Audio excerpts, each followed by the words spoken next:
Okay, I think most things have stopped imploding. And thank you very much for the subscription, More. Almost a year, and for how much longer you've tolerated me before that subscription got enabled, I don't know how you lasted this long. But if I could just make sure this worked.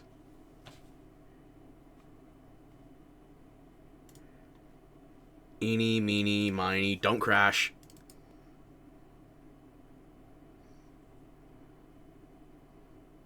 Okay. I think I can finally bring the screen back then. Yoink. Ah, okay, there we go. Yes, I'm alive, miraculously. The funny thing is, when I have it bounced in my mouth like this party streamer, off the left it looks like, I'm just having a toothpick there, balancing it on the edge. But if I go to the right, then it's right into blowing. You know what, there's probably a lesson being learned there, but I'm not going to take it.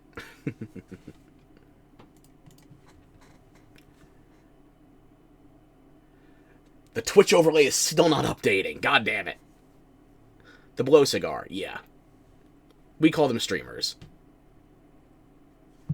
Not the kind of streamer I am, though, because, well, you have to work a little harder to blow me. But... okay, Twitch is updating now. Too much was broken already. I spent 3 hours troubleshooting Cemu last night because I wanted the proper Wii U emulation. I didn't want it bad enough that I would actually go and get my Wii U out of the closet. In fact, hang on, it's not in the closet. I have my Wii U Pro controller in my desk drawer right here, along with a bunch of other controllers. No bad evil, only good evil. Alrighty then. Yeah, I'm going to be tempted by that then, so let me just... you. Goodbye. I'll keep the hat on, though. The hat is festive. I like my silly hats. Now, first things first, we are going to be playing some Bayonetta 2 today. No more Party 8. I'm keeping the hat. It's just the blower's going. It had to blow this popsicle stand. Anyway. If I could just get the capture card to appear properly and not shrink myself in the process. Capture card, capture card. Why are they locked off? Oh, because I was testing Cemu last night. Duh. And there we go. You can see what's queued up just over here. My girl in her best form. My lady, my woman, my queen. And I had to go back into my YouTube VODs to check something. Unless I'm missing something even earlier, the earliest depiction... Are we done with the first one now? No, we're not doing a full playthrough of 2 right now. This is me doing some testing to decide on which version I want to play. Because if I'm being honest here, the convenience of playing the Switch version, that port would be very convenient. Unfortunately, it's 30 FPS. Look, I don't mean to be a... what do you call this? Not a graphics snob. A performance snob. But it's a spectacle fighter. I want my 60 FPS, and that's already something you struggle for in the PC version of 1. Because the PC version of 1 isn't actually built off the 360 version, as far as I know. It's built off of the Wii U version. That's why there's language options. In the original PS3 and 360 releases, it was purely English voice acting. Then when the Wii U port came out, courtesy of Nintendo, Nintendo wanted it in Japanese. What were they going to do, say no? Sega wasn't funding them for jack shit. And that's why on the PC version you have Japanese enabled. Surprisingly, you agree. Thank you. So,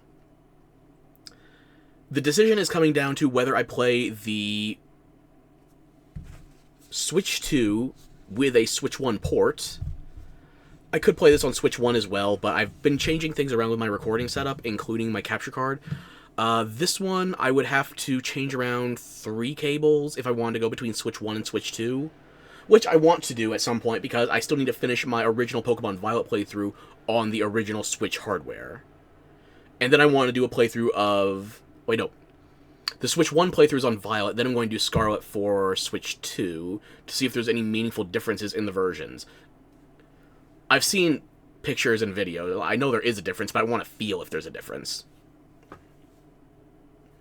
So this setup, I can change between Switch 1 and Switch 2 with relative ease.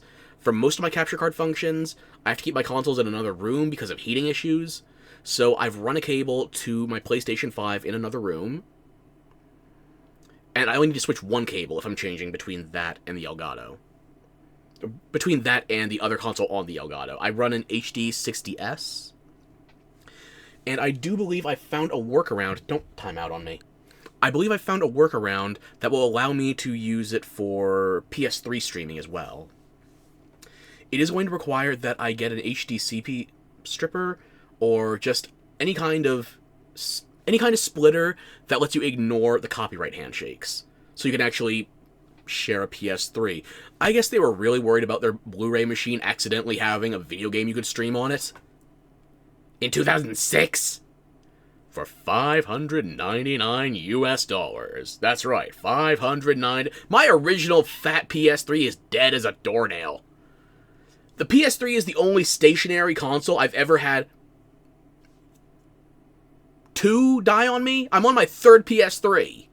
It kinda lines up, because we're testing two versions of Bayonetta 2. That could be poetic. On my third PS3. It's fucking aggravating! Just like how one of the dots on my party hat was accidentally photoshopped out. You think that, oh, maybe that's a hole so you can put a string on it. No, somebody just messed with one of the dots. And I'm staring at it, threading the needle between my Nemes and my skull. In, out, in, out. It's my celebration. I get to choose the autistic fixations. Spoiler, all of them. Then worry about the future. Yeah, thankfully, because of the way HDCP handshakes were changed over time, no one noticed the dot till I pointed it out. I noticed it before I even downloaded it, but I wanted to grab a PNG and I wanted to grab it quick.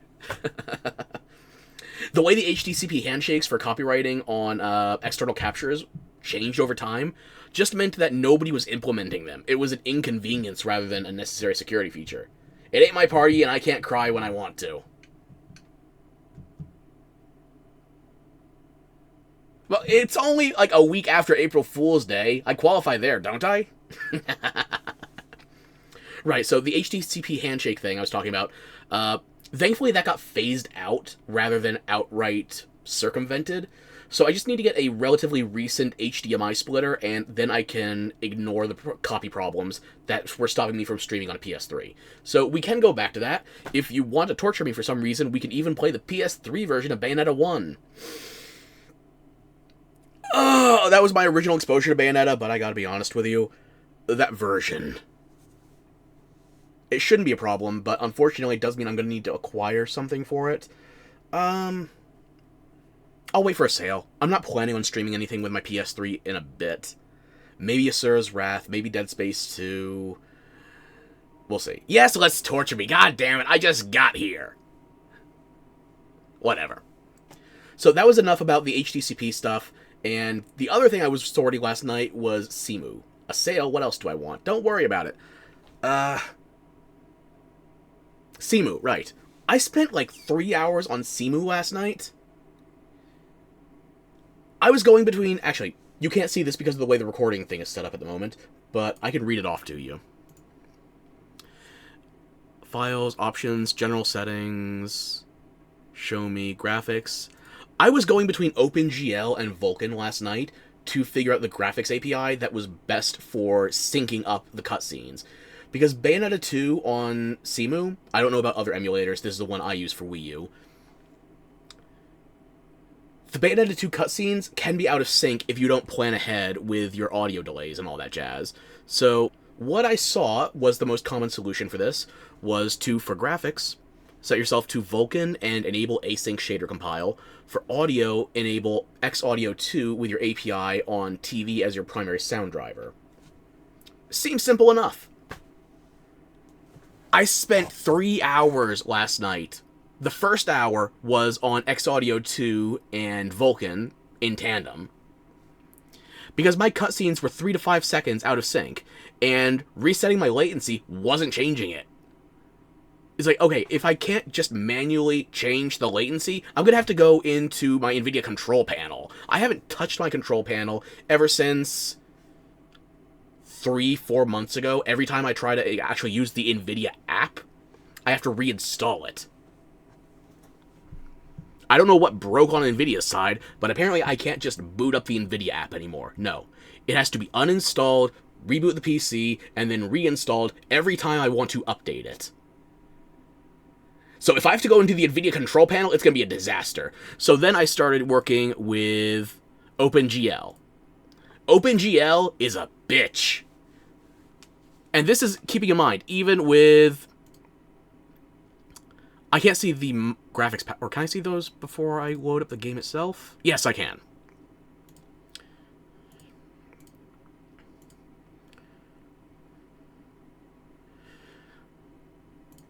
Wait, disable that. That shouldn't be on. So if you're using Cemu on... Oh, what the fuck? Don't worry, I'm not letting it time out. I will continue my ranting, however. If you're using Cemu 2.6, the latest version on PC currently, for Bayonetta 2, these are the following graphics packs that are available. Under Enhancements, you can have Contrasty, and there are 4 presets. 3 if you don't count default. Under Mods, you can have 60 FPS cutscenes. This is important to me because... No, you meant my ranting. What kind of shit be happening to me? Everything! 60 FPS cutscenes, because the game itself... There's a reason I'm looking to run it on Cemu instead of Switch 2, even as I have it hooked up right now. Because Switch 2 only has the Switch 1 version of the game. Switch 1 version of the game is capped at 30 FPS for both gameplay and cutscenes. You go to the Wii U version, however, the game can run 60 FPS, ideally, but the cutscenes are capped at 30. Fuck that noise. No, I want my game and my cutscenes to run at the same frame rate. So, 60 FPS cutscenes. Disable VSync. You don't need it. Force maximum LOD, that's just for things in the distance. It looks better in general, as long as you have the performance overhead for this. Keeping in mind, the Wii U's VRAM, I think that was less than like 2 gigabytes. So, I'm running on an RTX 3060, I have 12 gigabytes of VRAM. I don't even need 20% of my total VRAM dedicated to the Wii U emulation as it's happening. So, yes, I can have force maximum LOD. Workarounds for dynamic shadows, Vulkan. This bitch is why I can't use OpenGL. Dynamic shadows only works on Vulkan. When I tried using OpenGL, it was better for syncing up the voices with the lip flaps in the cutscenes, but there were no shadows, which is kind of a problem when even in, not the first chapter, the prologue, you have your characters talking about the underworld and they're referencing it via their shadows. You know, the silhouettes of the demons they have contracts with. So I have Bayonetta and Jean just looking at the ground. That's it. Oh, you're expecting to see, Madama Styx, Nefri, Madama Butterfly? No. Nope. Not a one. You just have 2 bad bitches staring at concrete. I want my shadows, so we have to do Vulkan. And after an hour of fucking with OpenGL, and not working, I go back to Vulkan, I have to reboot the entire PC, and then I'm going through manual auto moderation on the input delay. Or is it input delay? Where is the option I need?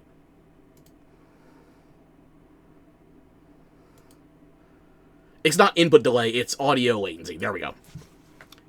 So then I'm trying everything on X Audio 2, as well as Direct Sound and QBEB. I have no idea what the fuck a QBEB is. I only know Direct Sound and X Audio 2, but I try it anyway, because I have to make it so it doesn't look like a bad 1950s dub. That's what Crunchyroll is for. So, I spend a lot of time on Direct Sound, messing with the latency, and because of Cemu, in its current iteration, you can only modify the latency in increments of 12 microseconds. Not the Crunchyroll shade, they earned it! If they're so proud of how they're adapting Japanese works, maybe they should let Japanese viewers actually watch them. But yes, I spent so much time trying to find the proper latency with direct sound, and by the end of it, it's like, this is off by... It's getting worse, even though the latency should be getting better. I'm running calculations. I have a fucking pad of sticky notes next to me, so I can keep track of the numbers. I threw it away, mostly because I threw it in anger. But I was tracking it down so I could time the latency out with the first cutscene in the prologue. And it just didn't work. So then I go back to Xaudio 2. I disable the async shader compile.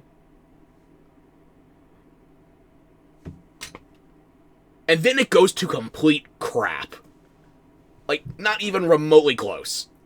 I'm talking, like, the conversation happened 5 seconds ago. I'm surprised you didn't get hit by that motorcycle. Ugh. And then here's the stupid part. I didn't even reset my PC. I just re-enabled async shader compile after this. And then it fucking works! I didn't even reset CMU. I didn't reset my PC. I didn't do anything with my NVIDIA settings. Nothing with my graphics drivers. Nothing with the app. Not a goddamn one. Just toggling async shader compile fixed the damn audio latency in the cutscenes. It's a miracle. Better not to question it. I'm not questioning it. I'm complaining about it. There's a difference. Maybe not legally speaking, or practically speaking, but I'm continuing speaking because it still frustrates me. But yeah, that's a long ways to say that everything should be functional with CMU when we switch to that later. But I do want to start with the Switch 2 version, again for convenience. Because the Switch 2 I can take and play with me if I want to grind for something. If I want to practice, I can do that while I'm bedbound, so Switch 2 would be more convenient for me. But CMU has better performance. If CMU is unreliable, however, I do still have my Wii U, and my original copy of Bayonetta 2 was from when I graduated, 2016, I think? It was when I got my bachelor's. That sounds about right, yeah. It was a gift from my mother, which, at the 2016, yes. Am I aging myself into dust yet for you? Sorry. Oh, no, don't apologize. My college should have apologized. Considering it took me several years after that to get my damn diploma for a bachelor's, never mind if I went for something even higher. I have 2 degrees, bachelor's my highest. Kind of forget my age sometimes. Did I not put it in the Twitter notification? Oh, it failed to fucking send. Fuck you, then.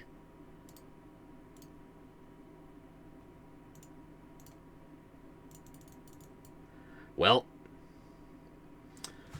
to quote myself, so non-egotistical, by the way, it's a celebration, bitches! We're trying 2 versions of Bayonetta 2 for my birthday. Watch me become even older while playing my favorite game. Original Wii U hardware only if all else fails.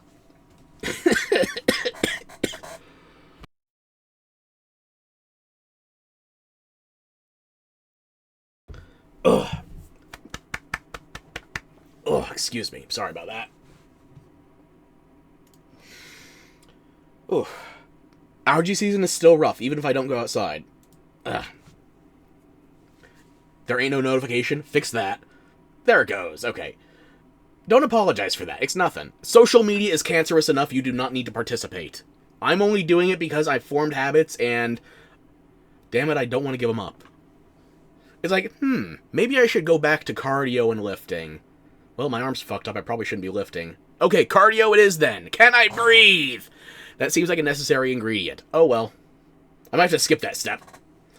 You know, the thing with the, you want to avoid the conflict and the, yeah. That. Yep. Well, the link's up now.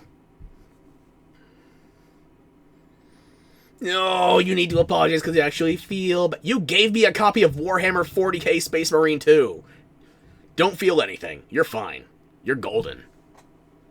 I can't wait to put my chainsword through another... It's not orcs this time, like Space Marine 1. What is it, Nids? It wasn't enough. It's plenty. I think I have... I think I have Space Marine 1's Anniversary Edition since I owned the original game. I could as well play the original. I think I played originally on PS3, but I have the PC version. Warhammer, Space Marine... Ah, here it is. Space Marine Anniversary Edition, and now Space Marine 2. That's a couple dozen hours I don't need.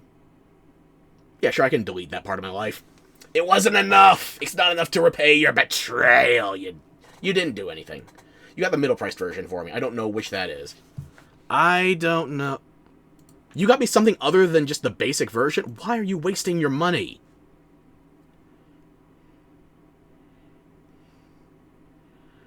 The 1-year anniversary edition?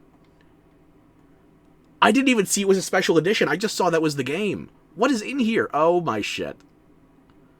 There's a season pass in here. You're wasting your money. You just thought I'd enjoy it because it's my birthday. No!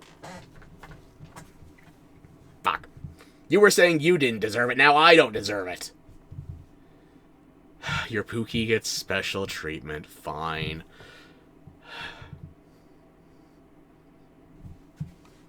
Ooh, and there's a free 4K texture pack.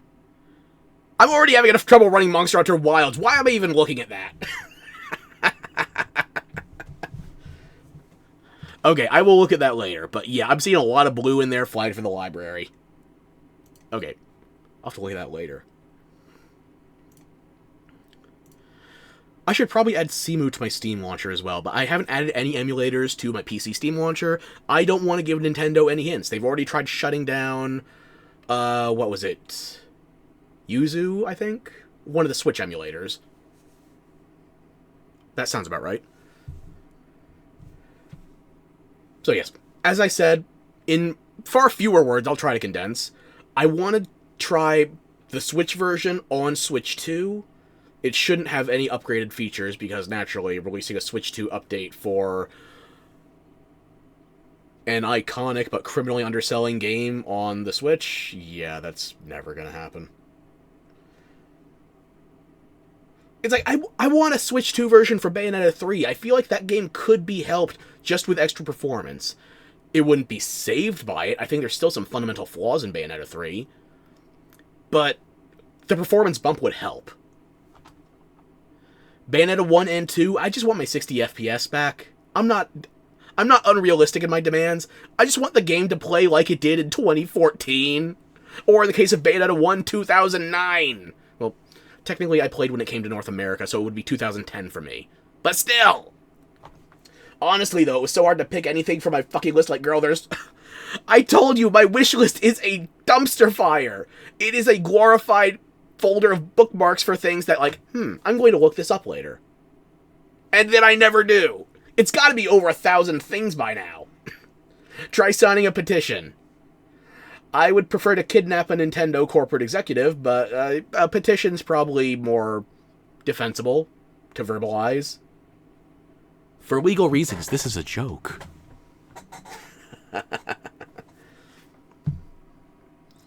That's why you picked Warhammer, because that was the one you knew I'd actually want. Gandalf, hey! You're just here as we're wrapping up the 40k talk. Moore was oh so kind as to gift me a copy of Space Marine 2 on Steam, so... might have to take some hostages among the more 40k literate. Although if I'm bringing Gandalf into 40k, that might put the power scaling into question. Hard to say. Okay, the most chaotic Gandalf can be is smoking. I think we'll get away with it.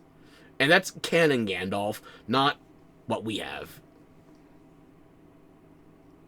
Can you fix tanks for the Imperium? Would you be, Why am I blanking on faction names? I'm a terrible 40k fan. I'm a fake fan. Adeptus Mechanicus. Thank you, Brain, for eventually catching up. We should play sometime. Never tried the multiplayer part of SM2. Okay.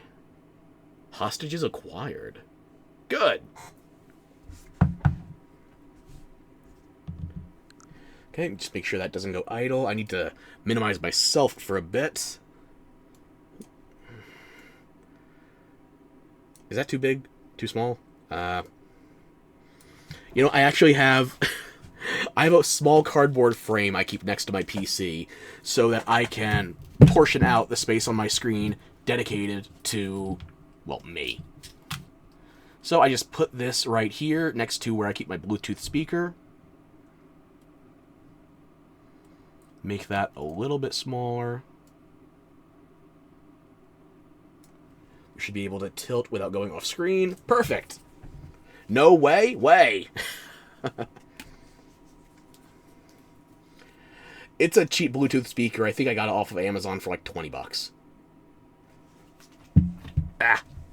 But it's small and easy to throw around, so whenever I'm tired of hearing what I'm hearing, I just eat it. Easy solution.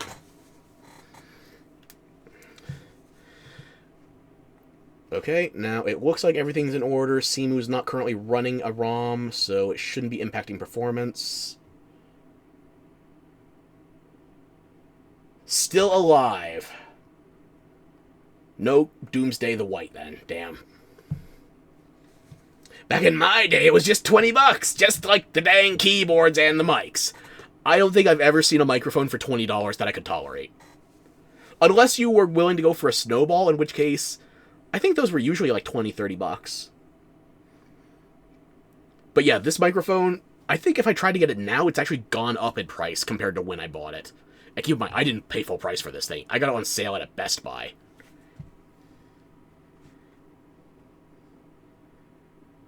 Okay, let me just make sure I can actually see the capture card instance for this.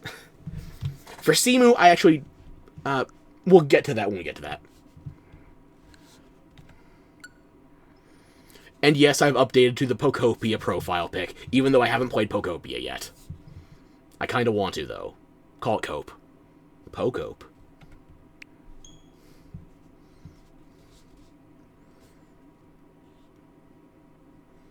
Yes, I did. I literally sent a link and it was fucking expensive. Oh, that's the good shit. Fresh save, so I'm not able to fall back on any grinding. Not yet, at least. Actually, we can back up for a second here, because, listen. I'm about as big a Bayonetta 2 apologist and defender as possible. It's my favorite game of all time, obviously. But we can be honest about some things. You're looking at save slots right now. That's it. You get 3 slots in Bayonetta 2 compared to Bayonetta 1 giving you, I believe, 30. That's 90% fewer save slots. Frankly, you don't need that many for Bayonetta. But Bayonetta 2, I feel like you would need at least 4. The good Kush. What? No way! You thought I hated the game. Yeah, that's why I haven't played it at all since... I had to look this up in my YouTube VODs, actually. The first time I used Bayonetta... Where's that window? Here it is. The first time I used Bayonetta for my idle screen, it was a different color at the time, but I think it was still the same silhouette, was over 2 years ago, before I debuted. I was still using the Asuka avatar from, do I have the name in here? Hana. I was still using her Asuka avatar at the time. The first time I used Bayonetta as my background, specifically Bayonetta 2, March 17th, 2024, and that's actually the upload date for the VOD. It's a day earlier for the stream itself. So we've gone officially over 2 years with me teasing you about Bayonetta 2 before I've actually gotten to play the game. And we're not even in the throes of playing a full stream of it yet. A full playthrough. No. Today we're testing.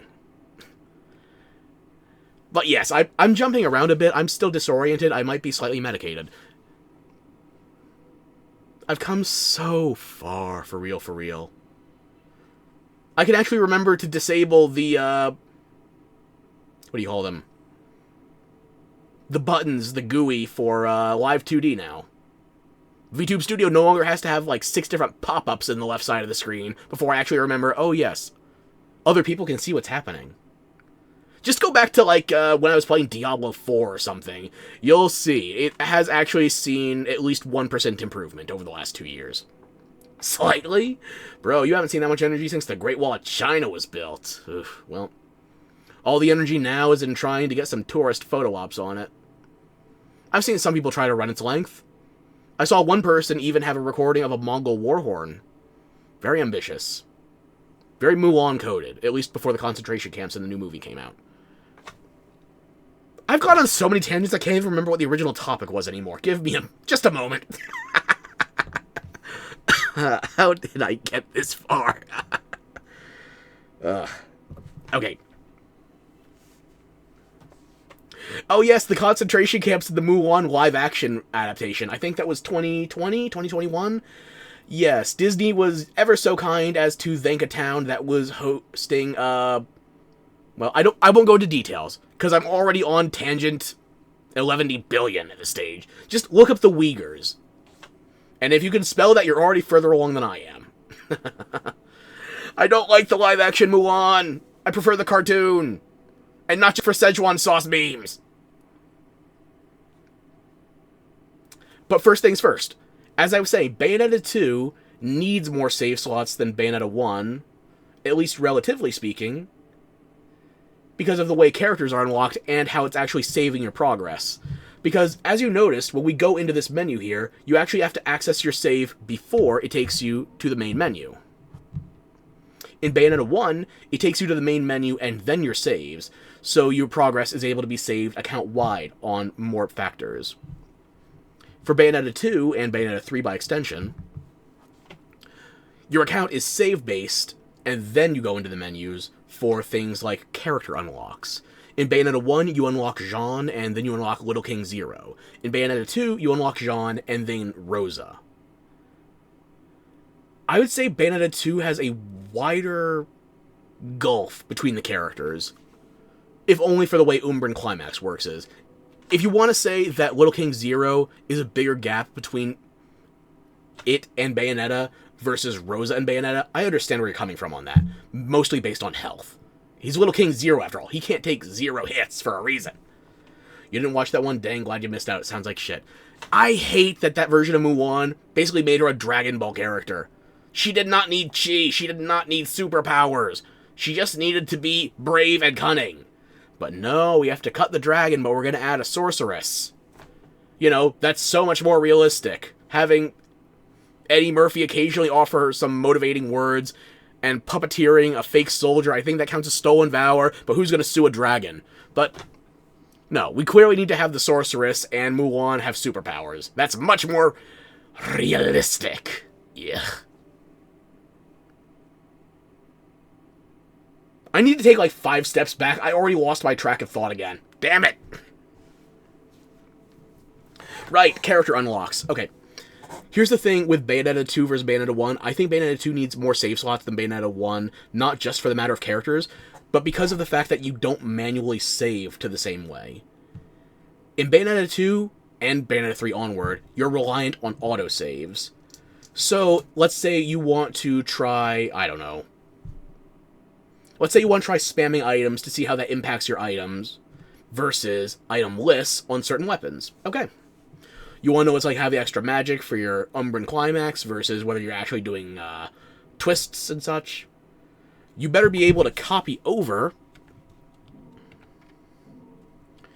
So you have one save where you have all your items, and then you try it on a separate save. That way you can copy the original back over when you're done experimenting. Otherwise, you're going to have to grind up again. Either grind more halos to buy stuff, or grind crafting mats to make it. You can't manually choose to save after you're happy with the decision. You're always going to save. It's automatic. Bayonetta 1 would let you do that. Bayonetta 2, on the other hand... The problem with this is the fact that you have to unlock 2 separate characters for a total of 3. So you could have one save for Bayonetta, one save for Jean, and one save for Rosa. Okay, where's your backup save so you don't have to worry about getting screwed by the autosave on your items and such? There isn't one. I think if they had at least 4 saves between the 3 characters, that would not be a problem for me. But at this stage, having one save per character and then having everything be a strict autosave, that's a problem. But I could go on. I'm trying not to. I've already been yapping enough. Let's actually get into the playing stage. So I'm just going to cough up my lungs real quick, and then we'll be right back.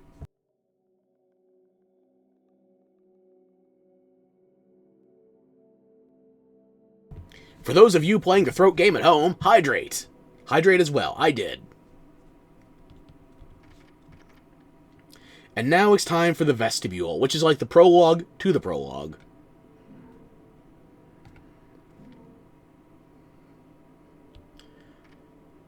Also, this is one thing from the difficulty settings across Bayonetta 1 and 2. They don't have it so you start with very easy, easy, normal now. Easy is pretty much just condensed easy and very easy. Normal is normal. You can go straight to hard in Bayonetta 2, which I appreciate. But I think since we're mostly just testing for comparison today, do I go for easy to have the auto combos, or do I go to normal? I'm a little rusty on Bayonetta 2. It might not look like it on the surface, but there's a lot that's changed between Bayonetta 1 and Bayonetta 2. You know, I don't want to rely on the auto combos. We'll go for normal. Yeah.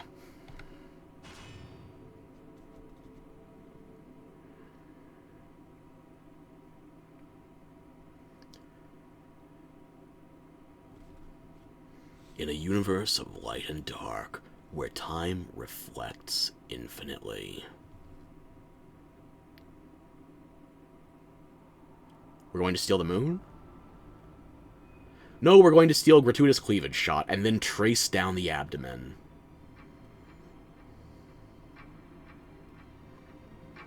What a lovely mother-daughter dynamic. The mob's even wearing bondage gear.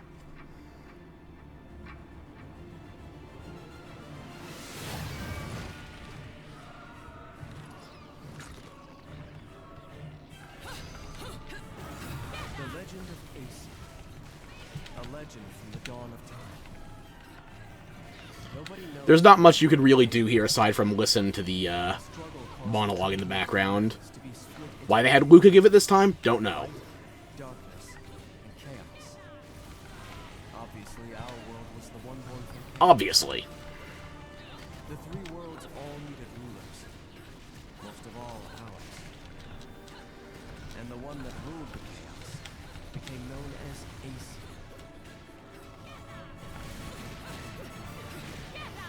Of course, the seer of the world had to have seer in his name.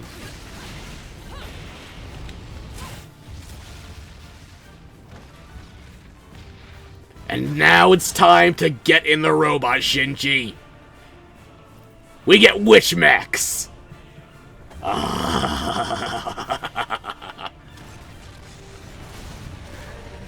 spent the first eternity quietly looking upon the earth from his holy mountain, where we only see reality and make it match our rules of the world. Aesir saw through reality, and those visions became our world.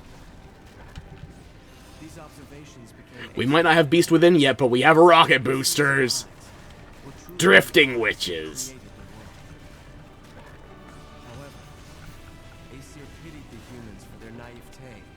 I don't want the blue Doritos pity. He wielded was split into two equal halves, and entrusted each to humanity's insights. The right eye of light, and the left eye of darkness.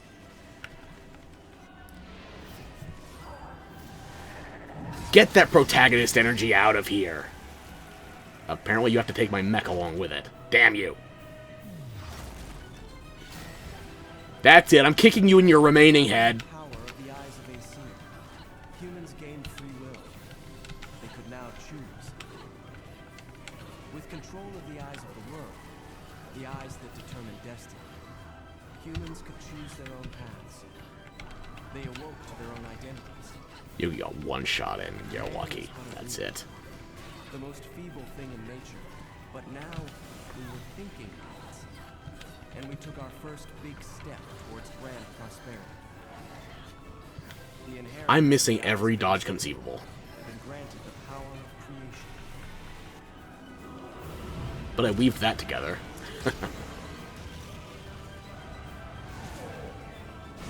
Oops, sorry, I gotta deal with possible ban evader.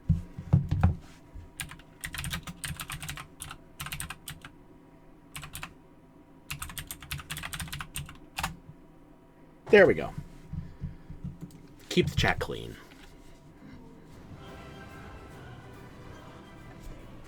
keep that arrow away from my capture card.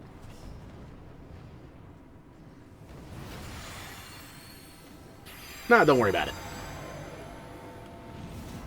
Somebody decided to take Flock off more literally than I expected.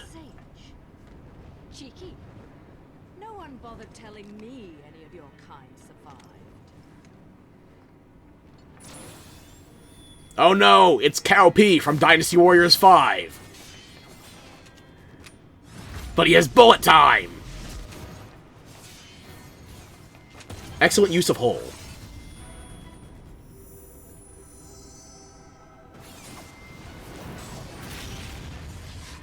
Well, at least you're the silent type. The last sage I met spent 20 minutes rambling on and on. Cereza, you can't call your father a chatterbox. Not to his face. The game's not subtle, I'm not either. Speaking of Balder, here he is once he's older, and thus Balder. It's a foreshadowing, premonition. At least I don't have Kamiya's hairline. Ooh, yet. You will not escape this fate. We will perish together. I would rather die than live in the body of someone wearing that purple lipstick. Lipstick? Ugh, maybe after dinner. My dear, sweet child, at last you have fulfilled your promise to me. Fear not, for I You know what? At least your cosmetology was better than the last 2 live-action Jokers I've seen. Actually, no. Do I count the live-action Joker from The Batman, or do I include Joaquin Phoenix? Along with its possessor. You know what? You're better than Jared Leto. That's still something.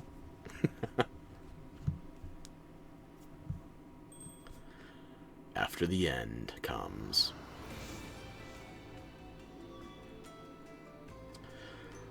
Alright, now, the opening cutscene we're going to have here will go on for a bit. I think it's worth it, though. I'm not going to skip it. Especially considering I need to have a comparison for when we go to Simu, so we can actually side-by-side them later. It's also just a really damn good cutscene.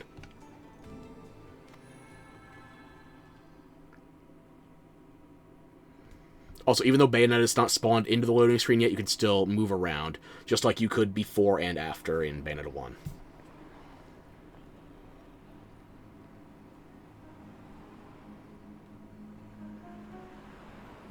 Oh, that taxi loads in entirely on the original hardware. Fancy that.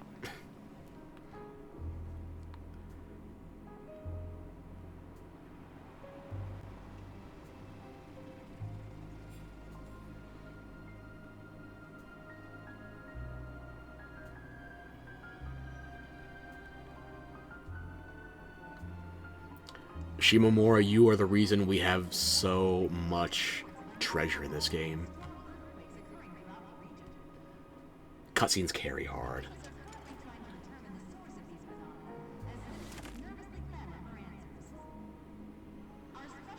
Oh, look, that billboard actually shows the image uninterrupted. I'm spoiling a little bit of what's going to happen with Simu. You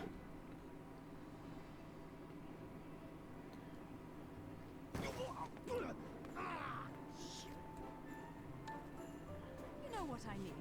Some heels without... Never! Guns on every pair of heels. Do you know what day's coming up?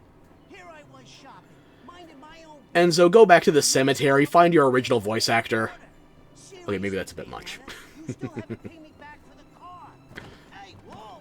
Now, is that any way to speak to an old friend? It's how I would speak to anybody wearing a wedding cake for a hat. Free, might add. Do I really have to tell everyone how you grabbed onto my leg, sobbing like a schoolgirl? Ah, she's too perfect. I can't be mad. This is why I can't have good things. You're some piece of work, you know that? If you weren't already lined up to go to Inferno, you'd be well on your way with all the shit you pull. Dressing up like a nun just so you could off some angels and keep the underworld happy. Hey, I'm talking to you. Shit. But if it's that or getting torn limb from limb for eternity and whatever... Enzo, ignore the woman without pants. Just because she has Bayonetta's walk doesn't mean she has the same swagger.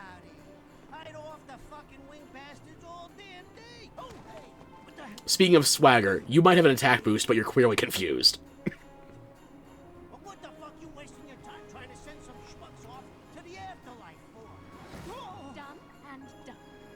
Let's go home, Enzo. Hey, wait a second. I ain't done here. If I don't care whose home she was talking about. If she says she's taking me home, that's now where I live. in the city. And what is it that you came to fetch, my dear? Real funny. Also, the presents are about to change. Damn thing. Just wait till, well, it's up in the air. You'll see.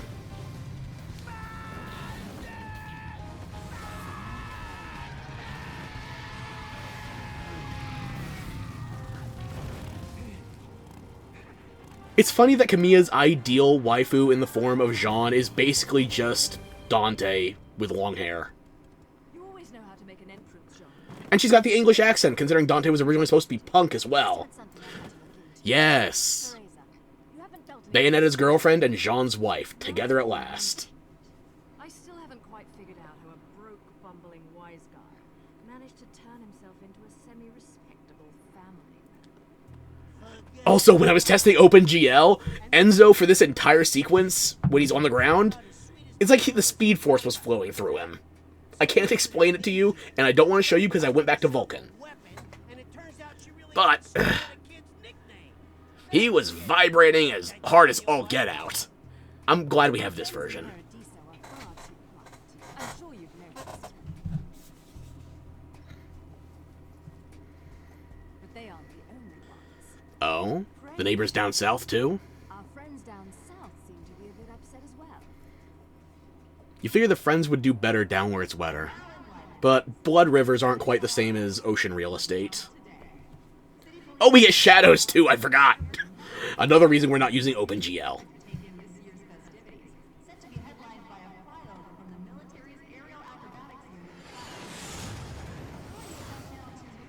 Wow, Platinum had to have the bus and the jets as well. Land and air. It's a surprise to me that they didn't end up making Platinum ships in 3. But Platinum ships do kind of end up with, I don't know, Bayo Luca of all things? Ugh. It's a good thing we don't have Bayo ships, then. Platinum ships. I'll see you back home. Don't forget to pick up the things for the party.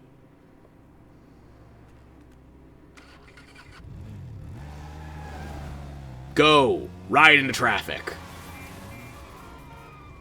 You can't drive in the air, but I respect the hustle.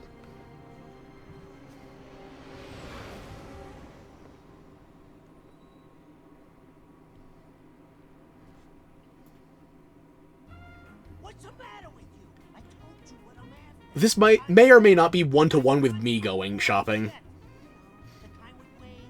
I'm not saying every Italian shares the same brain cell that thinks it's, wannabe Corleone, but, Blue. I don't care what color they are. we share the same brain cell that ends up being Joe Pesci. Damn jet, please. You hear that? I want one of those. That thing's flying in the air. We don't even end up good Joe Pesci. We end up the Joe Pesci that Hollywood stereotypes Joe Pesci into. Wrap it up nice. It's a present, you guys.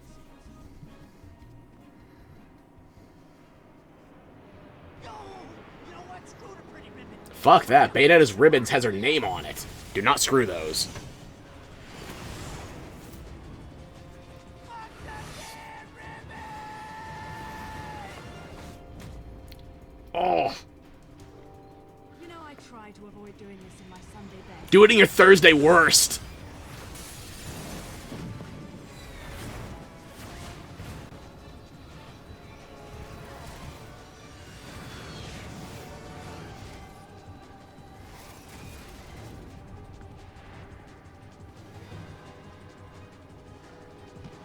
Centaurs. Okay. Your lot still knows how to make it. They're the centaur of attention, let me tell ya. Or at least they were. Time to take it back.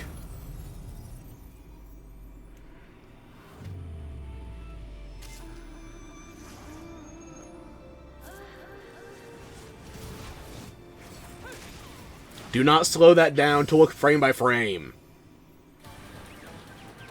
Who am I kidding? It's not Honey Pop. We're allowed.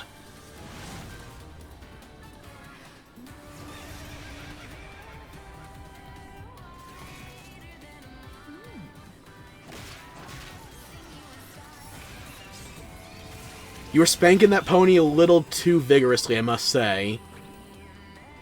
Oh, but you got away with it, damn it.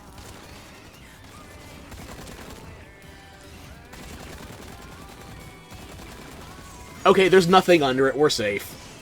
It's not Red Dead Redemption 2.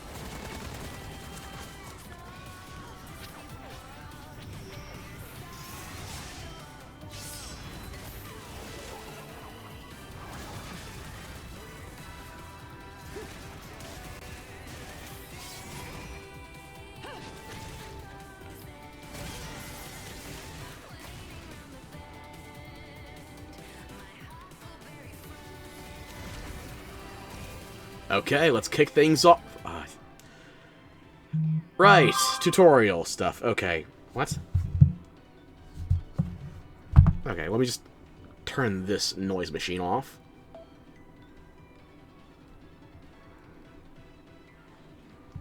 Okay. Right, where was I? Touch controls. I can't do this right now because my Switch is docked.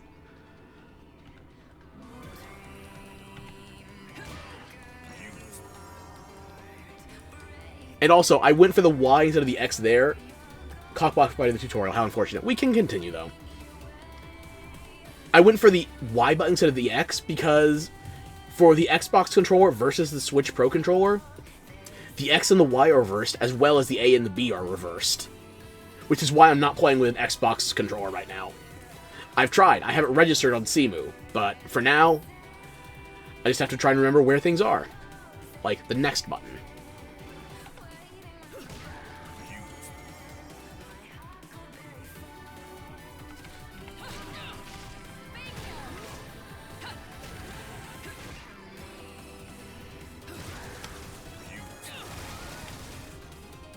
Okay. Dodge time. That's a bit more input delay than I was expecting. Okay.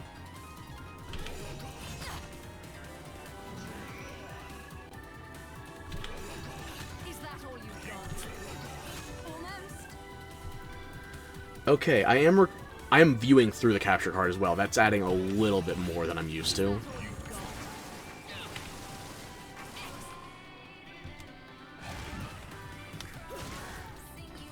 Okay, let's see how badly I got my ass kicked.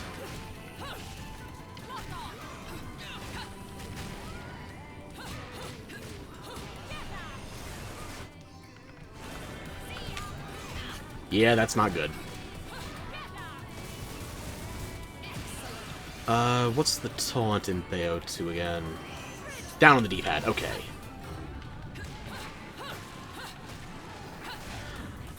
I kind of prefer the colors and the effects on taunt in Bayonetta 1/2.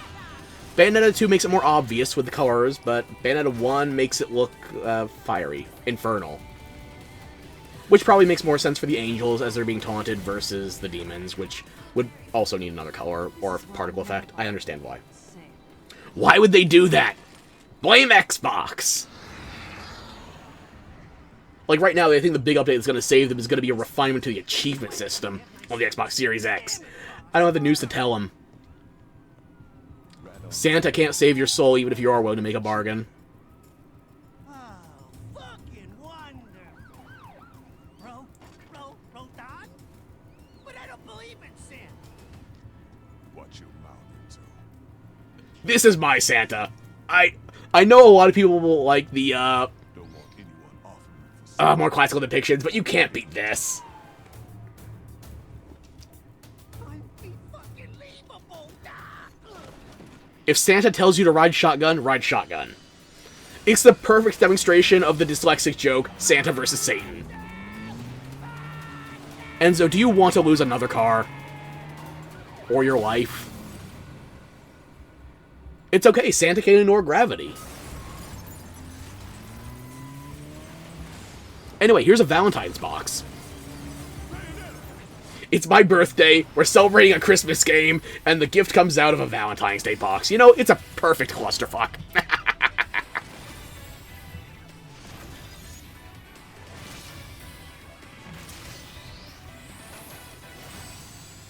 Beautiful. I believe I believe you're going to crash.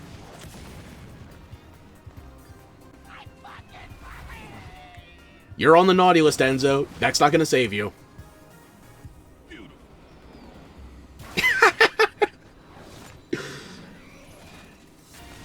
Now it's time. Yes, please. And this is probably the most controversial change between Bayonetta 1 and 2.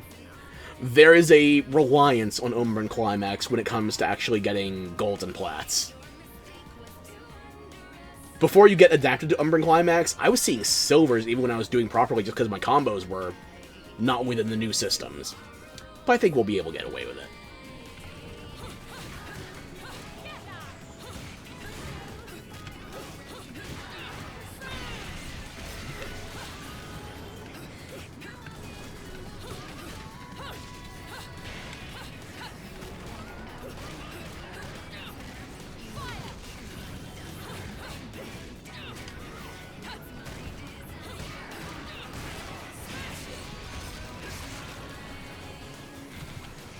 Still don't have Beast Within unlocked, even though you get it right away in Chapter 1.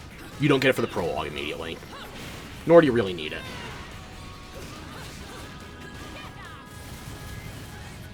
It's just they give it to you early enough, I'm surprised. That was quick on the QTE. Get your face out of my fist. And my girlfriend's fist, for that matter. Wife goals.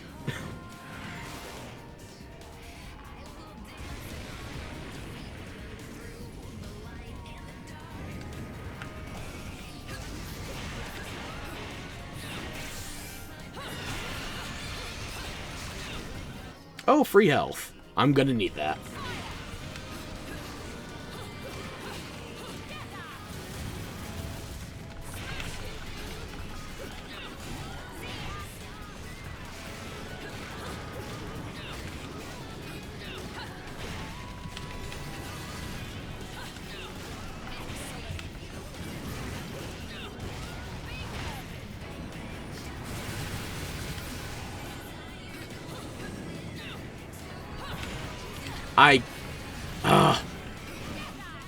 The extra input delay for the witch time is gonna end up being the death of me.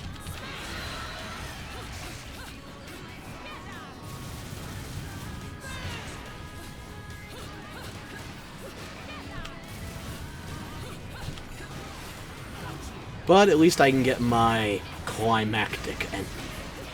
Come on! I don't know if this is visually apparent to you, but the timing feels off with the capture card. And I'm not sure if that's actually the delay from the capture card, or if it's the 30 FPS. But something feels off. I am one of the 5 people that still owns a Wii U, never mind the 10 people that ever owned one, so...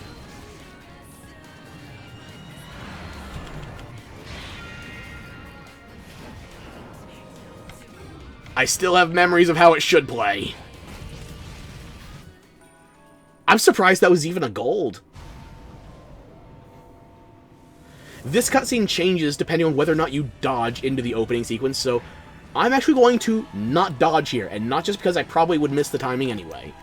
I'm not dodging, the cutscene is just gonna happen.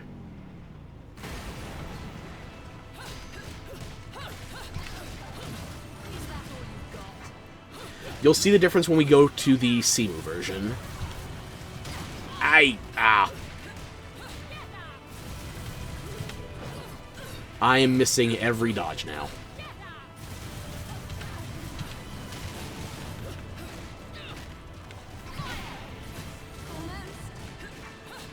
Don't burn the climax just yet. Let him get some distance.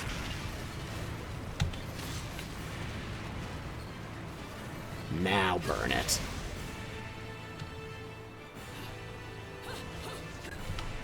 I cannot dodge to save my life on this right now. The timing's not what I remember.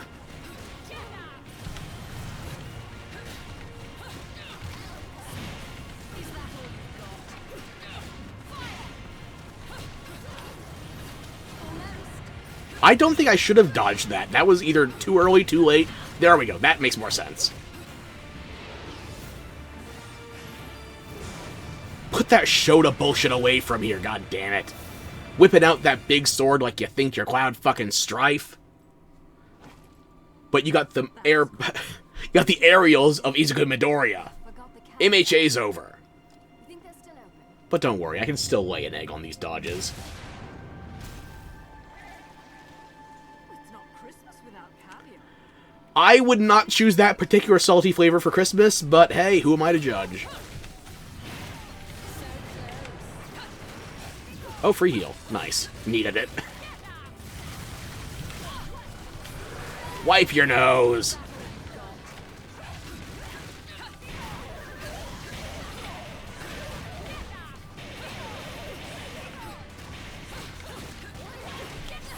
Ah! Damage for nothing. QTEs are much more generous compared to Bayo 1. Even before we get the threat of an instant death.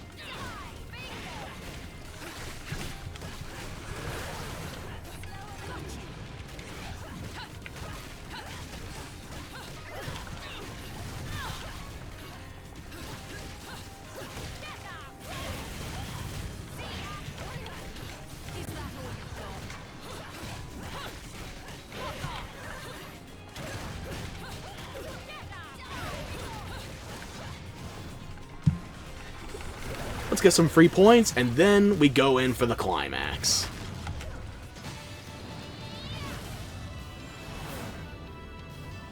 They are both serving so hard.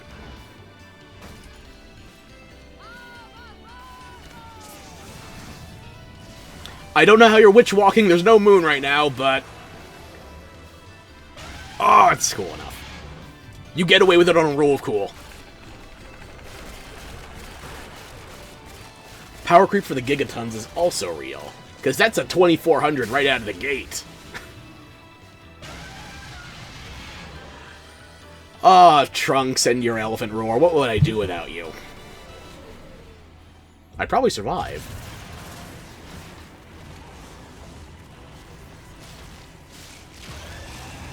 Alright, fine, Gamora, put the gams away. What's your game? I'm not going to your casino in Vegas. They are the wrong Italian stereotypes.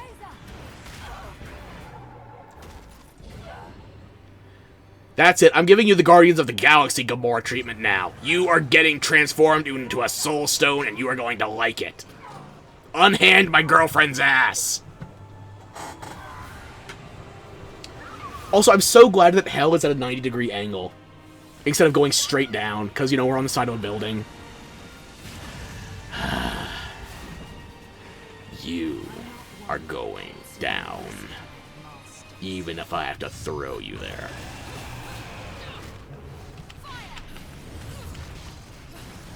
Hey, I didn't lose that last Moon Pearl because of, you know...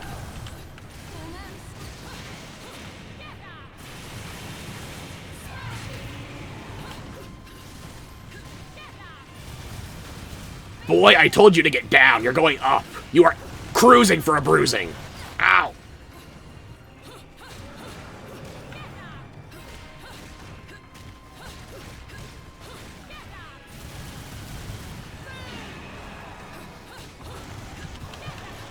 I'm not fighting Godzilla's copyright warriors for you.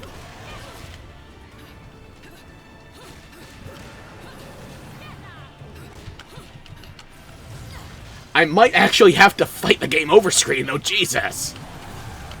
I cannot get my timing with this delay.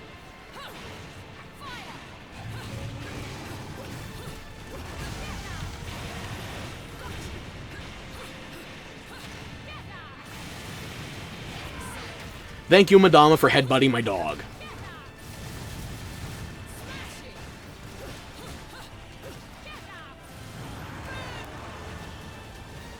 Gamora? Sit.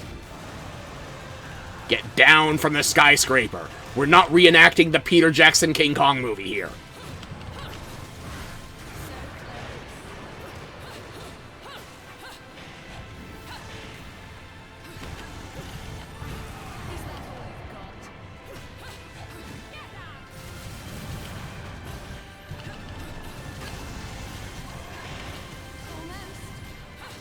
Okay, you want to reenact Kong, I'm gonna have to send you down.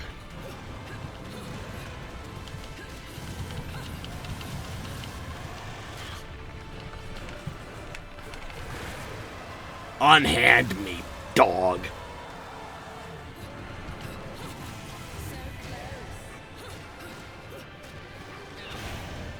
It's shit like this that makes me wonder why you even got an opportunity to betray me again in 3.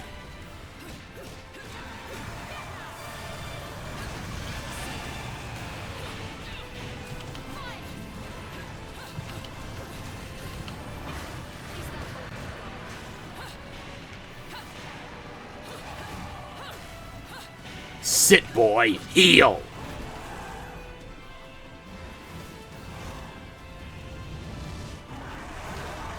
Alright then. Time for some demon-on-demon action. Is that the twist you want?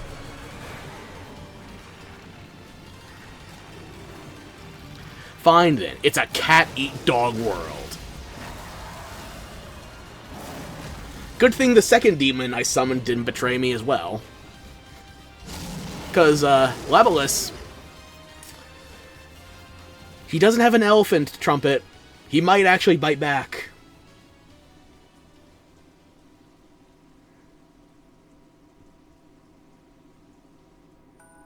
That had no right to be a gold. Even if that worked out in my favor, that was a shit show.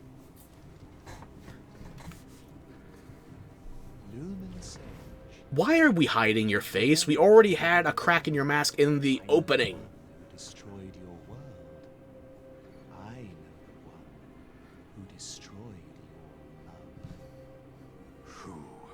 I know you belong in a Yu-Gi-Oh spinoff.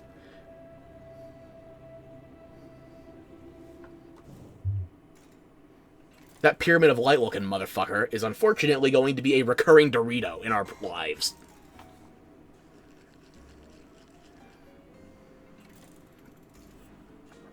Dead witches get dragged to hell. It is what it is. Jean's gonna wander Inferno suffering for eternity. Them's the breaks. I didn't ask you to tell me what I already know, Rodin. Especially if you're going to be flip about it. You know better than that. You're not the kind to let that sort of summon go out of control, Bayonetta. If you were going to let it go out of control, you should have something like, I don't know, an Umbran Masquerade ready to seize control back. But we didn't plan ahead for that. Oh, she's pretty hot for a dead chick. Enzo, can you not have any necrophilia on Christmas, please? But looking at her now, You know, in the first game it was your birthday. Today it's my birthday. Cool it. She's not dead, Enzo. She's right, Enzo. You're only really dead after your soul's been completely absorbed into another realm of the Trinity. But that's just a matter of time. Because I don't see no way of saving a soul lost in hell. What about the gates? The real gates of hell. I can't stop. Also, for a universe that includes Dante and Virgil, you figure they'd know somebody that went to the Inferno and came back, See what I can right? do about putting her on ice. Especially including Rodin, whose workshop is in hell. You read this. The heart of an Umbra witch. The magic that keep your kind alive in this world for eternity. Just ignore the fact that Jean stole your heart quite literally in the first game, and got away with it. If you're gonna try and bring her back. It's made much more important in 2 and 3. Oh,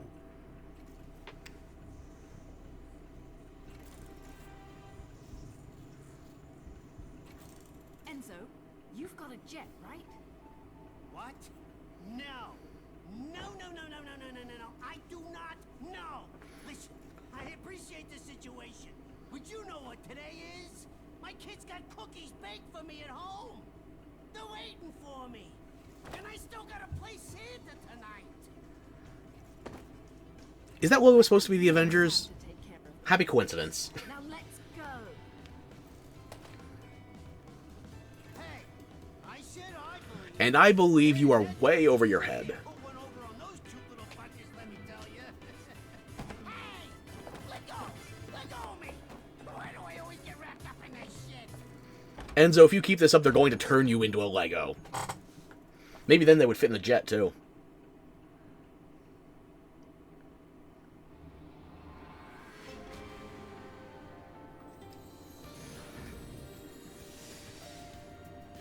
That gold feels overly generous. I was playing terribly. If that's what I get, that's what I get. But I feel like that was still too much.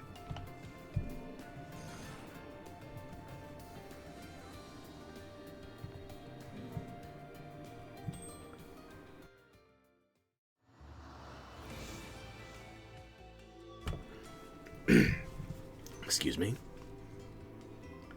And I think we're going to play through Chapter 1 as well, then we'll switch over to the Simu version. So we'll just hop back to the menu, real quick.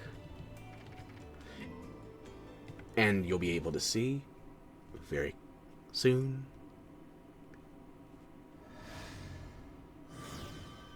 Ah, it's still good. Okay. We did no manual saving. It immediately put us to the end of the prologue on normal. That's a shit show. I should be able to get better than gold, but as I've said before, I'm rusty. I'm not ready to go back to Bayonetta 1 on hard. Never mind Bayonetta 2. The systems are not as interchangeable as you might think, even as somebody who loves most of the Bayonetta franchise. I try to ignore 3. But anyway, copy that over, and then we'll just load right back in. Story, continue.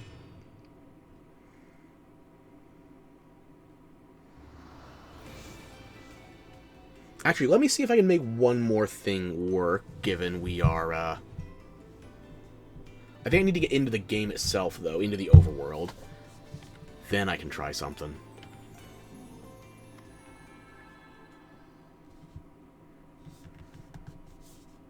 Because I do believe the Switch 2 Pro controller has an NFC reader in it. The sacred mountain NFC? of RFC? the joint supposed to Amiibo! link between Inferno and Paradiso. They say there is an entrance to Inferno, the gates of hell, somewhere on this mountain.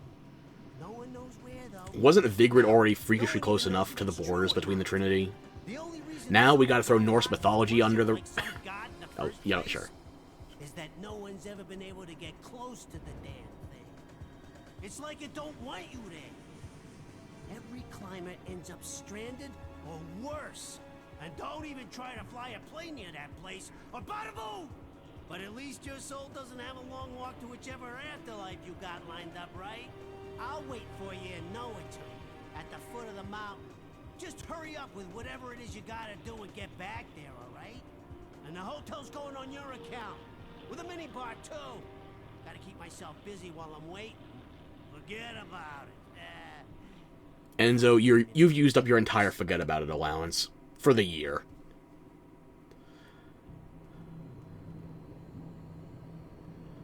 At least she's keeping her modesty post-mortem. Hey. Keep your lips sealed. That's mine.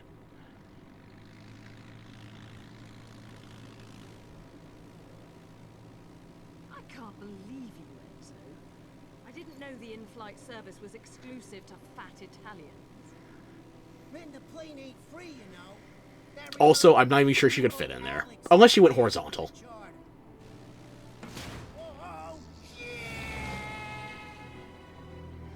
So is there a reason we can't summon our... Why am I blanking on the name? The bird. The demon from the first game. Why we couldn't just hop on that and go to the mountain from here? But we gotta have an opening zone, of course, naturally.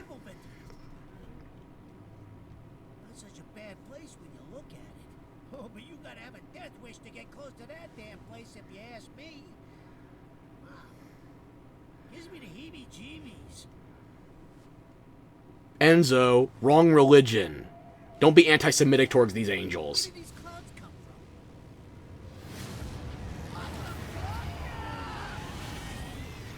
Be anti-scaly instead.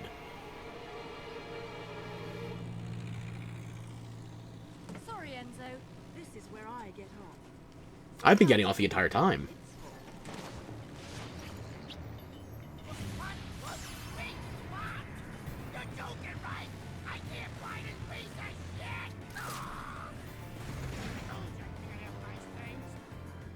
Good luck reaching the hotel. Oh, look. Road pizza. How did that Yugi cosplayer get the best view? He's even accurate height.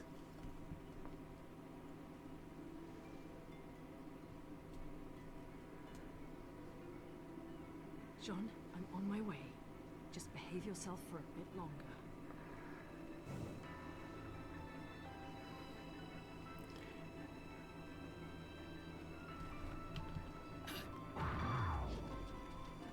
I'm just soaking in the sights. I should be saying more, but goddamn, this was a sight on the Wii U.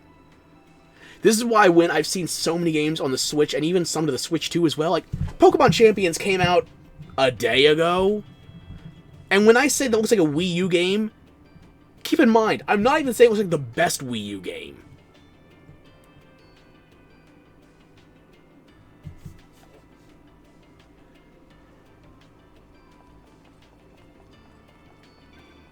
And oh yeah, by the way, just in case you figured, oh, there's plenty to look at on the surface in this area. Look at this!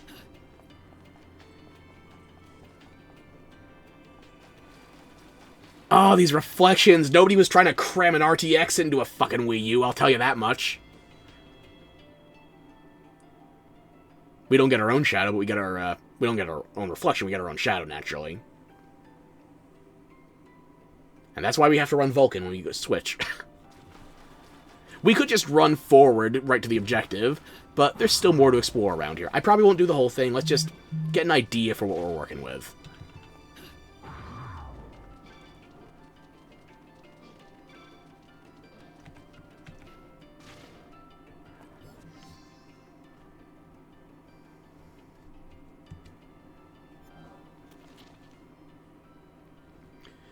If you're going to spit in the face of God, you're probably going to incur some of his wrath. That's just common sense to me. Still, I can't help but feel a little sorry when I hear the level of divine retribution some of these witches get dealt. One case I witnessed was particularly bad. The type of punishment that never gets better. Hunting for all eternity. Or hurting for all eternity. I can't read. Hurting for all eternity. Like a curse. An Umbra witch had the resting place that carried her remains shattered into pieces, and her soul flung into a rift in time and space, never to be saved again. Well, it's a good thing demons didn't find her first, instead she ended up in a space-time rift. Very TNG-coded. Just thinking about what this witch must have done to get dealt a hand like that drives me almost insane with curiosity. I'd kill for the chance to sit down and chat with the Lumen sages that did it to her. Yet, judging from the witches I know, you could expel them to the ends of the universe, and they'd still find a way back. Unless they get bitch-slapped by an elephant, in which case it's curtains.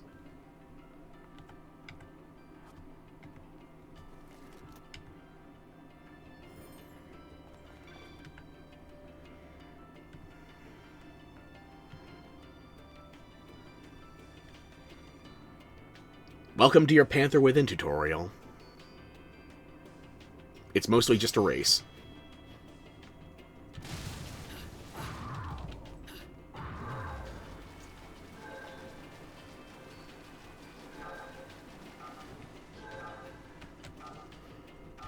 Am I blind? I'm actually blind.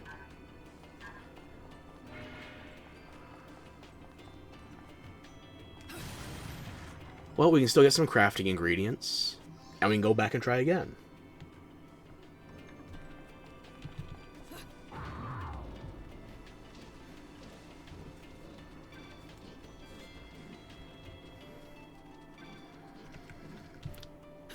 You know, here's a witch tomb that actually doesn't require any trickery.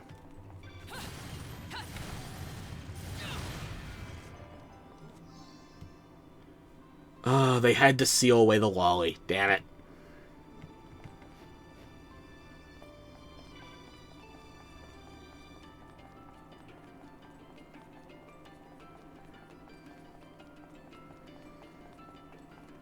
I'm sorry, I'm not over this. This is a 2014 game on a Wii U. Yes, it's the Switch 2 port. The Switch 1 port, actually. Switch 2 doesn't have any version differences. It looks better than most games that are coming out now. Maybe not when you zoom in on the fruit stands and such, but it does what it needs to so much better. Also, that was flowers, not fruit.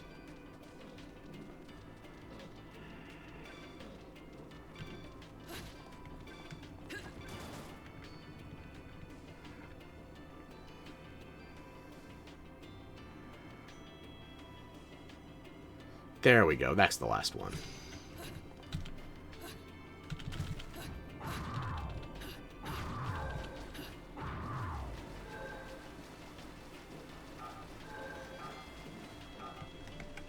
How did I miss? Well, we're gonna have to go back again.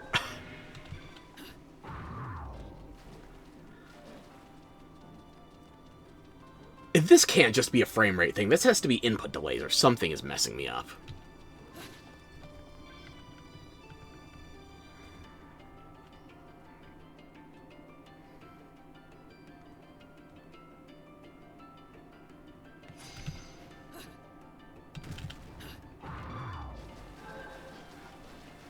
Focus. Use the entire brain. Try to remember.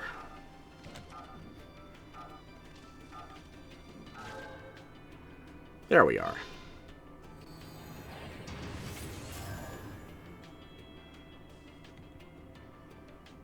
This one's got that blue crystal on it, though. Are we thinking iceberg or Heisenberg? Well, it doesn't look like lettuce to me, so I guess Heisenberg it is.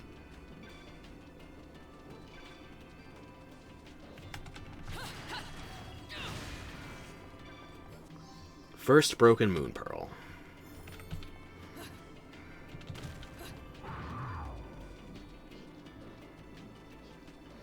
And just in case you thought we had too many sights to see above ground, well. Oop. Another lolly.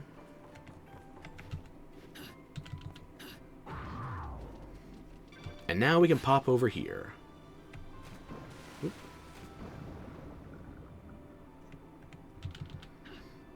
Nope, we don't have Serpent Within yet.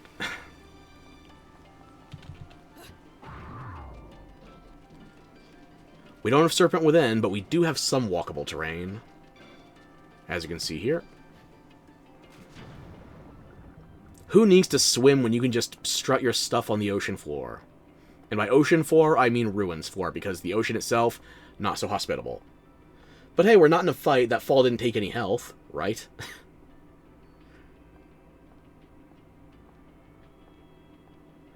Okay, we're in the overworld. I should be able to try this now. Let me just actually keep the amiibos over my desk. Oh. Oh god, I haven't touched them in so long. That's enough dust to... Ah. I can't even see the Smash emblems. Okay, let's see if this works. Or if I have to go into a menu to scan them.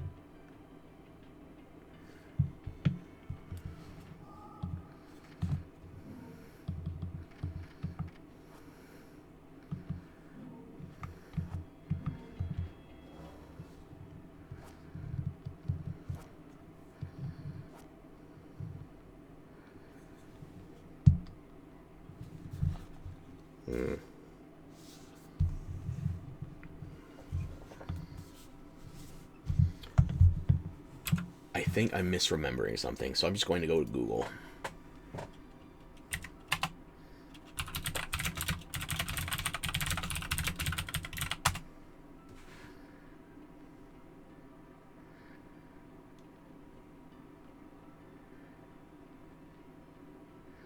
Should only be disabled if it's wired. It's not plugged in. Fully charged the controller last night.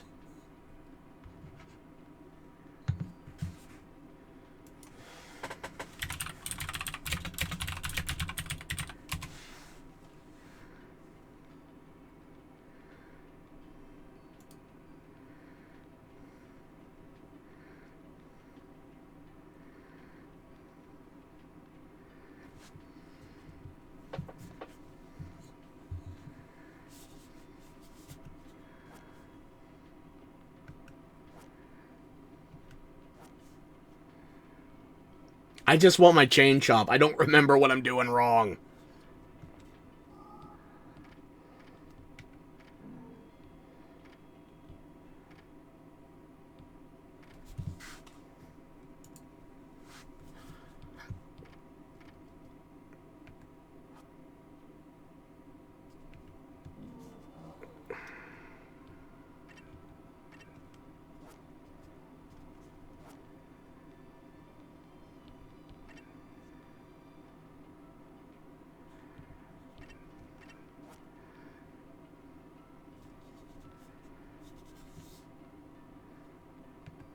You know, maybe one thing I can do, I'm going to undock for a moment, and it's probably going to show you the Elgato's background. You've been warned.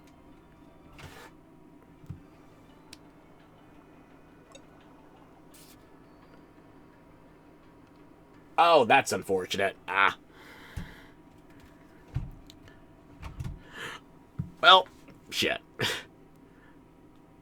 I was trying to get the, So You Want to Touch Me awardment for an Umbran Tear of Blood, but because my Switch 2 is set to handheld boost mode, I can't use the touchscreen right now. Even if I was getting that tutorial prompt earlier, because the Switch 2 handheld boost solves so many hardware-related issues that I wish I could be more enthusiastic about.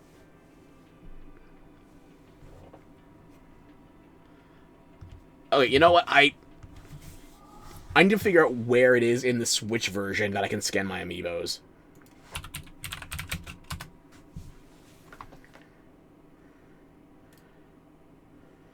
Stop giving me your AI fucking overviews.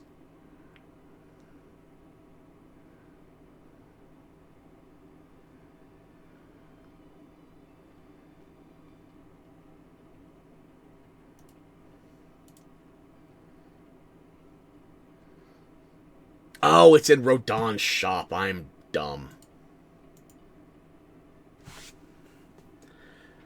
Okay, so I guess I have to get a little bit further for the Gates of Hell, and then I can scan the amiibos. Because I still have my originals right here. My original Bayonetta 1 and Bayonetta 2 amiibos. They were a smashing success. And I liked them so much that I not only have one of each, I have 3. I have one of the world versions for each amiibo, as well as one of the North America versions. I don't have a Japanese-specific one or anything like that. But I figure 3 of each when there's only 2 amiibo in the set's plenty. And I also have some amiibo cards in case I figured the cards are easier to scan than having the actual amiibo on hand. No, they live above my desk. I have my Bayonetta amiibos set between, let's see, a Copernicus statue, and then Abe Lincoln, a bust of Abraham Lincoln that looks like copper, but I think it's actually pewter. Those 2 bookend my Bayonetta 1 amiibo. Then between Abe Lincoln and the Statue of Liberty, that's where my Bayonetta 2 amiibo lives. And in front of all of them is my original copy of Pokemon Emerald for GBA. I never said my system made sense, but it's very... me. Okay, I'm just going to get these out of the way until I get to the Gates of Hell. Okay.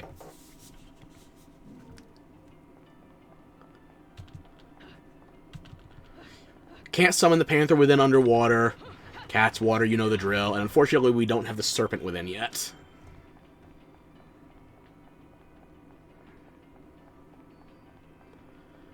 Maybe I should save going through this area until I have the Serpent within later. That's...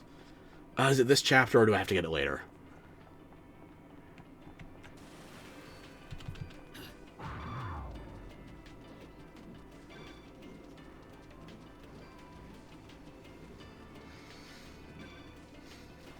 I'm not over how pretty this level looks compared to the games that are coming out today, over 10 years later. Is it perfect? No. But it's still damn impressive. I don't want to do an Alfheim right now.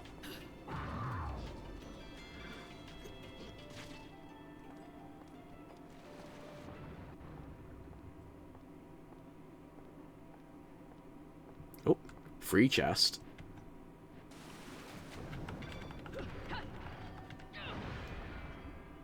And there's the first broken witch heart.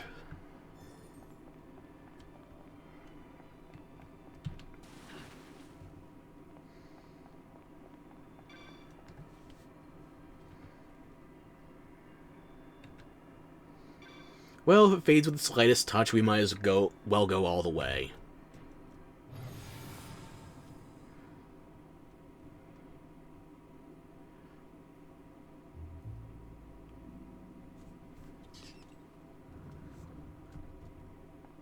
Someone return my Dan Green squirrel. He's pretty fly for a white guy. I meant to... Okay. I actually meant to read that one.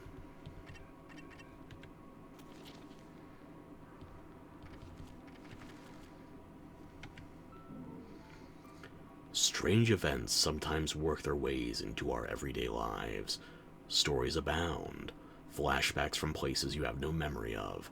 A kid who suddenly starts speaking a foreign tongue. Or a voice in your head that ends up saving your life. The list goes on and on. These are said to happen when people come in contact with the remnants of memory left in this world by God. The God of the human realm had special eyes that could see all existence and happenings across the earth.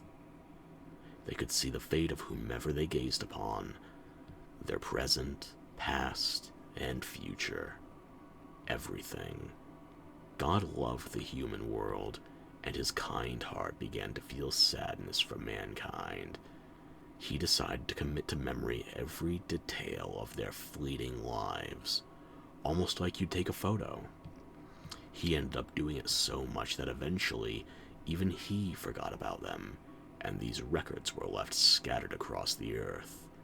These are known as the remnants of memory. They usually can't be seen or felt, but the truth in these memories could be anywhere. You could be standing within God's memories right now.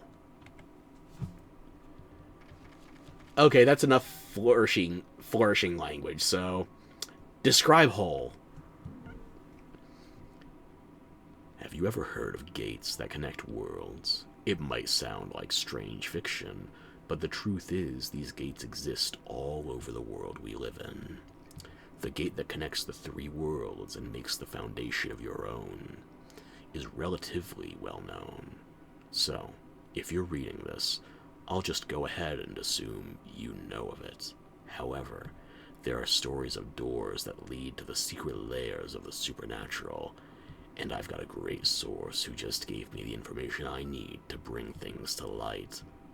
I can't reveal who my source is, but, according to them, there's a gateway that leads to a primordial world cut off from the flow of time, a place called Muspelheim.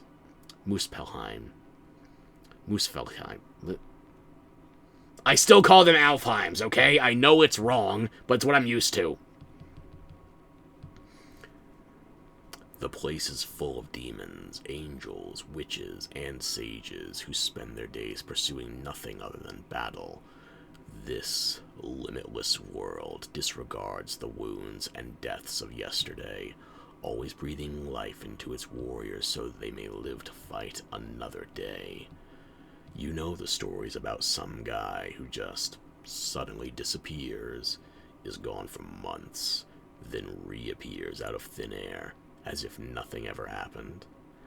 There's a large probability that guy accidentally stepped into a Muspelheim or Muspelheim? Mus sounds wrong.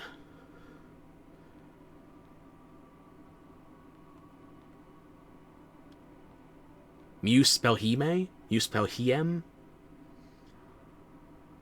I just call them Alfheims for a reason. I can't pronounce things. I'm surprised I can still read. Stepped into a Muspelheim and somehow found his way back.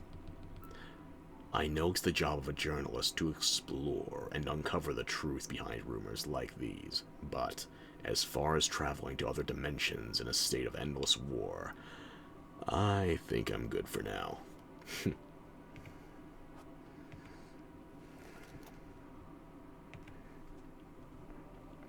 Alright, let's get this show on the road.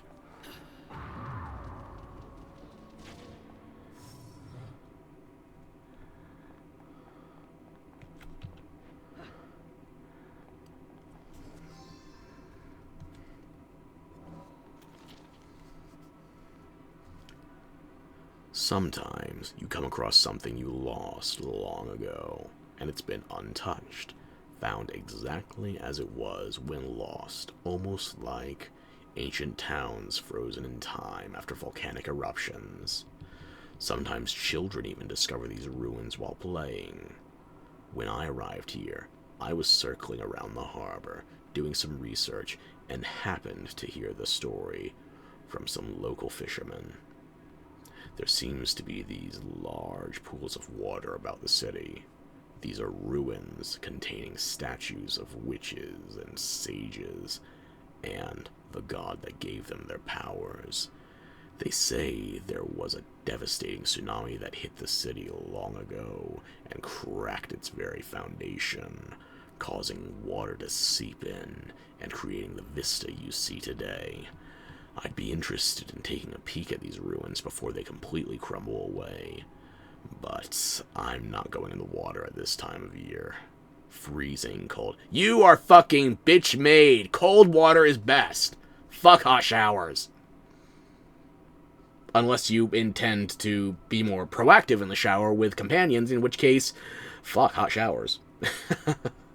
It also feels nice on my eye bags. I'm not apologizing for that one. That being said, I know a witch who probably wouldn't think twice about dancing her way down into that freezing water, though. Aw, he's talking about me. If only he didn't have to be my alternate dimension husband. Alternate dimension husband! I can't talk anymore. I actually tried contemplating Luca and Bayonetta together like that, and it feels wrong. Thankfully in Bayonetta 3, it's just one version of them from an alternate dimension. But even then, I still feel like in a million universes, in 14 million timelines, it still shouldn't happen.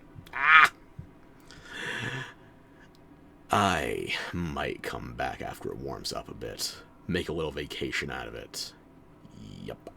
That's the plan. Bitch! Get in the water!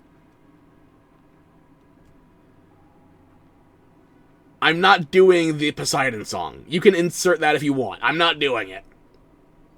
I can already barely talk. I definitely can't sing.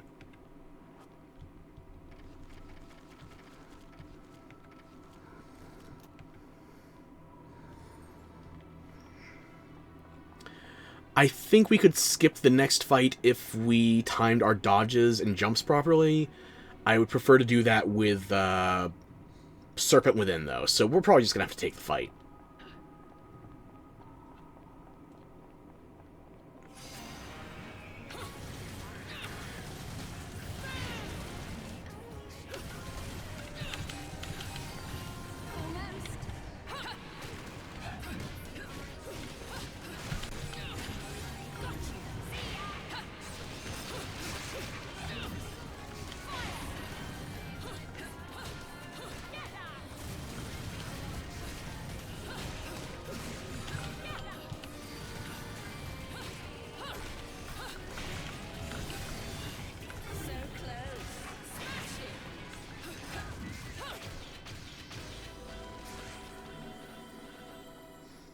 Okay, I've got my climax saved up for next time. Yeah, the time was bad on that.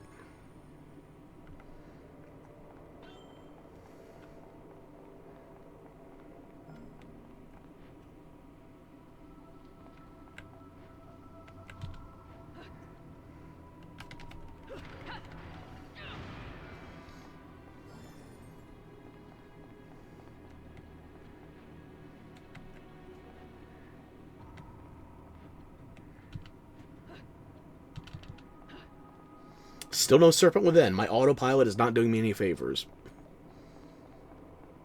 Remembering never works out for me anyway. I should stop trying.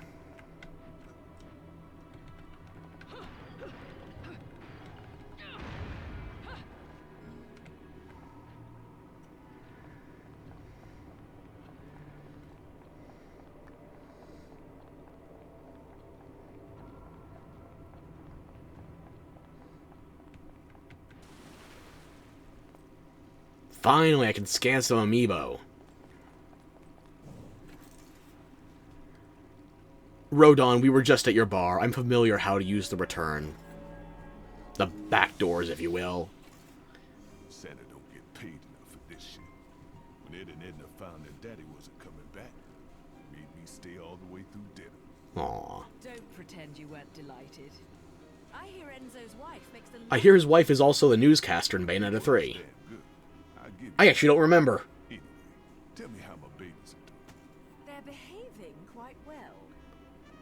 Love is Blue is great. I know some people don't like the more Mouser-inspired design, Two had some deep connections with them but compared to Scarborough Fair, back in its day. Love is Blue. Surprised to find a few I'm more of a red guy in colors, but for Bayonetta's design, especially in 2, blue just works better. supplies. Just make sure you keep bringing me these halos. And remember, I ain't here to get up in your business. My business is making things that do business. So My business would be getting you more halos sooner if you just let me use the backdoor entrance to the actual gates of hell. you gotta do everything alone. I'm here to help. Just make sure you don't bust a cap at my ass. Nice callback.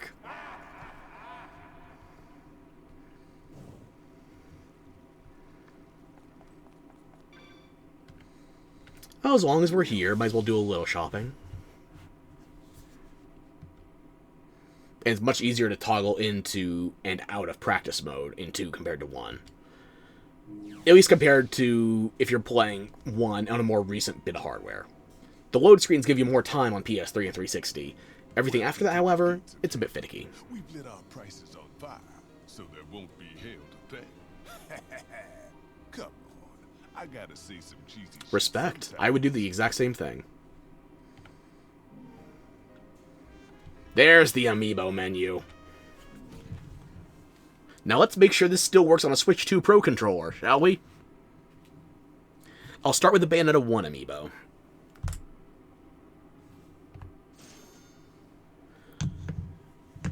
Here's a gift from a long-timer. Gotta love the ones who always got your back. Now, some may prefer long or short, but me, I just want to see what your hair will do next. Not like mine's gonna change much. Super Mirror 64, Super Mirror itself, all couture bullets for the Super Mirror, and Super Mirror 64. Mirio? Mirror! And now, I got the Bayonetta 2 amiibo. And here's a thing that I forgot. There's a limit on how many amiibo you can scan per day, even though there's only 2 Bayonetta amiibos. Because you can scan different amiibos. You can scan up to 32, technically. I don't think I own 32 amiibos total, even with all the redundant Bayonettas. I'd have to go back and look, but... Oh, wait, hang on. I wonder if my Monster Hunter ones would work. Because I have a bunch of amiibo cards from Monster Hunter Rise. And I suppose I should probably get those for Stories as well, with Stories 3 out. I don't know if I would get it on the Switch, though. It's a key card. If I was going to get Stories 3, I'd probably get it on PC. But, back to the point at hand. Here's my Bayonetta 2 amiibo.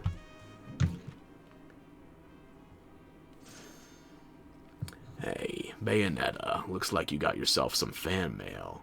Yeah, business is damn good thanks to you. Folks keep dropping by, hoping to see you back in action, ready to give the people what they want.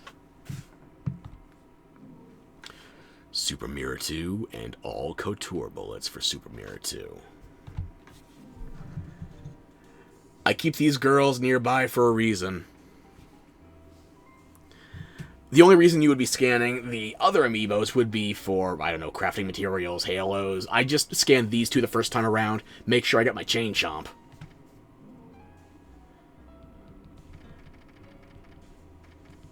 Oh yeah, I cleaned those out good. 64 too. Is this the,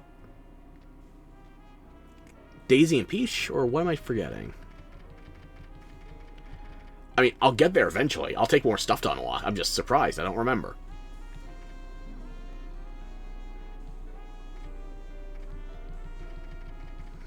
Only got 50k halos to burn. I've been playing badly. I'll take my other within creatures. Yep. Drive me batty, and I'll eat some crow. I'll eat some humble pie. Yeah.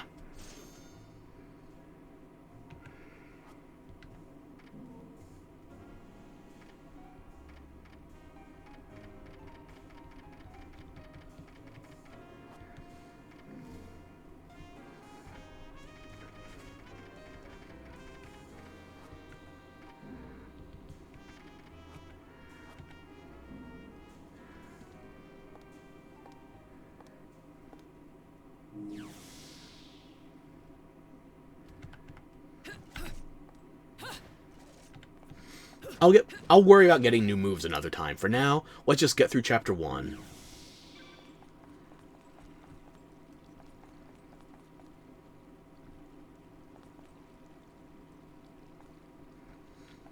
Do I want to go for more collectibles? No, let's just... I'm already here. Yeah. I went too far.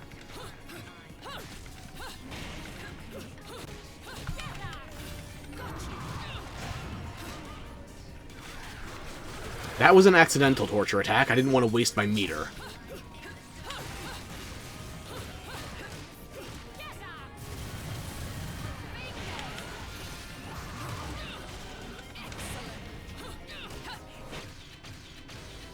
Oh well. Worked out in the end.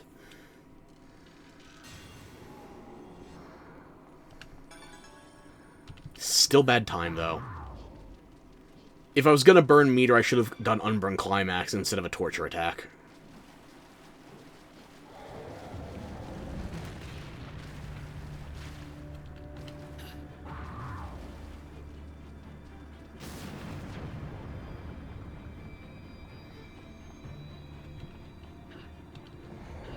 You can't just turn everything into Sutopolis City. This was a perfectly functioning Venice knockoff to start with.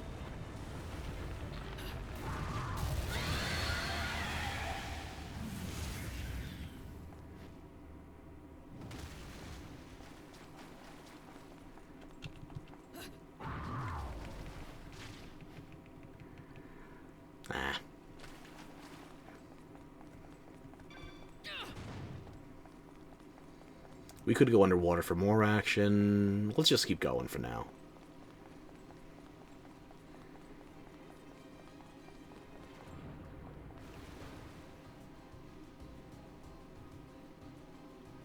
Why does the water look better than every other game with water, too? The water looks better than Skull and Bones! The entire thing is set on a pirate ship! That's not fair! People want to know why I have unrealistic expectations with games, because sometimes some people just achieve fucking witchcraft. Fiddling with a witch.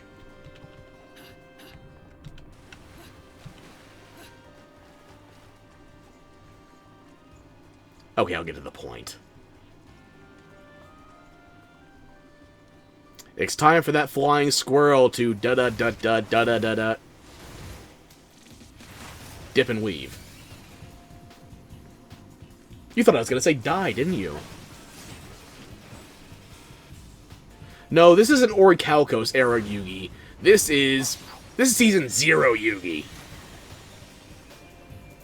And he's actually got Egyptian flesh tones. It came at the cost of his hairspray, though.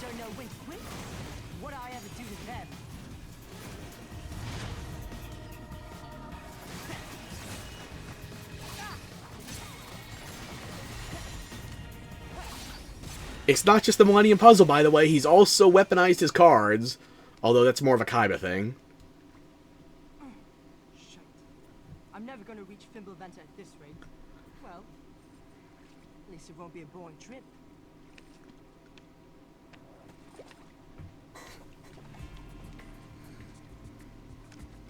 Huh? You can see me. You can see her. Putting on quite a show, little magician. Oh, you like that, huh? Wait till you see the climax. You know what it is? The way those triangles are for his chain on the puzzle?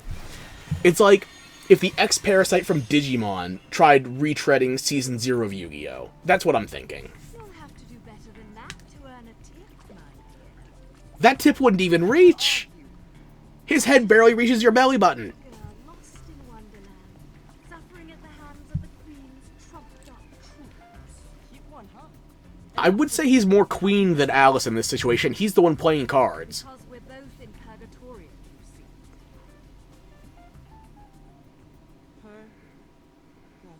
Purgatorio? So, are we heading to Fimbleventer on a shopping trip for Mummy, little one? Maybe. But she told me never to talk to strangers. It's Stay out of my way, or I'll make sure you never get in it again. Aw, that's cute. Ooh, scary. Off with their heads, eh? There you go. That's the the right side of the Red Queen. Red side of the right queen. Fuck. Oh, if you end up on the red side of this queen, you are never going to be right again.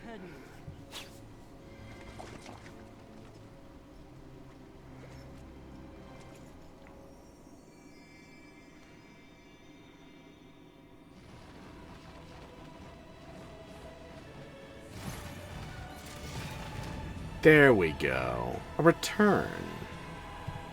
You know what? I've been giving the game so many accolades, maybe I should give one back to you. So close. Is that all you've got?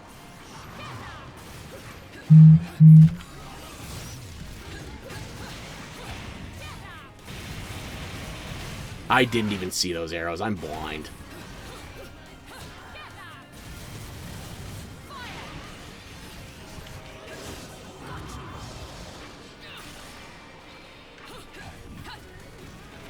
I should have got... Every time I say I'm not going to get Stinger for my first unlock in the shop, I'm lying to myself. But now I kind of miss it.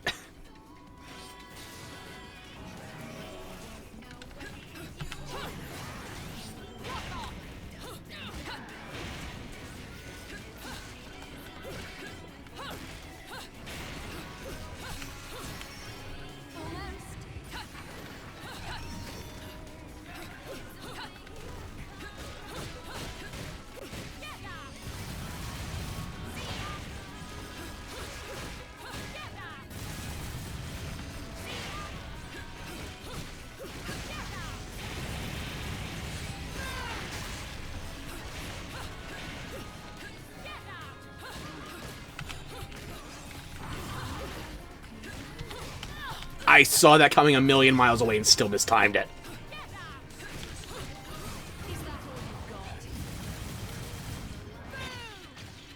It's gonna be gold at best. Maybe a platinum, I'd be surprised. Oh, good. That failure of performance is gonna be on record. The combo was still miraculously not that terrible. And I can't remember what the first record gets me. But I can go ask Radon.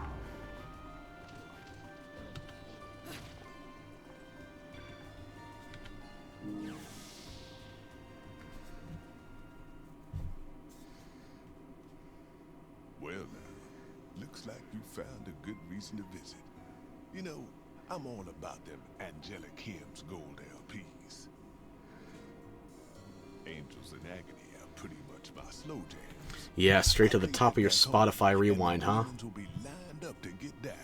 Lucky for me, I got a few jams of my own cooking that'll need a little demon kick to finish them off.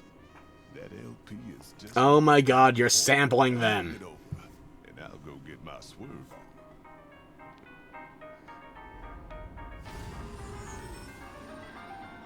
Stan, please, don't remix the Angels.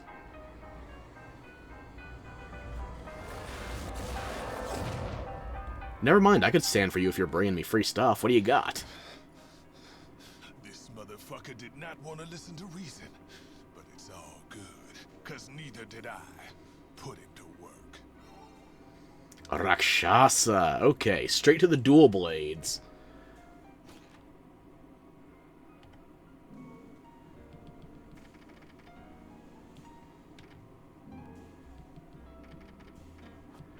Don't have enough for, though. Don't think I have enough for anything aside from 1 or 2 techniques. Yeah, I could get perishables, but I don't wanna.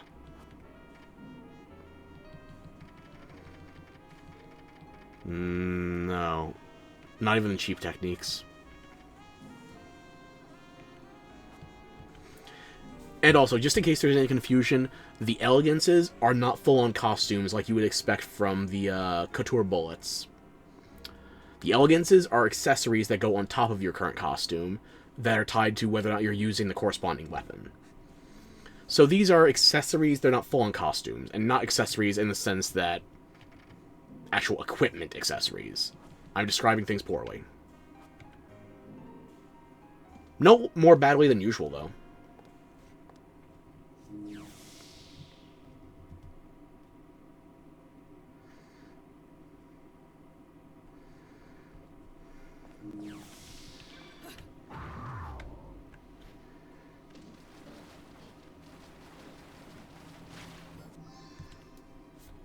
Alrighty, let's see. Noatun is full of ruins and strange sculptures worn down by time. Most of them have long since fallen to pieces. Yet, these ruins are still said to have a strange connection with the god of chaos. For example, that ramp-looking object in front of the city's church is said to be a hidden path that once led to the god's home. Or, so I was told from some old guy who walked by as I was looking at the ramp. He said those chosen would be able to walk on walls. Not the most reliable source, but I'll take it. He must have been able to tell I was from out of town, seeing how intently I was staring at things. Maybe this used to be able to control gravity. If only I knew a descendant of these chosen ones. I'd love to ask them about it.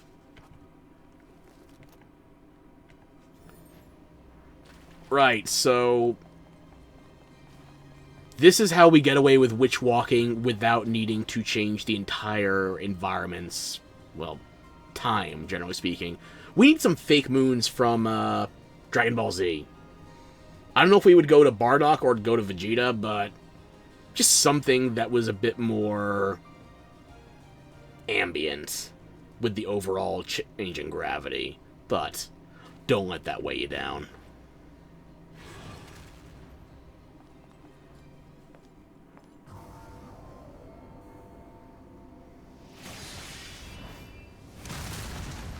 Oh, it's you. The sword-wielding JRPG protagonist.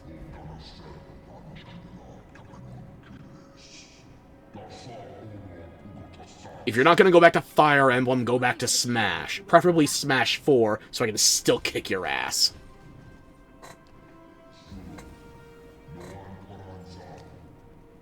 Also another Wii U game that looks way better than you would expect.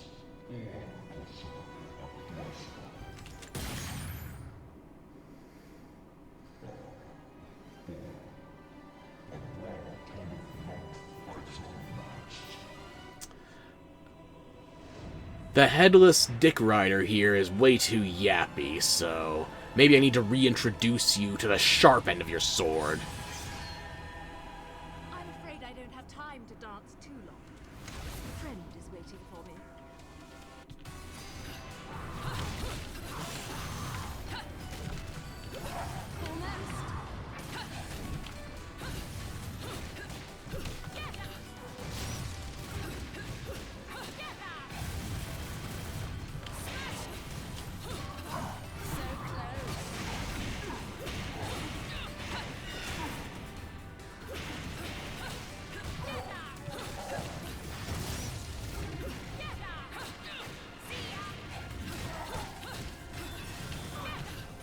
Oh, that's right, you drop your sword. And your face. Nope. I was asking for that one. Sorry, I'll kick it into high gear elseways. Mainly your shins. How did I let that happen to me twice? Ah. That's it, I'm Umbra climaxing you. First I'm gonna break your knees. Actually, I'm going to let you cut me in half, because, Jesus, what am I doing wrong?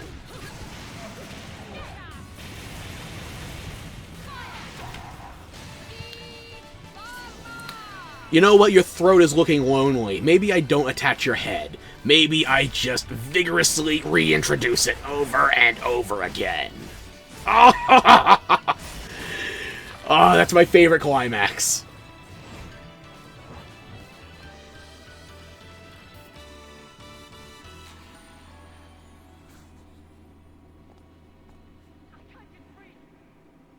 Oh.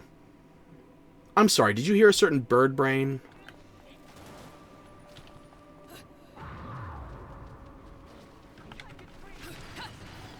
Sounds like somebody is cawing about.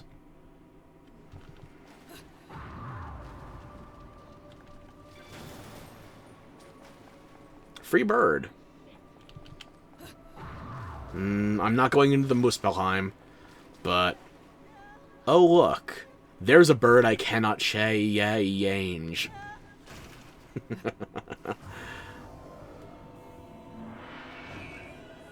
Step away from the Yugi. He's grave robber colored. You don't want the shiny Yugi.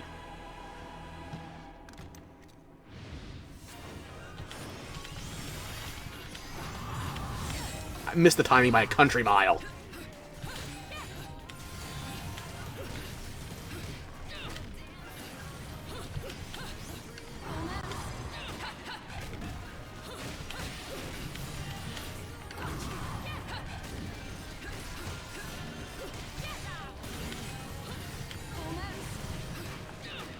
I don't know if you felt that lag spike, but I did. Ow.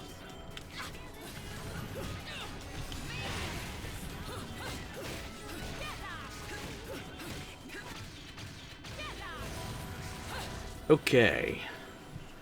I wouldn't be penalized for using items, but I'm still not in a hurry to, if I can avoid it.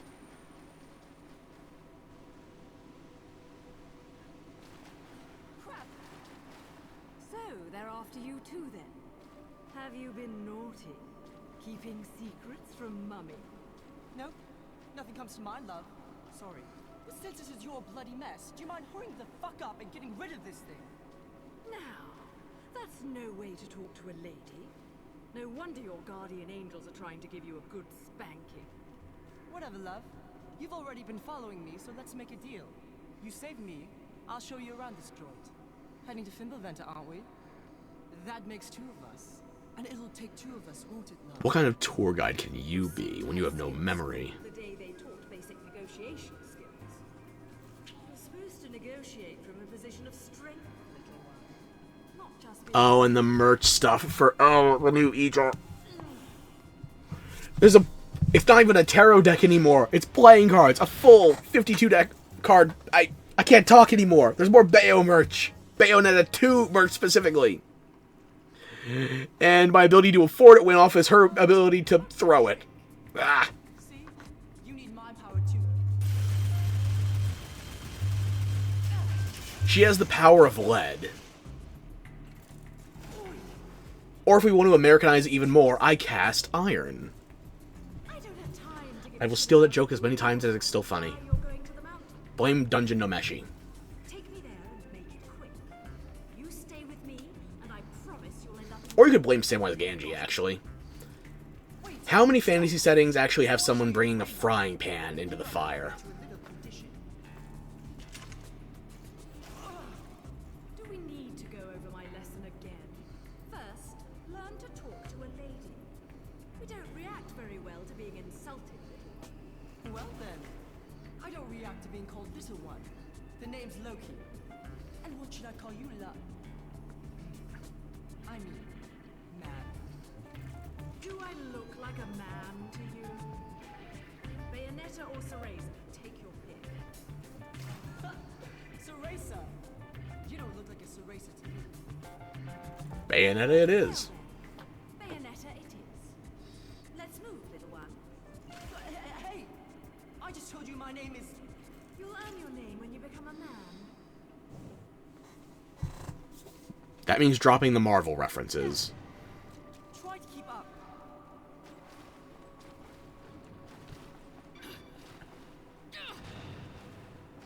Unfortunately, I couldn't just abandon him.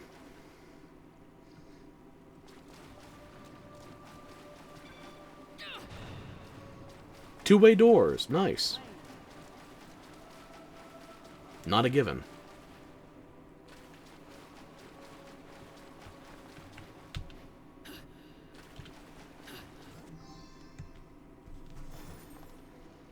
I thought I clicked view.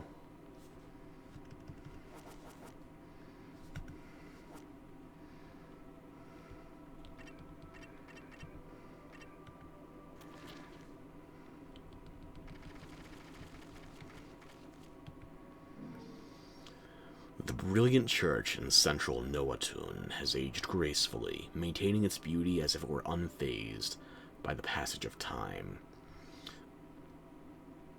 Also, the correct version of unfazed. Personally, I made that mistake a lot longer and more frequently than I'd like to admit, but it is correctly F-A-Z-E-D in this case, not P-H-A-S-E-D. Unless you're talking about it not being hit by phasers, like an energy weapon, in which case, go nuts. Its value is not only sentimental. The people living in the city make regular visits to the church for prayer, nuptials, and funerals. However, word has it that long ago it served yet another purpose. Pilgrims chosen by God would stop by the church on their way to the sacred peak of Fimbulventer, purifying themselves in the waters that flow through the hallowed grounds. While the road to the summit is lost, holy water continues to flow, purging the impurities of those who bask in it. After ruining a perfectly good pair of shoes, I'd say my feet are pure enough for one lifetime. Oh, Luca, you make us himbos look bad.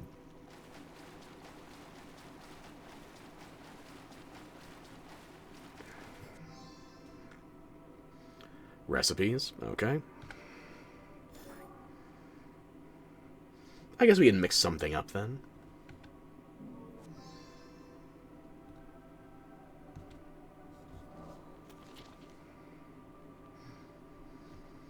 Witch's recipes. Found this cleaning up some old journals and documents scattered around in my dad's office.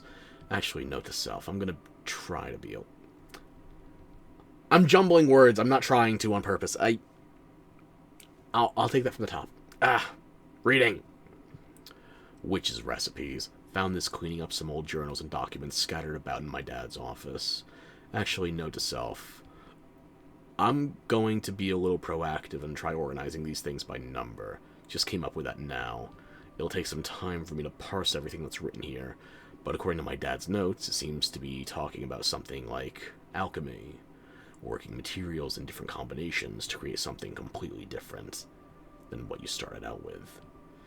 This particular one seems to be about making some secret potion from the extract of rare crystals and jewels. Has a few pictures with it, too. If somebody would collect the materials here, they might be able to test out if these secret arts work.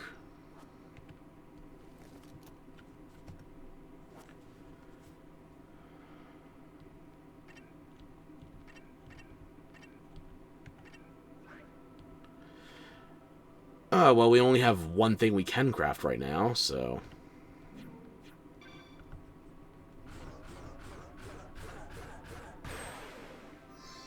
Apprentice of the Secret Arts. There we go.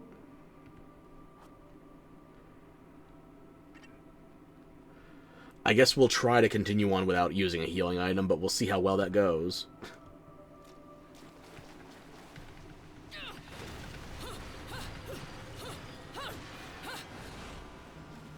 Oh. I should have grabbed that before I did the crafting.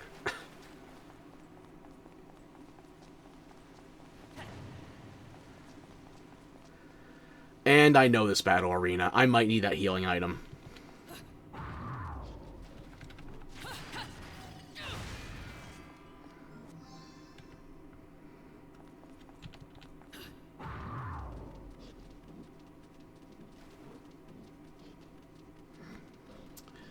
Okay, fine. It's time to get my shit pushed in.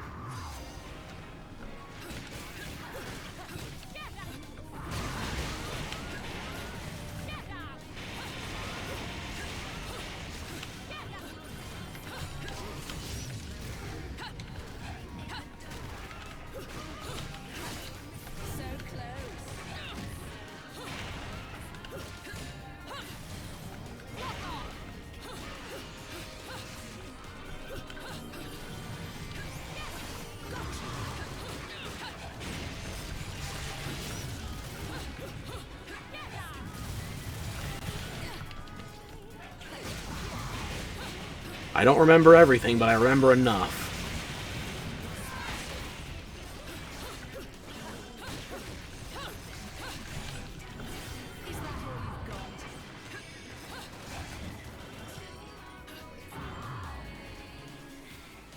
There you are. You took a minute.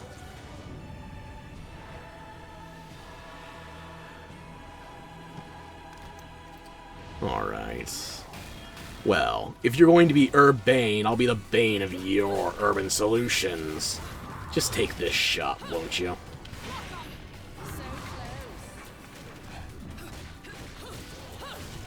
Have I been ignoring Loki's health bar this entire time? Well, he's not taking any damage. He's fine.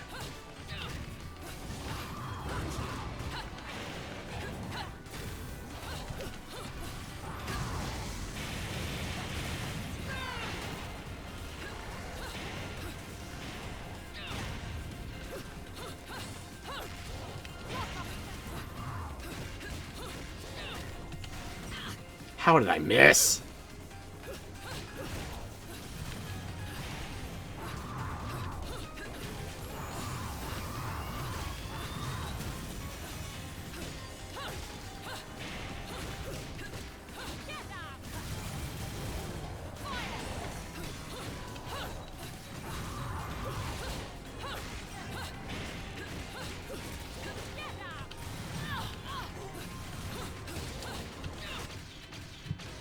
Miraculous! I thought I just died.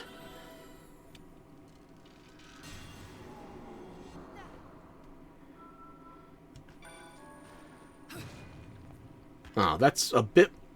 That's a lot of shrinkage I wasn't anticipating, but... You know what? With age... My age, not Bayonetta's.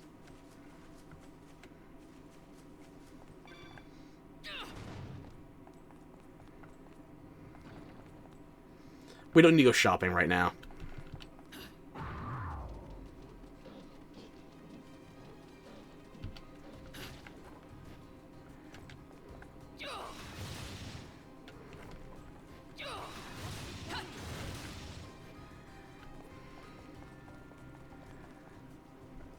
Oh. I don't know what I thought I saw, but it was just a curtain. A canopy.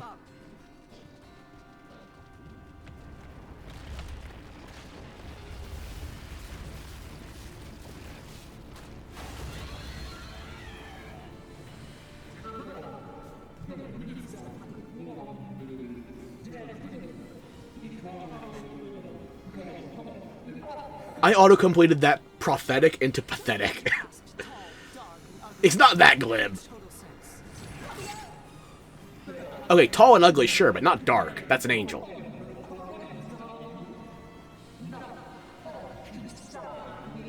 You could explain what's happening, and I probably would stop.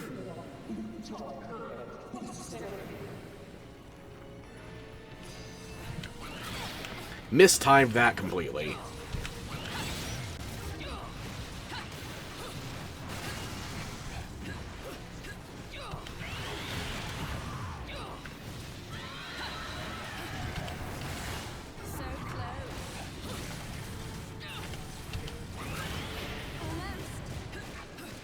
What is happening right now? We are being accosted by an angel that wants to abduct our I can't talk. He's trying to squirrel nap our sidekick.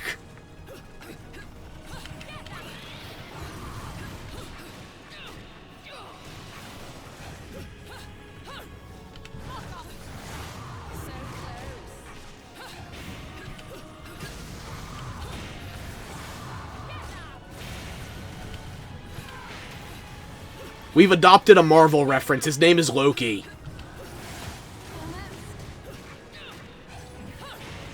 He also dresses like Yu-Gi-Oh! Not one character in particular, more like a mishmash of the entire first series.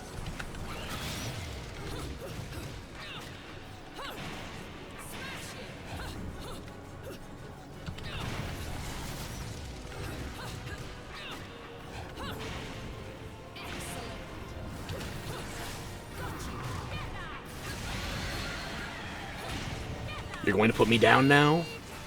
And leave my little friend alone? Do you like the can-can?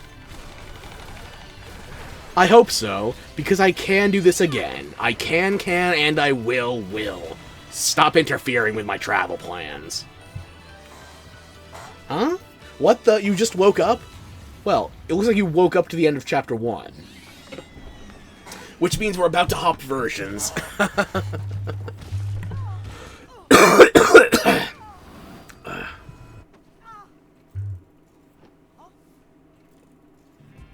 I just hit my mic. Have I been... What the hell are you doing? Let go of me! So, little one. Oh, good. I'm gonna have to go back in the VOD now and figure out how long I was muted. One bad coughing fit, and suddenly I have no idea if I was even making noise. Whatever. Ah. If your sovereignness is going to get in my way, our deal is over. And if we Goody. don't have to meet any more of your friends, you'd better learn to take care of yourself. I'm quite alright on my own. Got it? Your tricks aren't going to work forever, little one. Loki, you're gonna need a bigger trump card if you plan on threatening anything here. You're in a completely different part of the food chain, bud. Maybe you've got more to offer than I expected. For the time being, though, stay here and don't get frisky. If you like the T half of TNA, I was audible when... Regained consciousness, okay. Loki's got prime real estate if you like to sit up front, but might be a little top-heavy here. Hard to say. Balder, how did you bring your hood through the future? Past. Time. Nonsense.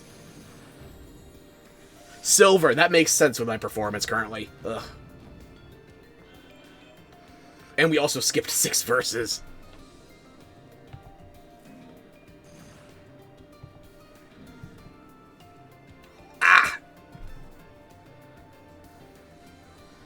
And since we did our amiibo scans in the Gates of Hell earlier, now we can get some costume changes too.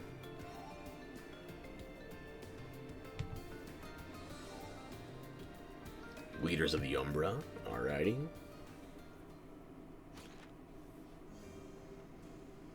A direct access route from Chapter Select to Rodon's store has been opened. Good. I mean, you always get it after Chapter 1 anyway, but still, it's nice. Have it acknowledged.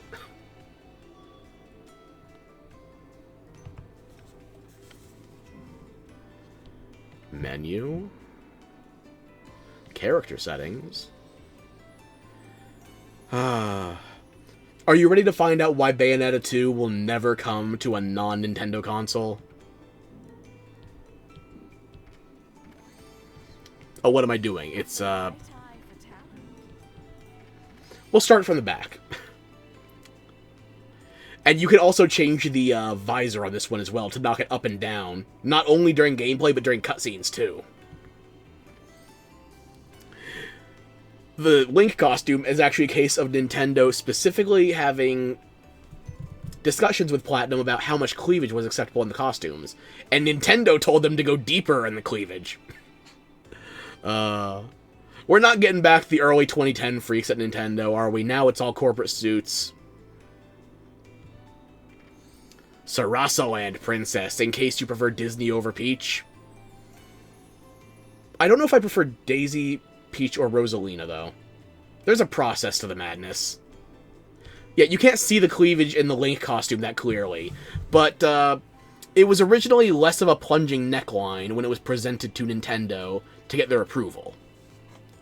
Then the higher-ups, the executives, the suits before they were just empty suits, said, you know, you can make that a lower neckline if you'll want. Sure. Why not? It feels more Platinum this way. Here's the Peach costume, of course. And we're back into the non-Nintendo section. None. Old. Which with no name. Bayonetta 1. Dress B, which you see this once you get to the, I think, epilogue. Dress A, which we saw in the World of Chaos opening cutscene. Can I just say, it doesn't really occur to me normally. Those flowers on the hips, yes, they do add volume. They're very aesthetic. But at the same time, I'd rather have pockets. Who am I kidding? Anybody that dresses like this doesn't only not need a purse, they don't need pockets, they have a porter, they have an Enzo to carry shit for them. Here we have an Aerosmith album cover. Also, in case you need proof that you don't need RTX for jack fucking shit. It's very reflective. A Witch Apprentice, Schoolgirl C, B, and A. I think I would have to go with C out of this one. It feels like, that gambling anime I'm blanking on the name of. I like the red version. Even if it does go with blue handguns. Police girl? It's not Helsing, though. Here we go as a police woman. Umbran Gekka C, B, and A. Ordinarily, I would say C, but considering all the other things we have in her Bayonetta 2 incarnation, I think I would go with A. And, of course, the default. Oh, you want to play with Bayonetta? Oh, no.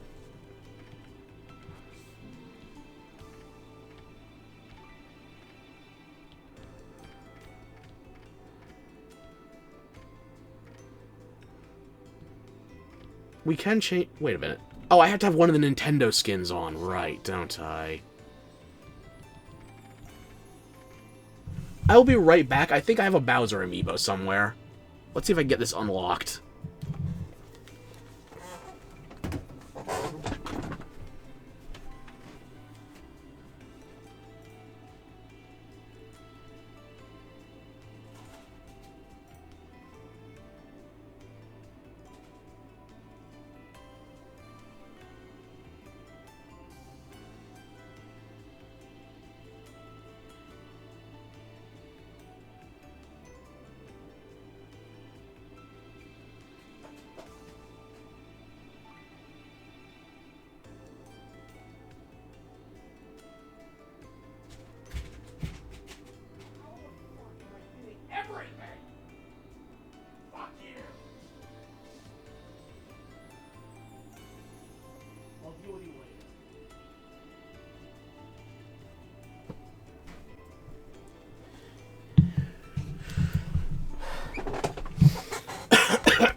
Oh, why is my mute not working? Ah, okay.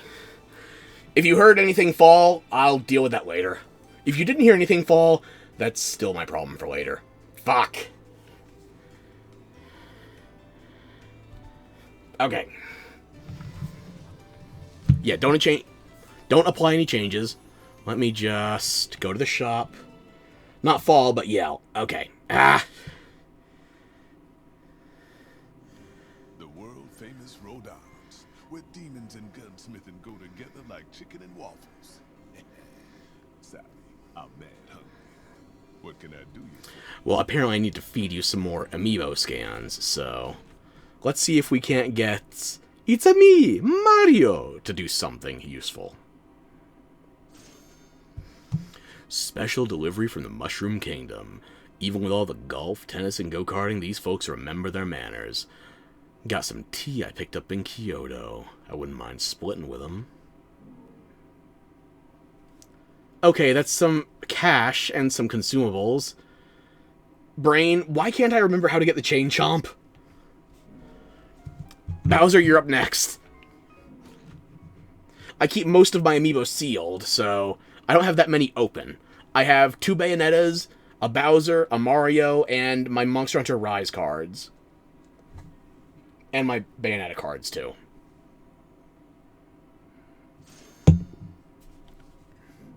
There we go!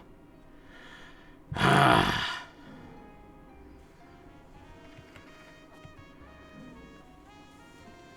don't think I could afford the Mario Elegance if I wanted to, but I can still use the weapon I wanted.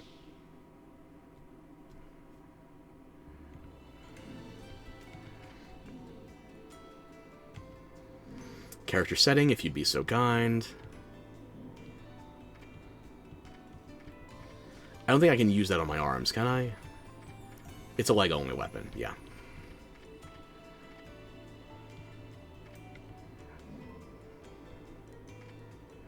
Let's change the costume, too. Have a little fun.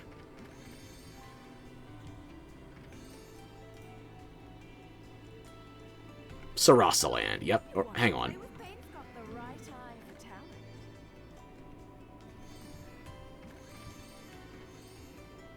Yeah, we'll stick with this. Oh, you want to play with Bayonetta? Oh, we're gonna play.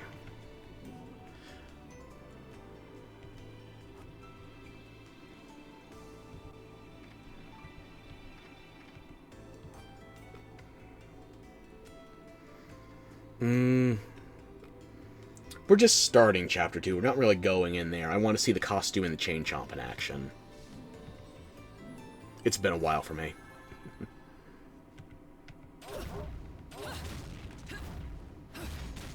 Dreadful. Dreadful. I wish I had the Mario essence, though. Ah, I could have gotten a Mamma Mia out of her. You!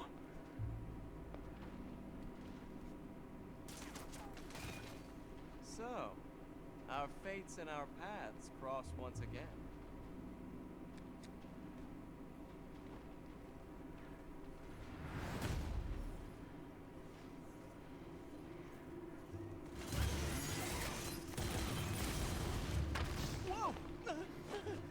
Yeah, I know what your vision was focused on when you cracked through that pavement.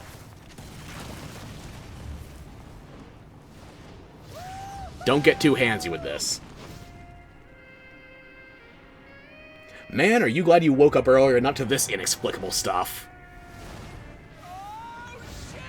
It'll get more and or less explicable with time, don't worry.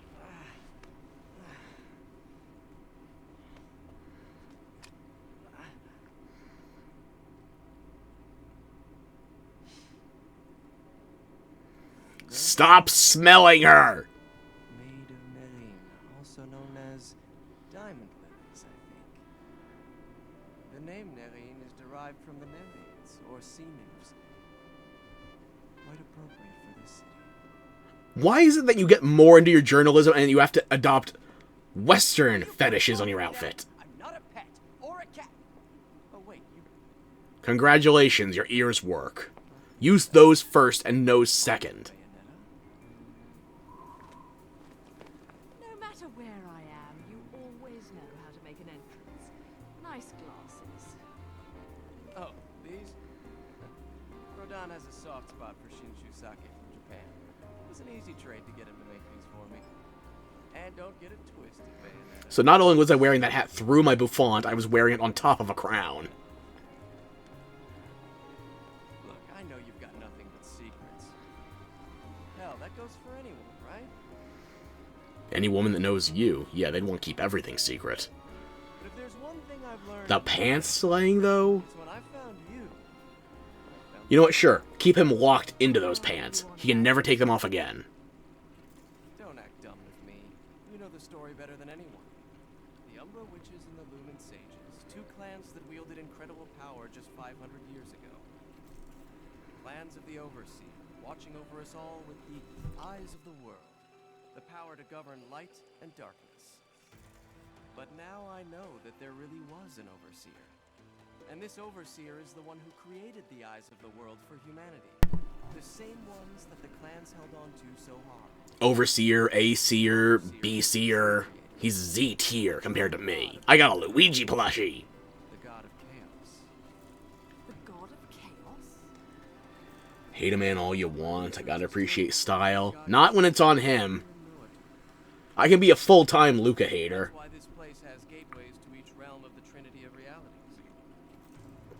La Porta del Paradiso, the doorway to heaven, and La Porta del Infierno, the real gates of hell.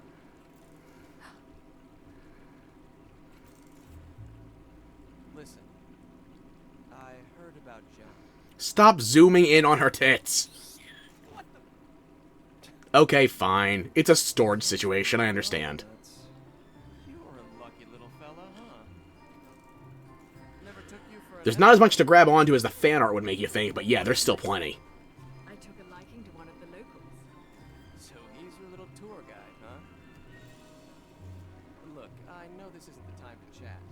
Let me see what I can find out to help you. Just don't stick your nose where it doesn't belong, Chet. Like anywhere near Bayonetta. Don't you worry about my nose. I can smell trouble when I see it. You just take care of yourself.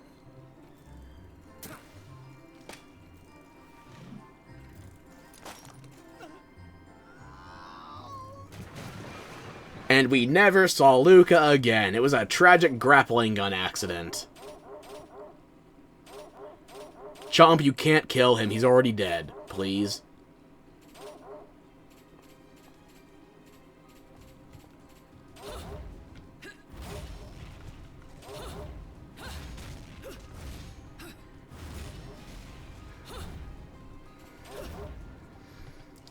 I forgot how precise the view was from below when you're using the princess outfits.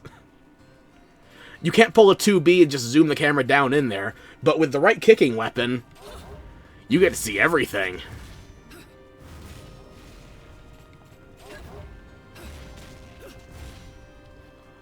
Whew. Bonk me all you want, you can't unsee the panty line.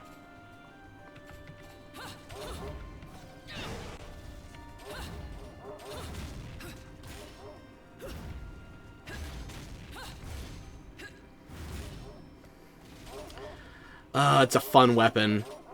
But unfortunately, things like the Daisy costume, the Chain Chomp weapon, this is why we're never going to have Bayonetta 2, especially, on anything else. They could take out the amiibo unlocks, but where's the fun in that?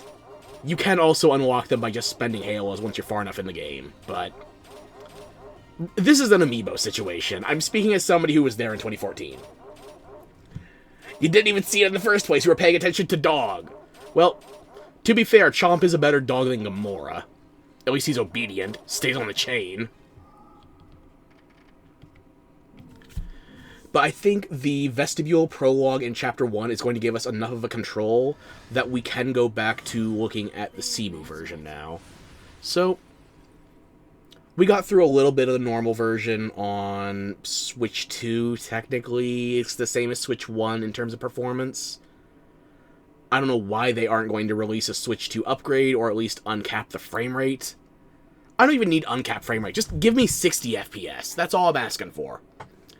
But we don't have it on Switch right now, and whether it's the input delay from my capture card, or the 30 FPS cap, this does have some issues. I was feeling the difficulties when I was playing, so the worst one, if you remember correctly. True. So now we're going to switch to the emulated version via Simu. I do think the Wii U version is generally better, but we have to consider practicality. There's a lot of rambling at once. Don't worry, we're just going to skip straight to playing it. So I'm going to yank this out of my capture card. Yoink. I'm going to switch off the boost mode. I hope you can hear that. It's still so good. Okay.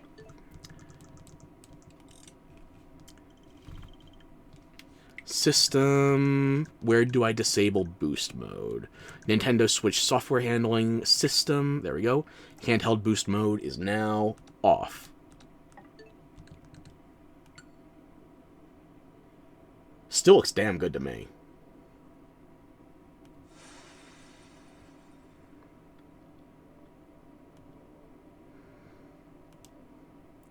So I'm going to go back into the story, into Chapter Select, Chapter 1. I'm holding up to the microphone so you can hopefully hear things while they're happening right now.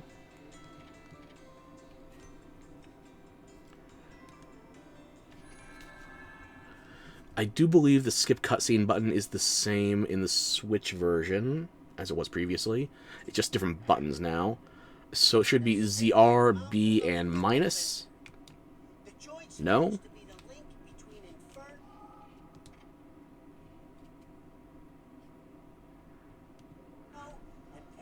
Would it be ZR A minus?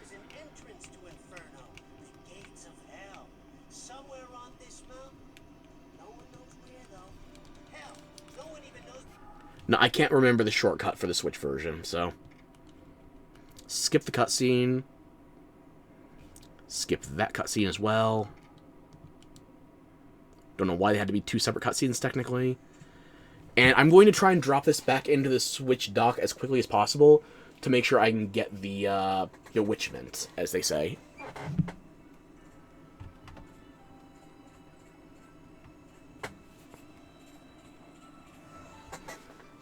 You know what? You can see this until we get into a fight.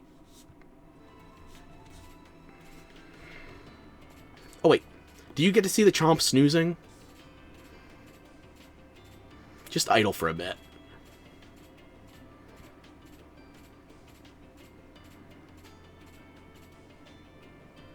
Isn't he precious? It does look more chunky now that we have it back in the dock, so... Nah? Aw. Baby. Well, now your baby exploded. I got you a new one, though.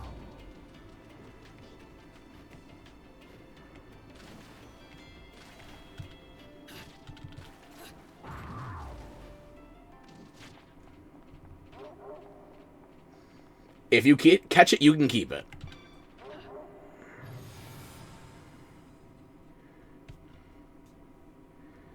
That's your son? Should have had more.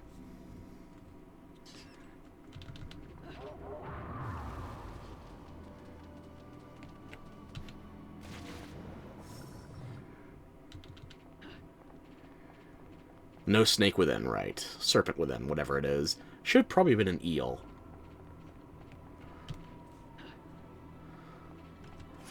Okay, I'm going to try and make sure I get this in the dock as quick as you can so you can see the bewitchment pop. But unfortunately, you can't use the touchscreen while it's docked, so...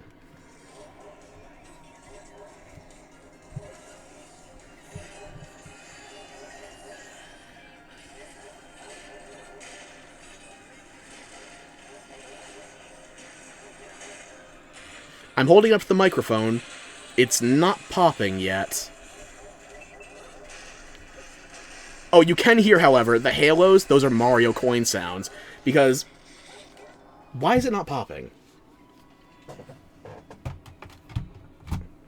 That's it. I'm going to Google.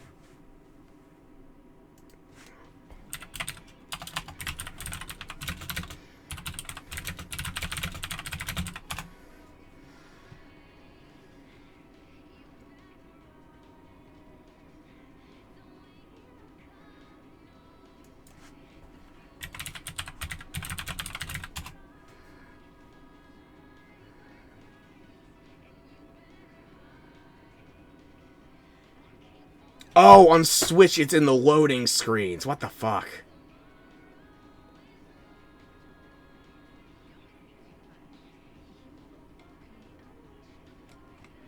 Well, that's not what I thought it was.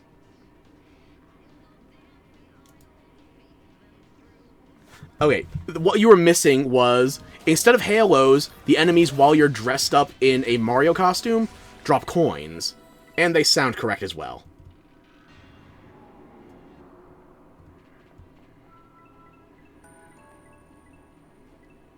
So apparently what I need to do is actually go back to Chapter Select.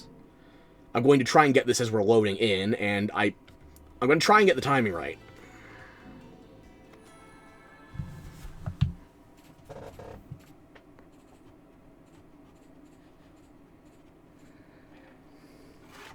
The sacred mountain of Thimblevent.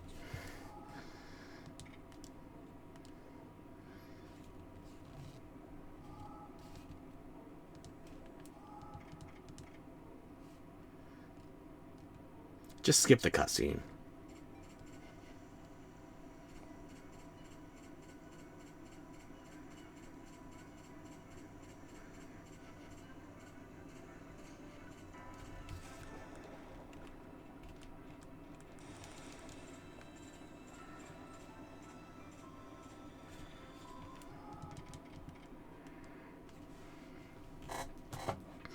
Maybe if I put it into practice mode instead?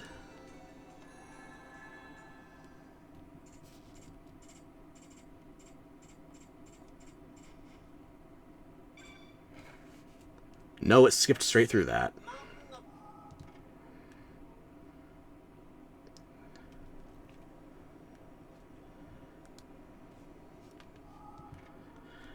I think I might just have to do that off stream then, because I can't record in handheld mode.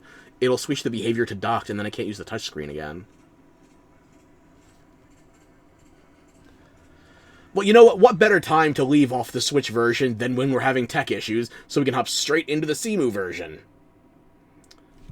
Oh, wow, you really love this part where you can see how blank has blank and blank. Yeah, I know. Okay. Away with you!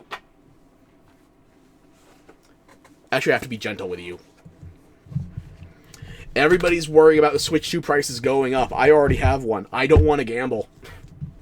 You go back into your carrying case, you're zipped up, you're safe. And then I throw the case.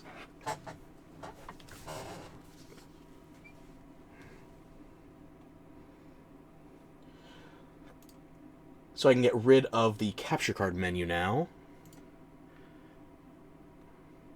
But gambling's so fun, not when you have a lot of experience losing. That's what I have 10 luck for in Vegas. New Vegas. Old Vegas doesn't really care about your stats that much. So we'll hop into Cemu. I gotta hook up a controller, by the way. As I said previously, I ordinarily would use my Xbox wireless controller for this. But the button layout gets me confused and the game. So, I'm not sure if you can see this. No, it's not showing the menu yet. Ah, okay. I have two controllers saved for my inputs right now. I have the Xbox Elite controller saved in case I need to simulate a Wii U gamepad. It doesn't have a touchscreen, but I can just click on the screen when I need that.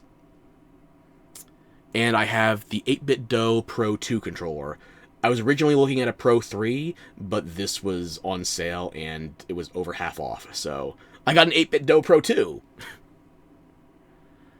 I've heard good things about the Pro 3. Pro 2 is working out nicely for me, though. I've only used it for, like, probably 5-6 hours. If you like games with a Nintendo layout on PC, or you could probably use the Switch 2 very easily, I like it. I recommend it.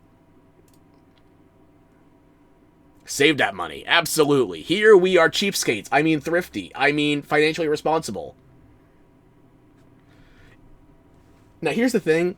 There's one problem with Cemu that I never figured out a solution towards, and it's that because of the way that it displays the frame rates, even when your options are to hide it, it will include the frame rate in the title of the window. So if you want to have the window specifically captured by OBS, sometimes it freaks out, and it can't find it, even when you've directly selected it very recently.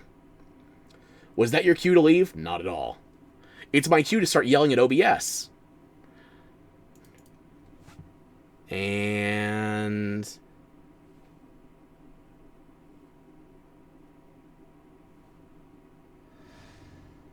nothing.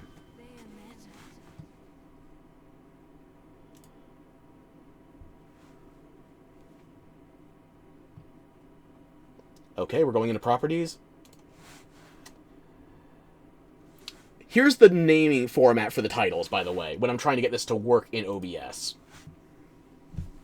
Cemu 2.6-FPS, 60.00, open bracket, Vulkan, close bracket, open bracket, NVIDIA GPU, all caps, close bracket, open bracket, title, ID, only the I is uppercase, 0005000 hyphen space 101722600, close bracket, Bayonetta, all caps, 2, open bracket, US, all caps, V, lowercase, 01, close bracket.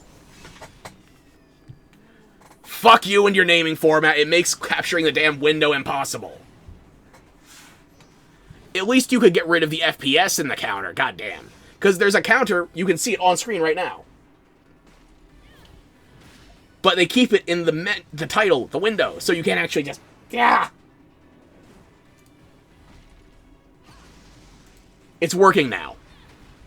So we can go full screen.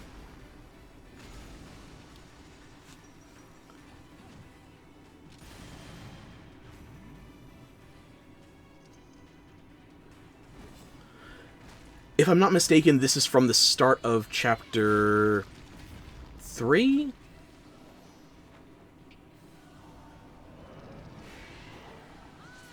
Or, no, this is after Chapter 4, I think.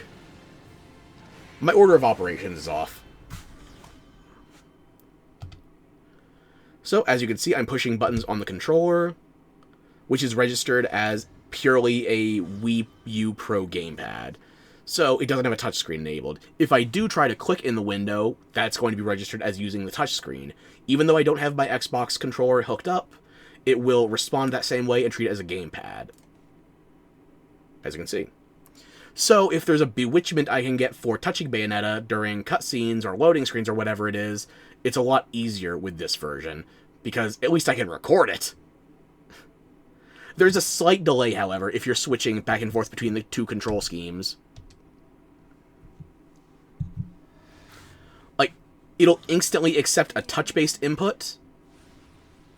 It will not immediately accept button inputs until it acknowledges a shift from the gamepad to the controller. Technologia! When did the Wii U come out? 2013? 2012?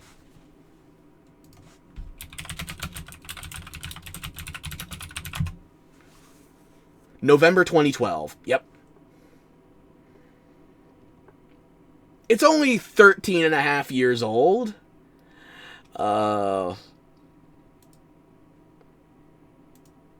And now I'm remembering people are actually describing the original Wii that came out in the mid-aughts, and they will describe that as their first console and it being so nostalgic.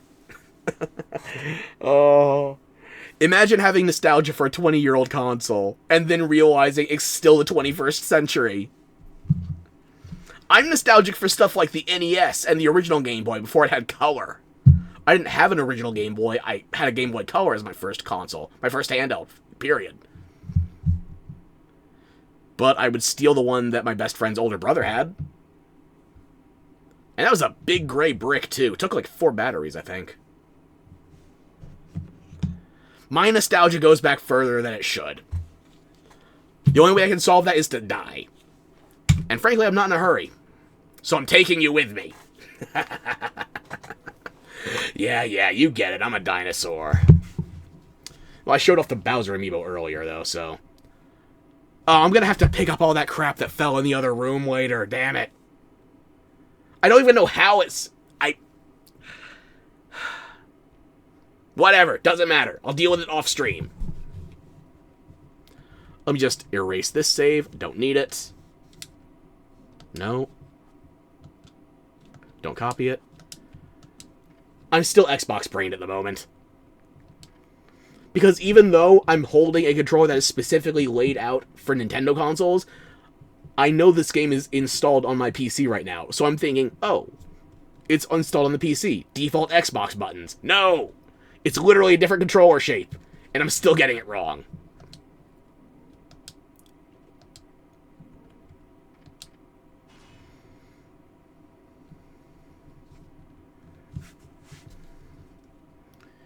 In a universe of light and dark, where perception is reality, and touch controls are mouse-driven. Like an FPS should be, probably.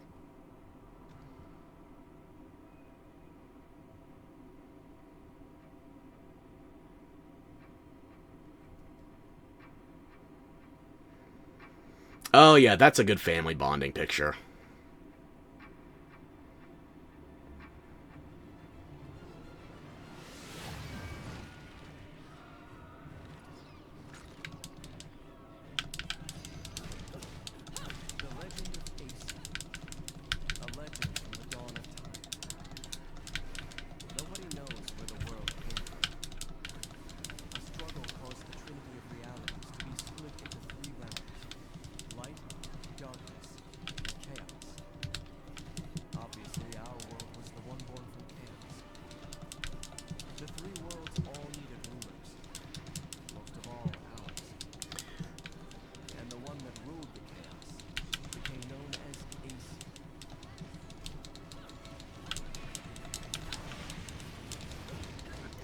Timing is different, I can definitely tell you that much.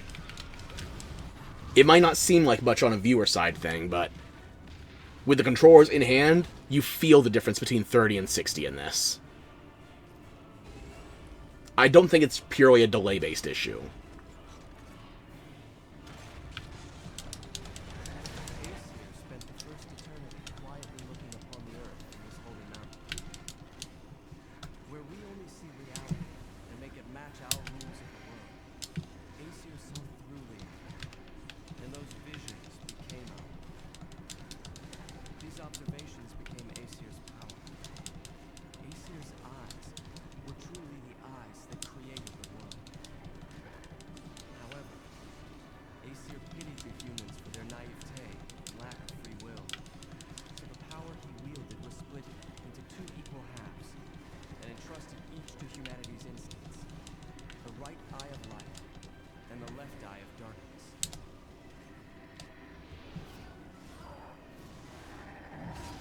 Get that Zanbato out of my face. You are not part of Rurouni Kenshin. And even if you were, you might want to distance yourself from that IP now. We were making Wally jokes earlier, but sometimes it's just straight up pedophilia. Humans gain free will. And that's before the questionable angles with the sumo wrestler. With control of the eyes of the world, the eyes that determine destiny, humans could choose their own paths. They awoke to their own identities. Man is but a reed, the most feeble thing in nature. But now, thinking. Yeah, I think that I could get used to doing the Switch 2 version on 30, but switching back and forth between the two of them, that would be impossible. At least for me, because I'm not that good. I'm not that adaptive. I get stuck in my patterns. Yeah. Shapes, colors, domestic drama. I want to look you in the face, but all I see is whole. And you summon a holier-than-thou monster, too. A lumen sage. Cheeky. No one bothered telling me any of your kind survived.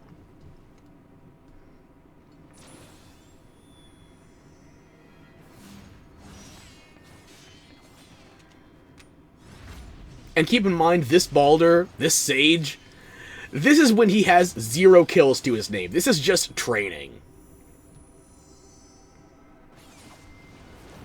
And he already thinks he's Darth Maul. Well, at least you're the silent type.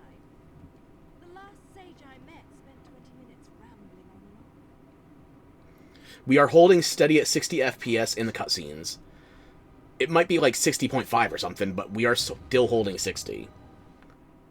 Via emulation. We could never do this emulating PS3, at least not with the current tech. What is even the story? I could sit you down and explain it.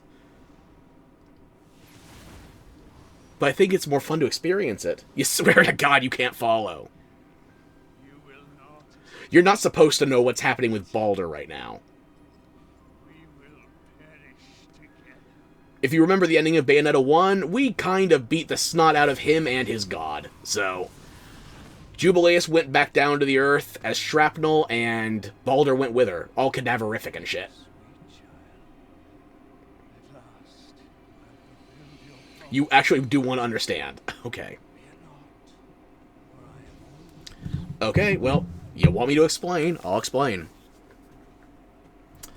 Maybe I'll do a visual aid, or I could make it even a video, probably. Whatever.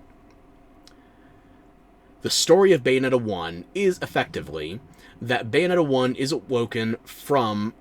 And you might wonder why I'm clarifying Bayonetta 1 from Bayonetta 1. In Bayonetta 3, it was clarified that each Bayonetta game is technically a new Bayonetta across the multiverse. I prefer the theory that Bayonetta 1 and Bayonetta 2 are the same person because, you know, linear time, but then there's also time travel in both games, so... They're making it a little harder on me than I'd like, but I'm trying to work with what we have. Okay. Let's just operate under the assumption that Bayonetta 1 and 2 are the same character. Fuck Bayonetta 3, okay? Bayonetta awakens after being sealed at the bottom of a lake for hundreds of years after the witches warred with the Lumen Sages. This war caused both clans to go functionally extinct. There was one Lumen Sage left, Bayonetta's father Baldur, and 2 Umbra witches, Jeanne and Bayonetta herself, who actually wasn't known as Bayonetta until after she got out from under the lake, so at this point she would just be the witch without memories. She would become Bayonetta by working with Rodin, Enzo, and other assorted nefarious elements, because she needed some kind of name. Bayonetta was a code name, not her birth name. She was born Cereza, and once you get to Bayonetta 2, she's even comfortable having strangers call her Cereza, starting to become closer acquaintances, but still generally strangers, as you saw with Loki previously. So Bayonetta is looking for the other stone in what she believes is a pair of jewels called the Eyes of the World. She believes that the stone in her brooch, the red stone, is the left eye of the world. She's looking for whoever has the blue one to match. She doesn't know that the Eyes of the World are actually spiritual leaders that have tangible powers in their setting. So, at this time, she's still looking for the stone more than anything else. And she's guarding the one she has carefully, which is good, because if she didn't value that stone heavily, if she tried to pawn it off for weapons or something, that is part of her brooch, her Umbran clock, which contains vital components to the Witch Heart. If she loses that and it stays gone or it's destroyed, it's game over. That's her heart. It would be destroyed, it would take her with it, as you can see in Bayonetta 3. So she's not guarding it carefully yet, but she will learn she should. And throughout the course of Bayonetta 1, she's pursuing what she believes to be the stone in the pear, when she's gradually revealed over time, through conversations with the Cardinal Virtues, as well as Jean and the inner voice of Balder, that she is the left eye. She doesn't have the left eye, she is the left eye. It's bound up in her soul, basically. And Balder, her father, as the last Lumen Sage, is the right eye. Left eye of darkness, right eye of light. Chaos, darkness, light, you know the drill. If you've heard Kingdom Hearts dialogue for more than 2 minutes, you're probably not getting anything terribly unique. So, as one of the last Umbran Witches and the last Lumen Sage, they are the last overseers of the world. They are the last ones that can hold the power, other than the Overseer itself, which would be Aesir. But Aesir doesn't matter until Bayonetta 2. With Balder's death is the death of the right eye, which means you're effectively removing one of the components keeping the world stable, which is why you have things like, oh yeah, up north and down south, our divine companions aren't quite happy with the state of things going into Bayonetta 2. They've lost a vital component to keep the Trinity of Realities in balance. The world of chaos needs its overseers. Or at least one overseer. While Bayonetta still has the left eye, it's not alright without the right eye. So, after dealing with the Cardinal Virtues, confronting Balder, returning her younger self to the past, then confronting Jubileus, summoning Queen Sheba, and using Queen Sheba to destroy Jubileus' soul, Bayonetta and Jean team up to destroy Jubileus' body, and the parts of it return to Earth, as you can see here with Balder. Balder was still contained in the physical right eye socket of the statue. Jubileus' head returns to Earth, it's fully destroyed, and so is Balder. Now, at the start of Bayonetta 2, events are just starting to seem chaotic at first. There's no right overseer. There's no balance. Bayonetta is only brought into the conflict by accident, because she's going to Fimbulventr. She's going to Noatun to look for the gates of hell. The real gates. To save Jean. Loki is going to Fimbulventr because he has an instinctive impulse to return to his other half. Loki is the sovereign one. His other half is the prophetic one. Or, no. Do I have the sovereign and prophetic ones backwards? Regardless, one is sovereign, one is prophetic. They are trying to unite each other. Lopter, the other half of Loki, is aware of what's happening right now, and is attempting to return to its full power as Aesir, with both the right eye and the left eye. While the left eye is gone from the current time travel does exist within the setting, so he could reach into the past to conjure up another left eye. However, he wants to do so in a way that causes Bayonetta to return to him as well with the right eye. With the left eye. Don't ask me why he doesn't just go back in time to grab both of them while they are younger, weaker, more susceptible, and able to have the eye stolen from them. He's bringing Bayonetta in her current form, and he's bringing Balder in his younger form, when he was still malleable. Because Lopter and thus Aesir is bringing Balder forward in time and plans to send him back, if at all, this leads to Balder being able to be changed for the future, for the better, the same way that he changed Bayonetta a la Cereza when she was still a young girl in Bayonetta 1. The right eye had to be awakened in Balder at some point, although he does have the power by the time we are encountering him in Bayonetta 2. The left eye in Cereza had to be awakened during the events of Bayonetta 1. For Balder, Bayonetta 2, both of them can be activating the powers of their eye as they're happening in the story at that time. You see Bayonetta using her left eye when she summons up those wings to fight Gamora going up the skyscraper in the World of Chaos, the prologue. Once Balder gets to join the action, you'll see him right away also summoning Fortitudo and other cardinal virtues he can summon right out of the gate. He can bring out Fortitudo and Temperentia very early on, and let's see. I don't think he summons Sapientia. Does he summon Eustitia? The cardinal virtues are basically the high-tier summons of the Lumen Sages, in the same way that we can summon not necessarily our contract, like Madama Butterfly. We can summon parts of her, like her fists and her feet, and technically her head, butt, and her whole half-body if she decides to join in with torturing a certain headless bastard. It's not a deep story, but it is complicated. So, Balder and Bayonetta are reunited, although they don't know each other's identities fully, in the course of Bayonetta 2. This leads to them both having access to the Eyes of the World and the ability to activate them simultaneously, which is what Aesir wants, because by the end of Bayonetta 2, he's going to try to steal both of the Eyes of the World from both of them. Again, if he has time travel and he can steal from the past, it doesn't quite explain why he wouldn't steal them in a more manageable sense. But Aesir, I think he only wanted to go into the past to steal one of them out of necessity. He didn't want to go back for more than he thought was minimally necessary.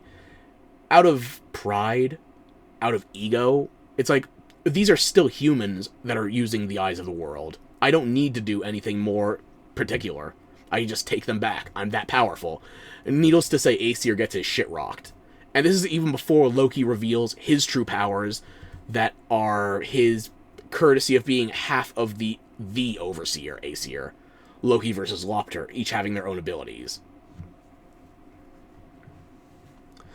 There's also a question raised as to whether or not Loptir/Aesir had to manually go back in time to influence events during the Witch Wars in order to cause Balder to go down the path that would eventually lead him to going into the future, and then taking the spirit of Aesir back into the past, and then continuing onward for the next 500-600 years, building up the events of Bayonetta 1. Like, the question is, was Lopter planning all of this 600 years in the past, or did he have to manually go back into the past to influence events? Because with what happens to Balder by Aesir's and Lopter's interference, it's a closed loop. Aesir brings Balder to the future so that he can send Balder back to the past with the Eye of the World active as well as the influence of Aesir. He sends him back because eventually he's going to pull him forward. It's convoluted, but it makes the barest amount of sense.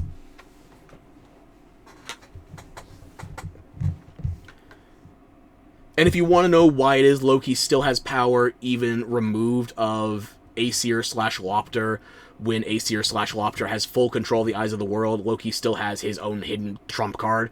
And I use trump card literally because of his card motif in attacks, and figuratively because he does have one final ass pull of a power.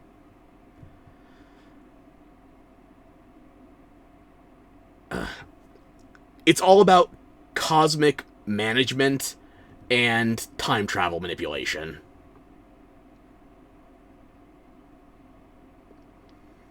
There's also familial dramas, considering that Bayonetta effectively has to kill her father in order to save him. that her mother is already doomed to the one person that is the ultimate villain for both of them. That she starts off in a sort of amnesiac, naivete, childlike role, and she eventually has to take on someone else that has their own naive, childlike amnesia situation in Loki. I think Bayonetta 1 and 2, though it stumbles in the story, it does create a closed loop that has a function. It does have some deliberate strokes to it. Unlike Bayonetta 3, that just exists for its own sake and then jumps off into a random direction. I'm not going to explain Bayonetta 3's story, so...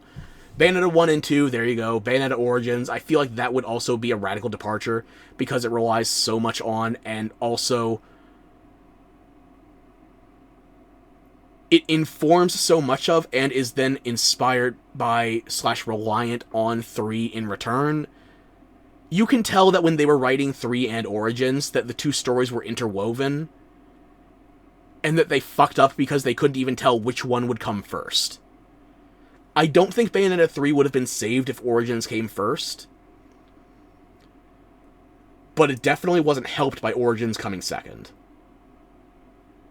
I think that's the best Cliff Notes version I can give you, so we're going to keep moving on now. Oh, don't skip it, no. Play.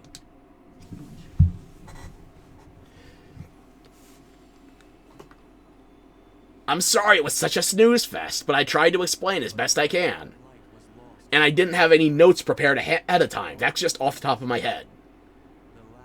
It is complicated, yeah. It's a dumb story, but it's not simple.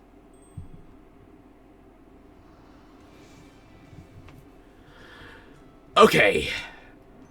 Prologue time. Because the vestibule is just the precursor to the prologue. Prologue part 1, if you will. I need to watch this one a little closely to make sure the audio syncs properly.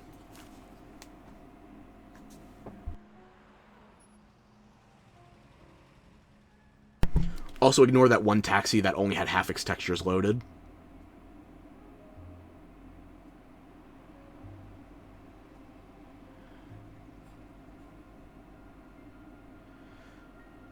We need to wait for Enzo, or at least the newscaster, to show up, and then we can start comparing subtitles and lip flaps and all that jazz. Okay, the timing looks like it's approximately right. Maybe it's off by a couple of milliseconds. Milliseconds? Microseconds? I don't know anymore. I'm gone. I'm participating, but I'm not here. Oh, look, the screen's broken again. By the way, OpenGL doesn't have that graphical issue with the billboard when you're first looking at that screen. That is not enough to carry. I'm sorry to say. Not having one graphical issue does not excuse everything else having graphical issues. But I did think it was worth pointing out. Anyway, thanks though, you guess you understand a little bit more at least. I will try to sit down and write some notes to explain better if you want, but I think I hit the highlights.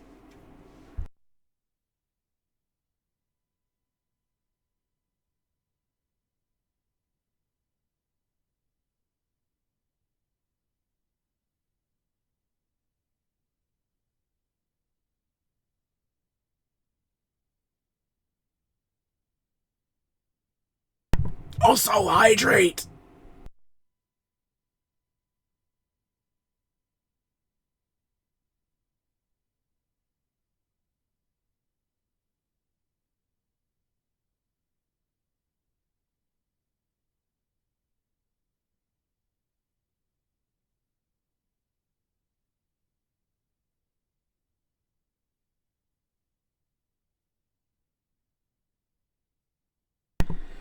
Oof, sorry about that. I was coughing up a bit. Don't worry, there was no blood this time. I'm fine. Ah. Moisturize the interior of your throat at your leisure.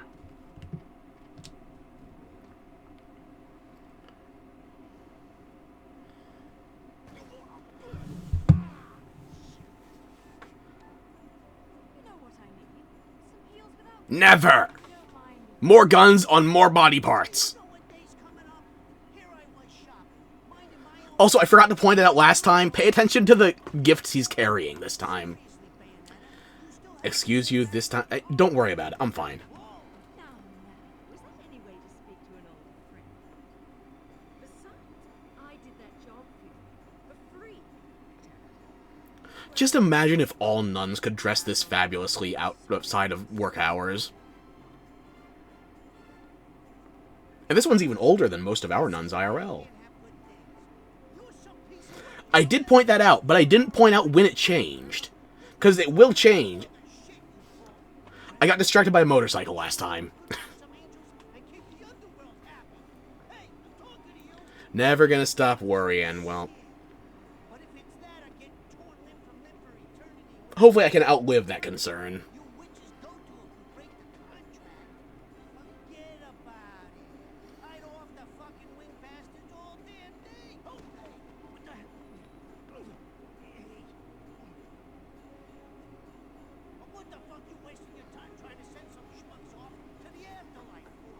In the air before she catches it again, if you recall that correctly. Yes, she and Jean both catch the same configuration of boxes, even though there are no duplicates to that extent.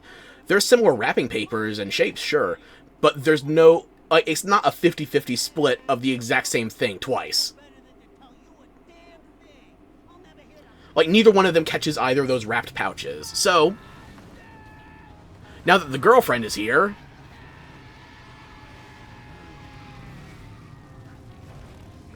smokin' sexy style, by the way. Give me the right frame. They're both carrying 4 boxes in the same color configuration. They are not the same necessarily wrapped configuration, but they are both holding 4 boxes. So neither of them has any of those wrapped, like, satchel-looking things, pouches or whatever. You did pay attention! You get a point!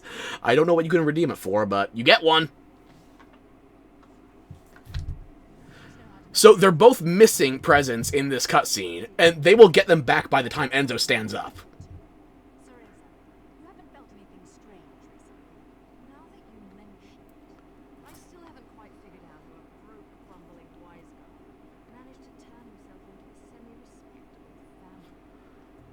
Forget about it. And what's this Ceresa shit? You look so much better without the open GL errors. Some witch with amnesia goes around calling herself a weapon, and it turns out she really got stuck with a kid's nickname.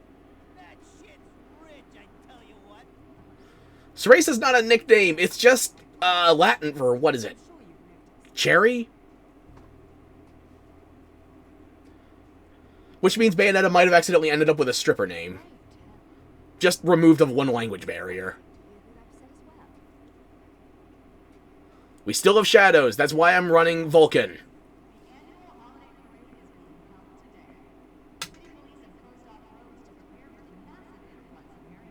I'm also watching the VRAM in the upper... oh, by the way. The square you can see about here, I don't know if you can actually...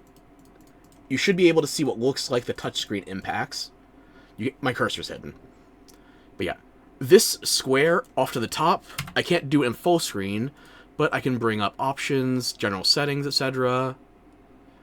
Go to overlay, and I can disable that at any time.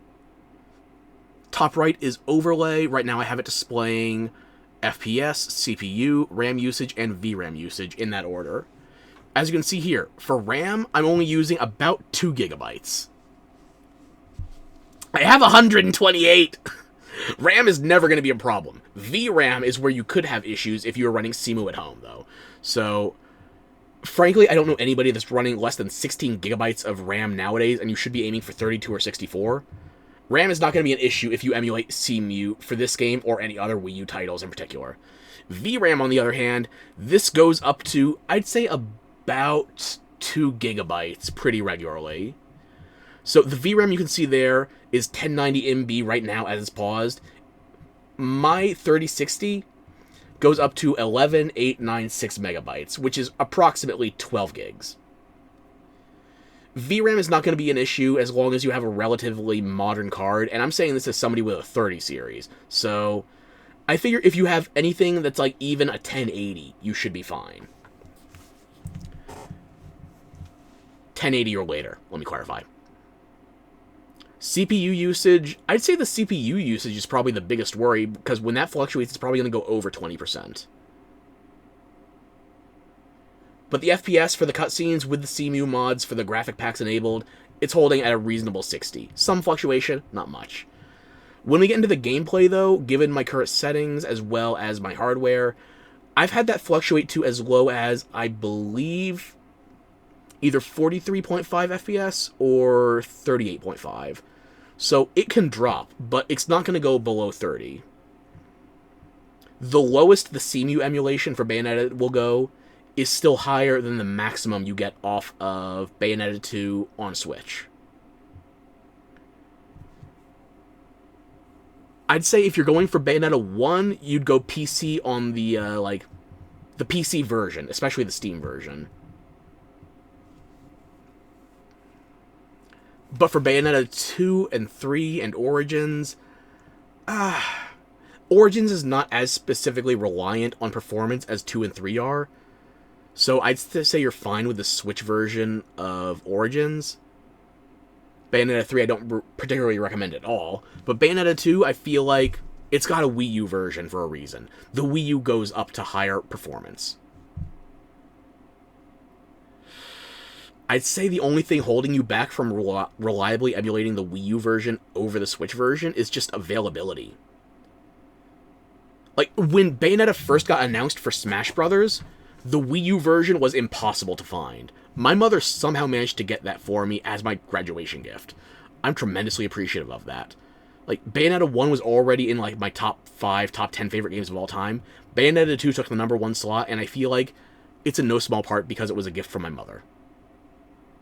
My mom's the best. You can't have her. But, just tracking that down was hard. They did a re-release eventually. The launch version of Bayonetta 2 was also bundled in with a Wii U version of Bayonetta 1. It was a 2-for-1 bundle, basically. Nope. I'm sorry, I think I have to take this. Excuse me.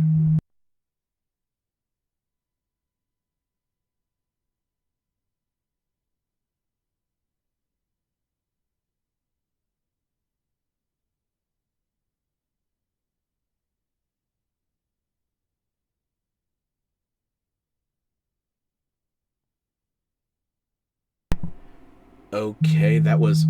Never mind.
Right, sorry about that. Let me just bring this back.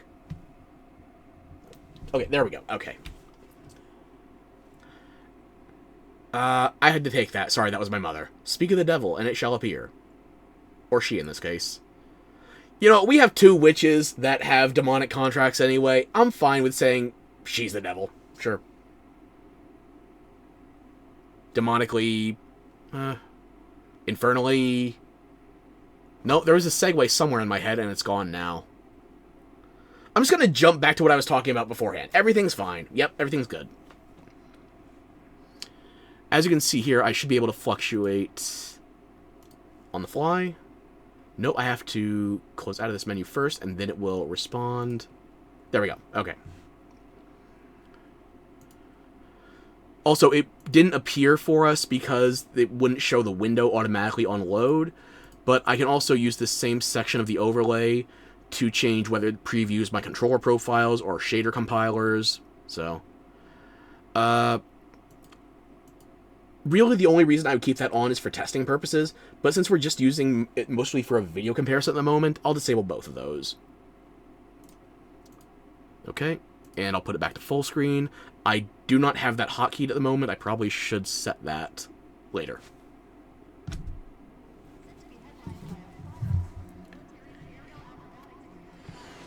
You see, even though Enzo didn't have various pouches and satchels dropped on him, he is cleaning them up as he's about to pick everything up.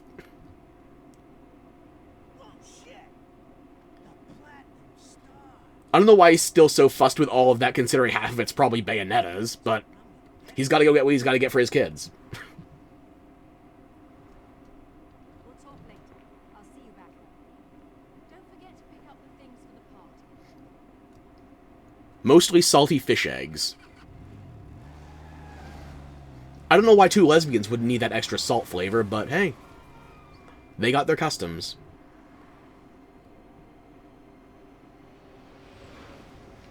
They still have accessory males for a reason, right? Like baggage. Emotional baggage.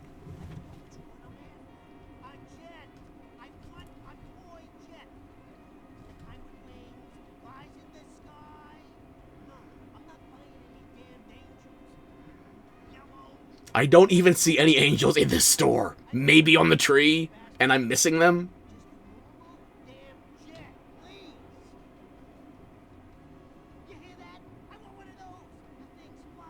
Deer, panda. No angels. Fucking pandas, though.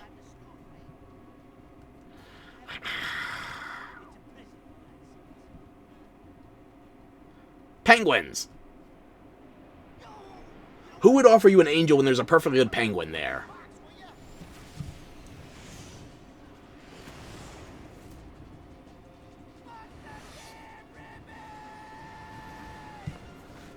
The Jet's probably thinking the same thing. You know, I try to avoid doing this in my Sunday best.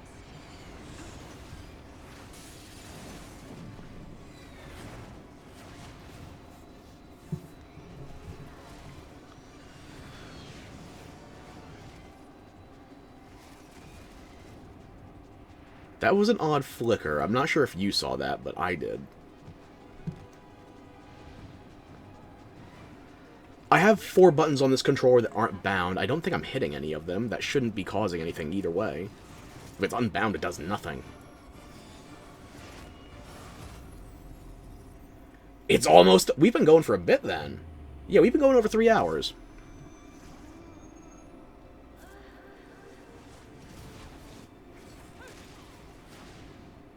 We might have to speed through Chapter 1, then. Because time is a factor for me as well. I'm having dinner tonight with my mother, my sister, my immediate family.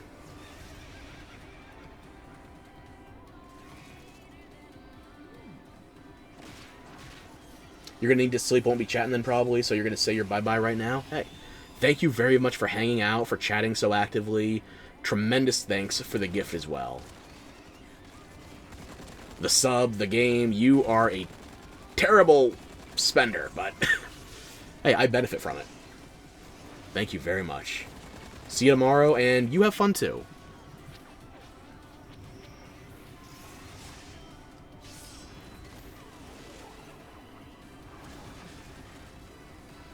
Hung like a horse, more like hang 10. We're just gonna surf on all these bodies.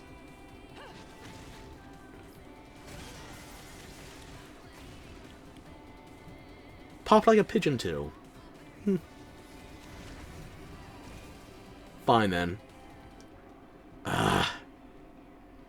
Okay, just out of my own curiosity, I'm going to try to use the touch controls with the mouse and see what happens.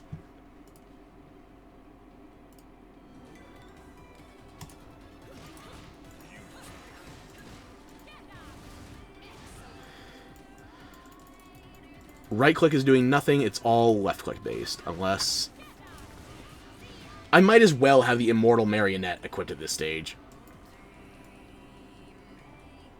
Hold it to move, tap it to attack. Clicking will also let you move and jump to an extent, but... yeah, I don't think you should be using... if I was going to try using a touchpad in Simu, I would put this on the tablet that I use for my drawing, so... you know what? No, too many things have already broken today. I'm not going to add one more to the mix. I will try that on my own time. I will let you know how it works. And if I want to show you, it's a thing for next time.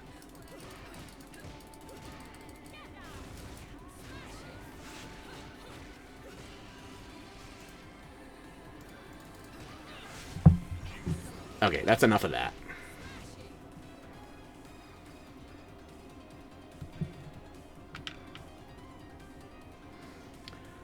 Oh, it's not updating the UI. It thinks I'm still doing touch controls, even though I've switched over to a controller. Okay, let's see if it updates now. Good. That could have gone very poorly.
As I've said before, I'm not just running this as a straight emulation. I do have some graphics packs enabled via Simu. Didn't I say it? This is why I can't have nice things. Damn it, car, start already. Right on time to deliver another holiday cheer. Oh, fucking wonderful. Rodon? But I don't believe it, Sam. Watch your mouth, too.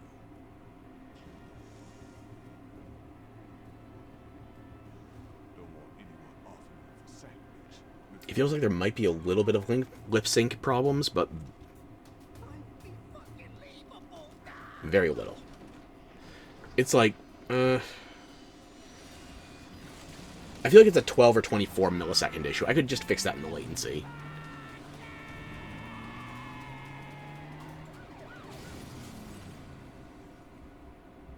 Still iconic.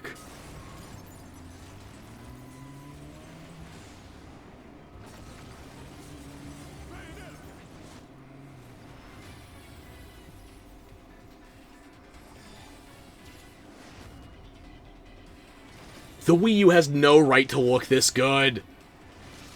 I say that as somebody who still has and likes their console. I don't have it out of the box right now, but I like it.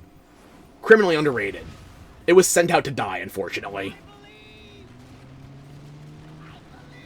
I'm legally required to like the console that has arguably the best version of my favorite game on it. Of course I'm going to say nice things about the Wii U.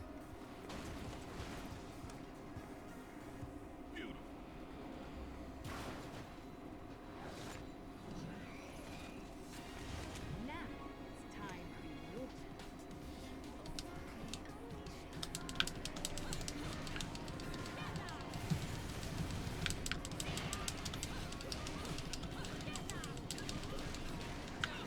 I don't know why my camera is spinning around like that.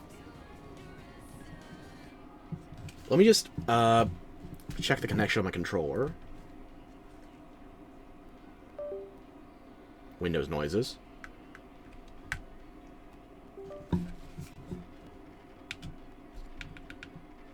Ah.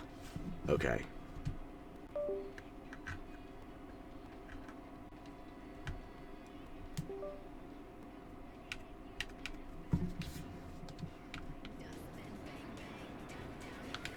No, it still thinks I should be tilting the right analog stick by default. Interesting.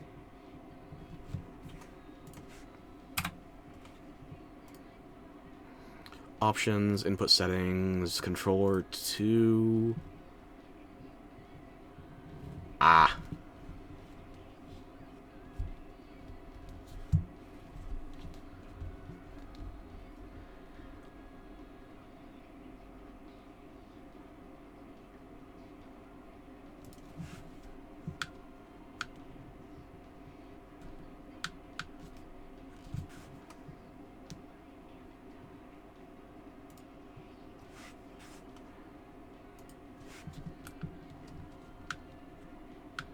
My up is not even hitting the middle of the dead zone on the controller right now. Like, it thinks my neutral position is pretty much dead on the bottom. Maybe a little bit off to the left.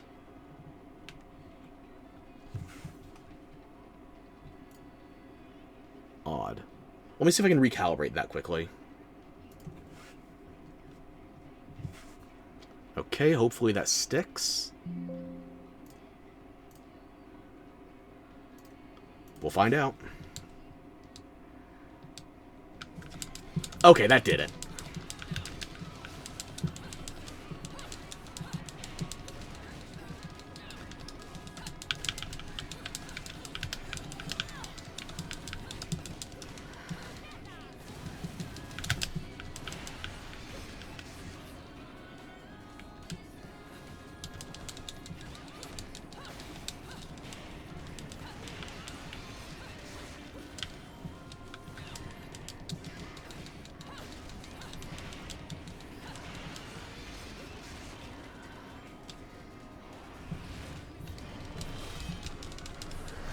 The timing feels even more generous on QTEs for this one. That must be tied to the frame rate. Which is strange, because you figure it would be tied to button inputs, not frame rate.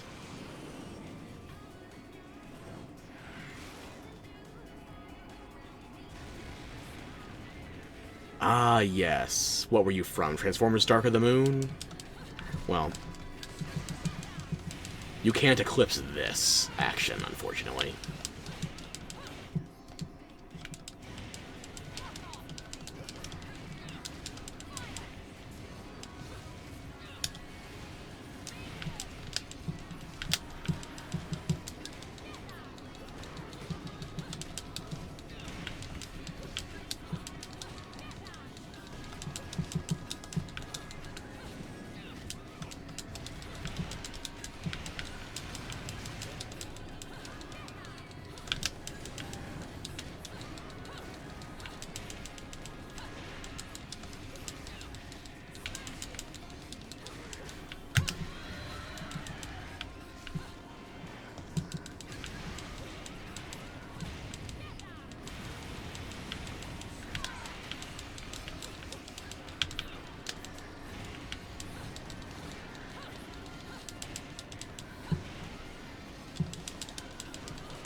Ah, how did I miss that twice?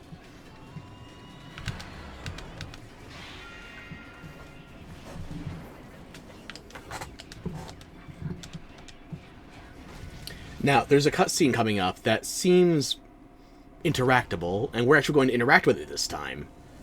Hopefully I get the timing right. This one changes depending on whether or not you dodge immediately. Ever so slightly.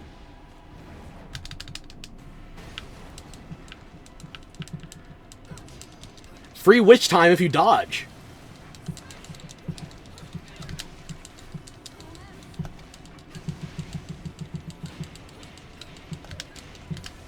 I missed completely.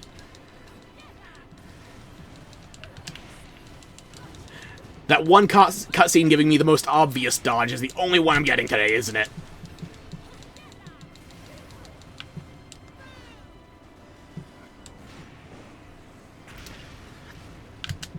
Also, you don't have to run down the tentacle to attack the face if you don't want to. You can just try to punch it off so it stops grabbing the train.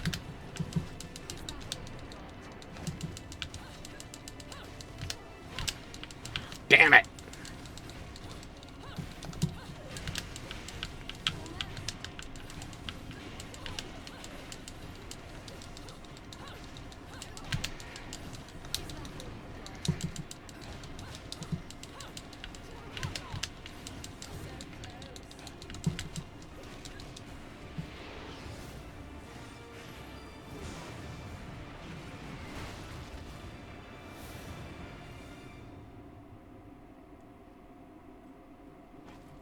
I was gonna make a Demon Slayer reference, but I'm blanking on everything Demon Slayer right now. Especially since we're not supposed to slay the demon for another 10 minutes. Maybe less.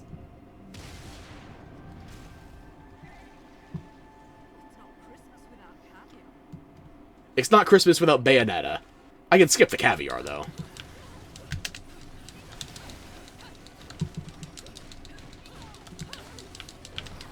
Damn it.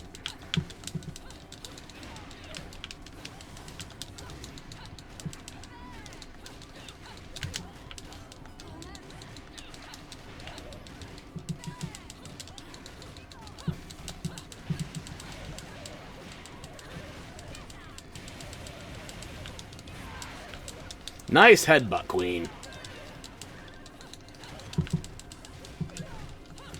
Oh, I missed the punish.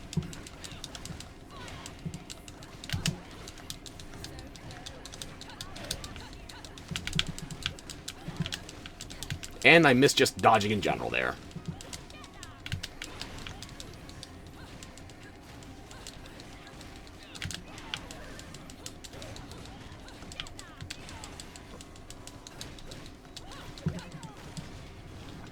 Free punish.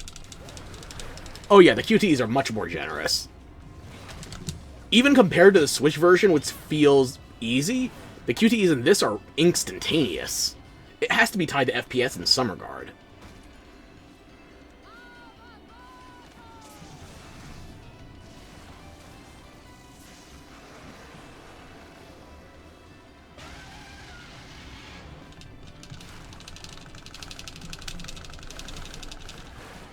There we go. Gamora's never been stronger, so obviously now it's when we get betrayed.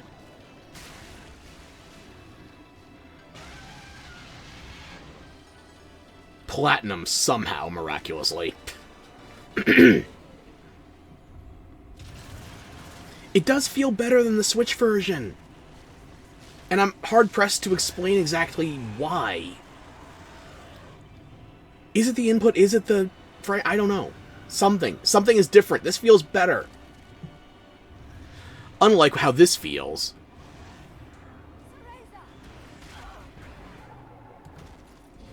At least gravity just kind of lets us suction cup her onto the building right now. Witch time be damned, because, again, it's not even Witch Walk. There's no moon out at the moment. We don't have the gates at Noatun either, so... just kind of happens. It's dumb, but it's cool. It gets a pass. I'm not one for pets who don't listen to their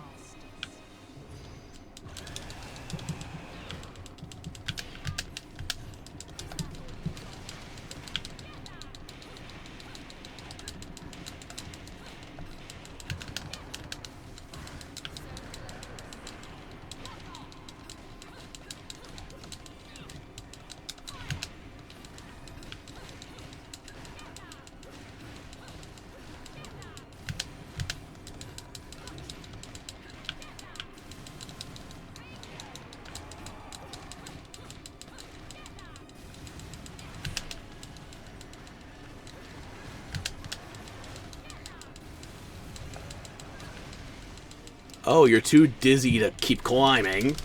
Here, let me just put a baton in there for you. The baton is your face.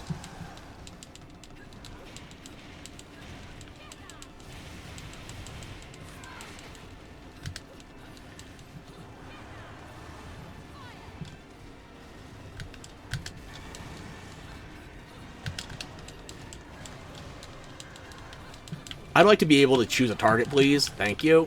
For nothing.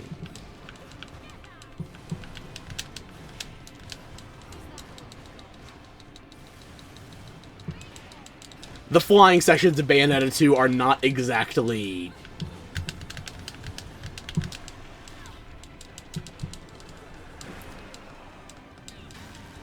The flying sections are not clean. They could have used more work. This is not a movement system that thrives well without a floor.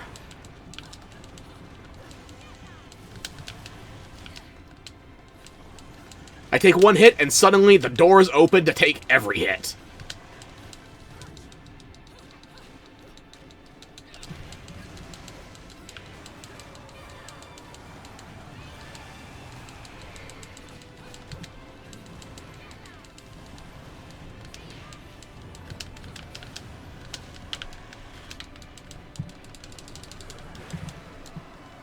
I was asking for that one.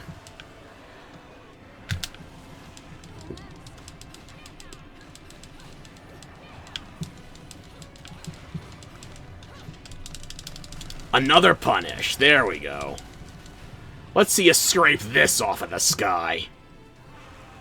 Or better yet, the ground. Ow. Balls. Did you have like a pixel of health stopping me from hitting the climax?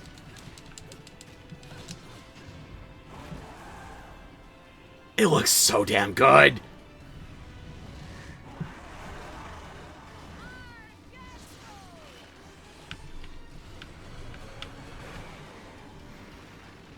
This game's like 11 and a half years old, and it still looks so damn good. Even this is the Wii U version, by the way. Yes, it's got some graphical enhancements courtesy of the emulator, but I could probably turn all those off and still be quite satisfied.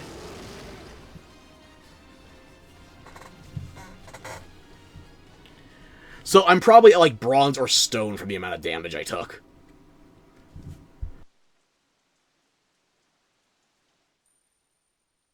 How the fuck did I get silver on that? It was shit!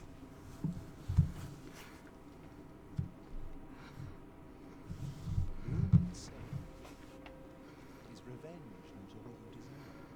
I know the one who destroyed your world. I know the one who destroyed your love.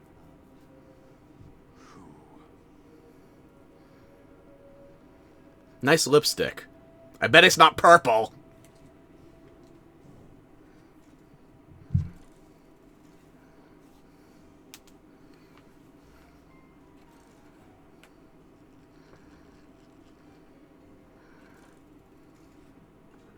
Dead witches get dragged to hell. It is what it is. Jean's gonna wander Inferno suffering for eternity. Them's the breaks. I didn't ask you to tell me. Oh, excuse me. That was my stomach. I haven't really eaten today yet. I'm going to dinner. I want to be able to enjoy it. You're not the kind to let that sort of something go out of control, Bayonetta. Something's up. The balance of powers that keep things in check don't feel right. It'd be a shame if you knew about the Umbra slave mechanic and just didn't use it. Pretty hot for a dead chick. Wasn't a big fan of her shit when she was Really, more necrophilia. but looking at her now, On my Christmas birthday versary, I... She's not dead, Enzo. Right, not dead. You're only really dead after your soul. That doesn't mean you should fuck the coma chick, though. That's Bayonetta's girlfriend. That's just a matter of time. 'Cause I don't see no way of saving a soul lost in hell. What about the gates? The real gates of hell. I can't stop you from trying to use them, but I don't think you got a chance down there. I'll see what I can do about putting her on ice for a while.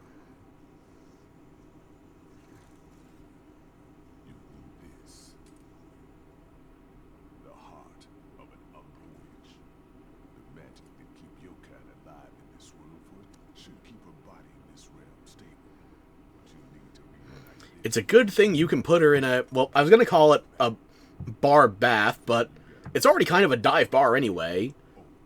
A bar pool? A dead pool, if you will. She's even got the red motif! Well, not right now, but her lips, still. What? No. No, no, no, no, no, no, no, no, no. I do not know. Listen, I appreciate the situation. Enzo, you're the one whose face looks like a topographical map of Utah. You have to do the grunt work. Italians are the ones that actually get shit done. Play Santa tonight. Let the real Santa take care of the presents. Now let's go. Hey, I said I believe. And I believe you fell on your ass, or actually your face, after that car chase. Either way, not so elegant. Why do I always get wrapped up in this shit?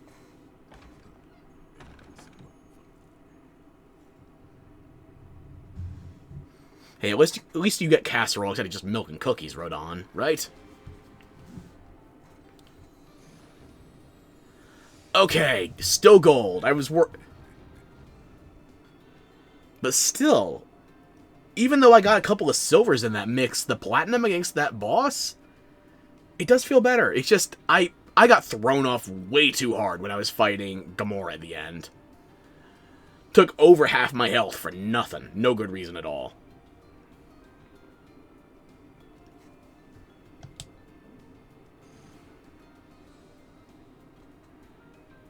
My combo is weaker, though. I got more punishes.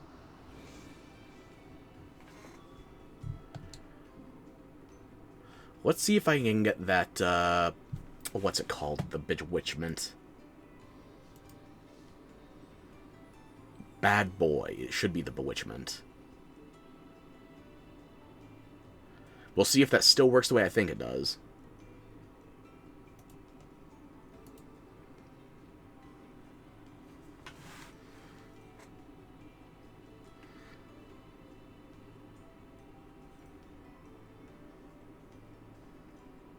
Okay. We'll see if it works.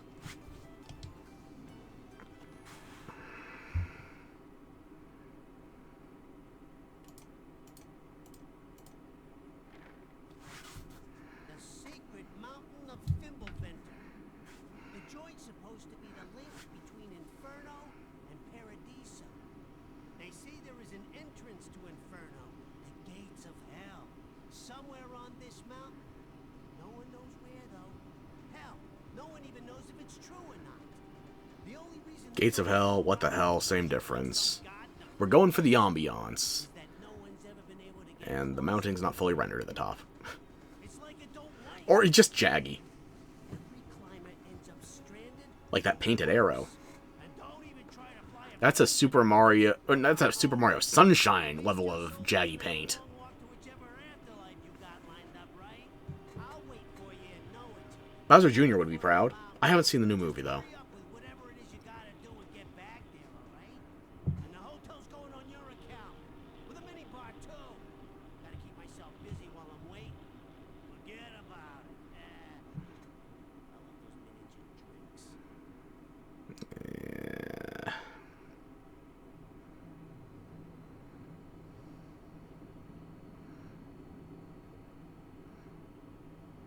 Another strange flicker there.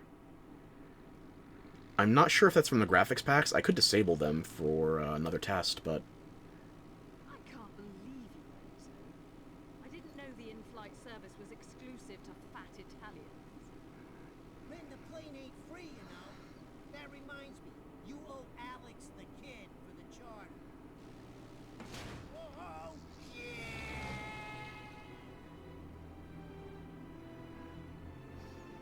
You know Enzo could actually fit her back there. It's just for drama and spectacle.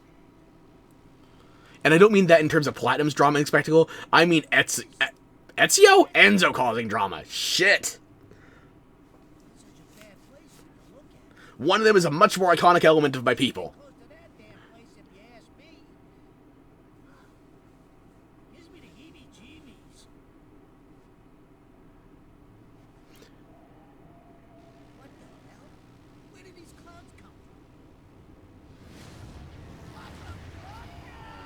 Oh, sure, you can surf a plane, but you still need to get I did it again! Enzo, to fly it! Fuck! Enzo, I need you to get out of the cutscene. You're throwing me off. Say hi to the wife and kids. Take your Vegeta hairline with you. You're joking, right? I can't find this piece of shit! Ooh, smashing. Never mind. Only Luca wants to smash. Actually, no, lots of people want to smash Loki by the end. Just not in the way he wants. John, I'm on my way. Just behave yourself for a bit longer. She's not causing trouble, she's captive.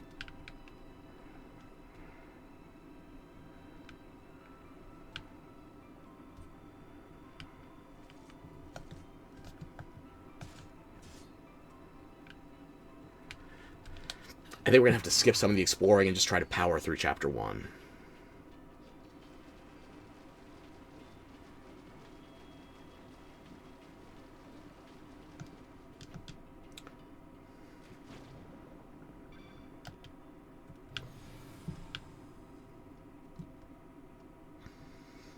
And I forgot to touch her during the cutscenes because I was yapping about missing the difference between Enzo and Ezio.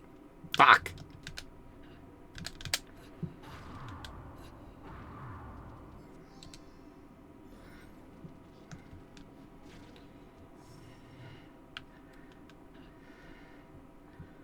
You probably could make that gap without activating it. And without Serpent Within, but let's just fight.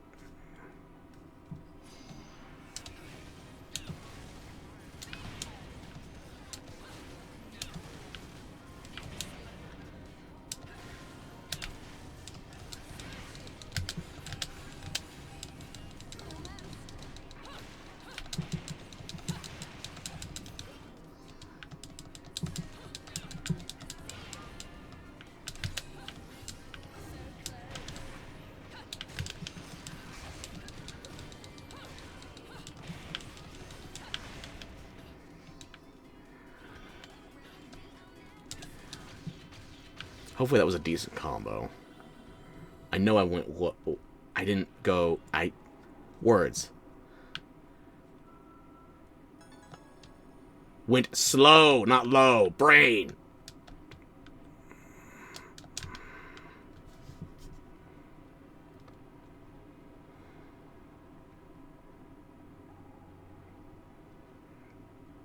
Wait.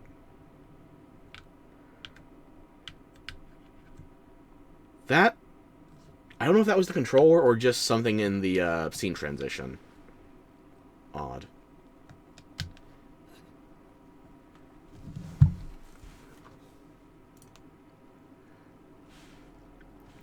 going to see if I can get that, what is it, bad boy from touching during the cutscenes. Show me the woman of the hour. Come on. Don't pretend you weren't delighted. Oh. I hear Enzo's wife. 3 touches brings up the menu. It was that good. I give you that. Anyway, tell me how my babies are doing. They're behaving quite well. They found plenty of playmates here. Figured they would. Noatune had some deep connection with Thimbleville. Now, hopefully it doesn't have to be a moving cutscene instead of one of these still sequences. Those playmates Because that should be more than 10 presses. much. Anyway, you need any supplies, just make sure you keep bringing me these halos. And remember, I ain't here to get up in your business. My business, If you're going to zoom in on Rodon's hands, could you give him a little more texture? so don't come crying to me. You think you gotta do everything alone? I'm here to help. Just make sure you don't bust a cap in my ass. He's still got his charms.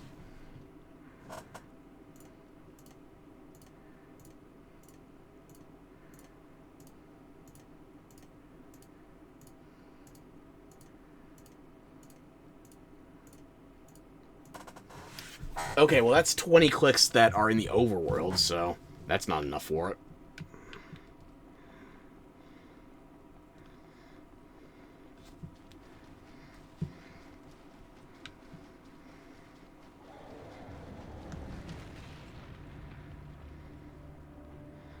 More cutscenes it is, then.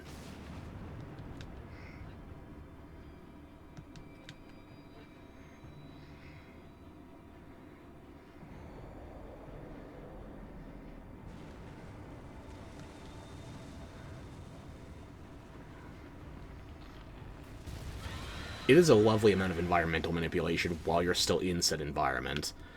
It's like what DMC Devil May Cry thought it was doing. Only, you know, fun. And on weaker hardware, too. Never mind going over the door. Okay.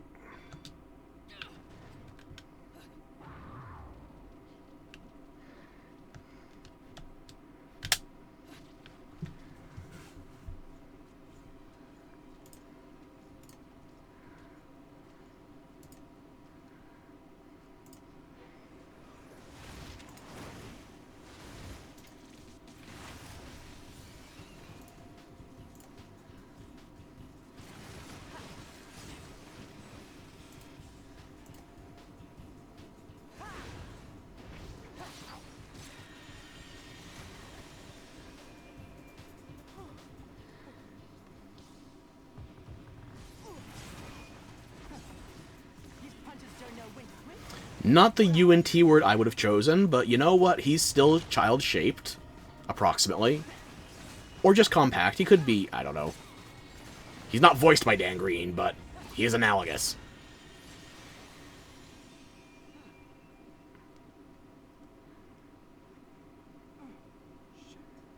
I'm never going to reach Fimbulvent at this rate. Well, at least it won't be a born trip.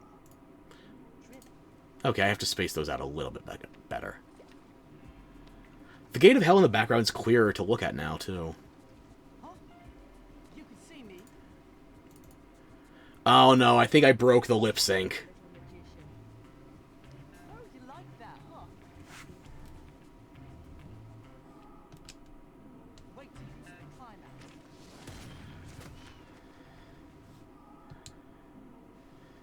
Silly girl.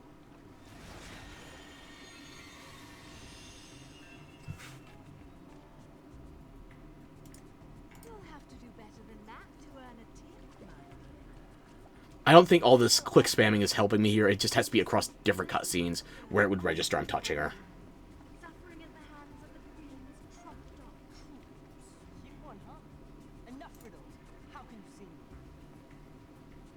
Because we're both in purgatorio. Yeah, we might have to wrap this early if I can't resync it, but... Oreo?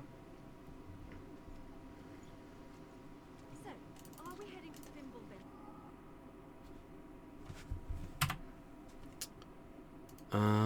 Let's see. I'll re-enable the sync. Graphics, disable async shader compile, re-enable. Back to full screen, we'll see if that works. You're on a shopping trip for Mummy, little one? No, the desync is even more pronounced now. Stay out of my way, or I'll make sure you never get in it again.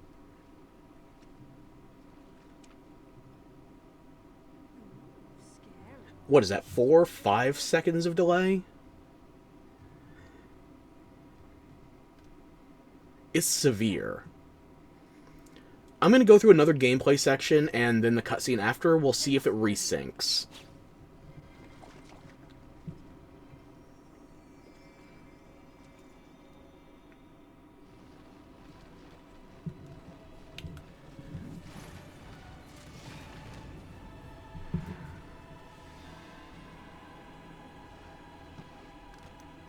Apologies for the rumbly and my tumbly.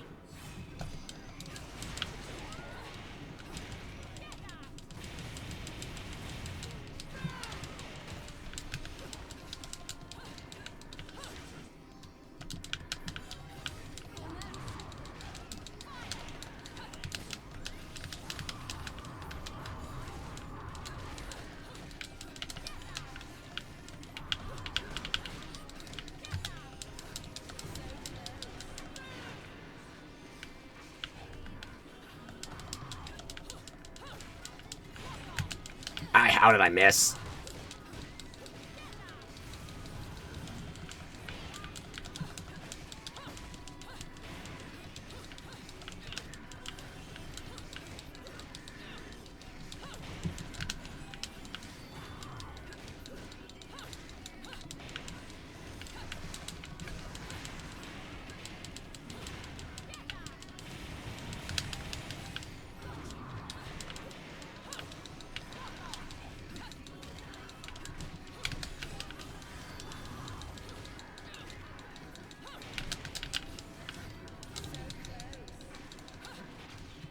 That'll do.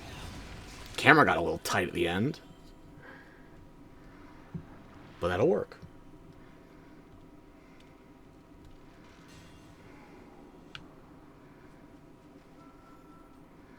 I need one more cutscene to judge.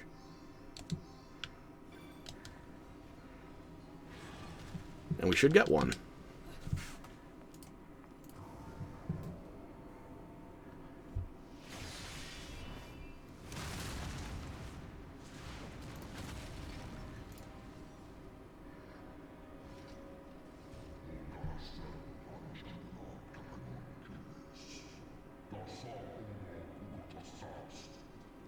If you're looking for the kid, he went that way.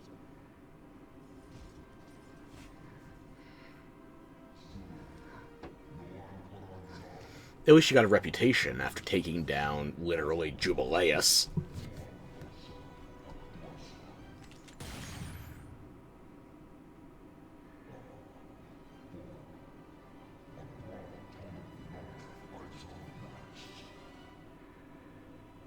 I should have been watching the lips more closely. I couldn't tell if that actually resynced.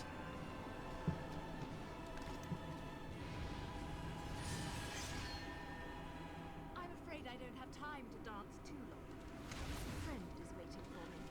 It's better, but it's still desynced.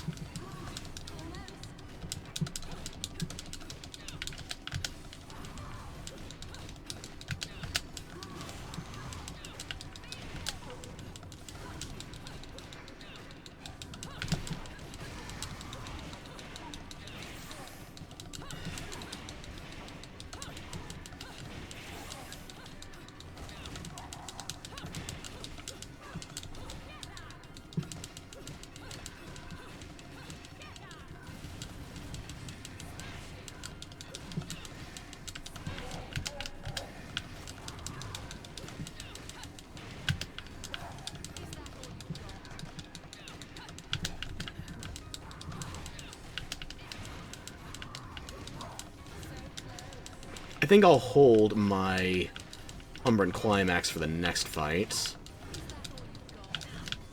But you're making me tempted to use it.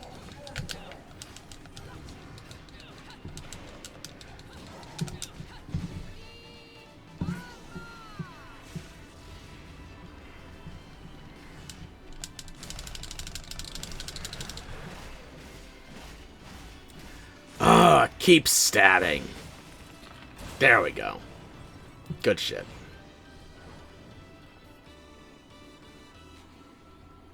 Really? That was still gold? Okay, I don't know if I deserve it, but okay.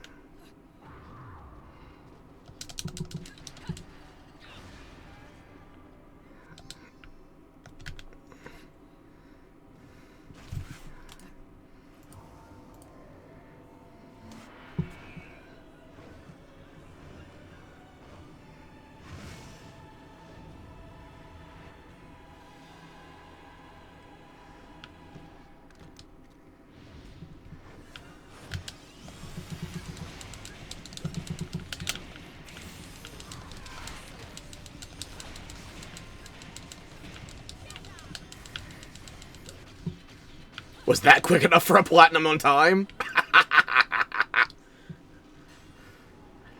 Yeah, Bayonetta 2 can be cheesed in that regard. It weights Umbran Climax very heavily for your combo, and you can also use it to speed through time. From Mummy. Nope, nothing comes to mind, love. Sorry. But since this is your bloody mess, do you mind hurrying the fuck up and getting rid of this thing? No, I can't go on the other side of the thing, so... Can't interact with the door to skip you. Guardian angels are trying to give you a good spanking. Whatever, love. All that debris, and you're still the piece of trash in my way, Loki. I'll show you around. Even though you are technically a better child sidekick than Cereza, Take two of us. purely on technicality. You seem to have skipped school the day they taught basic negotiation skills. You're supposed to negotiate from a position of strength, not just be a one-trick pony.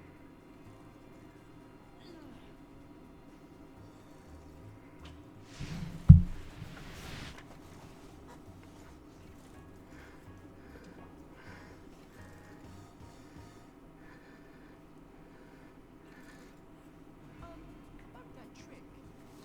See? You need my power too. She has the power of the Second Amendment, and she's not even an American. What are you gonna give her?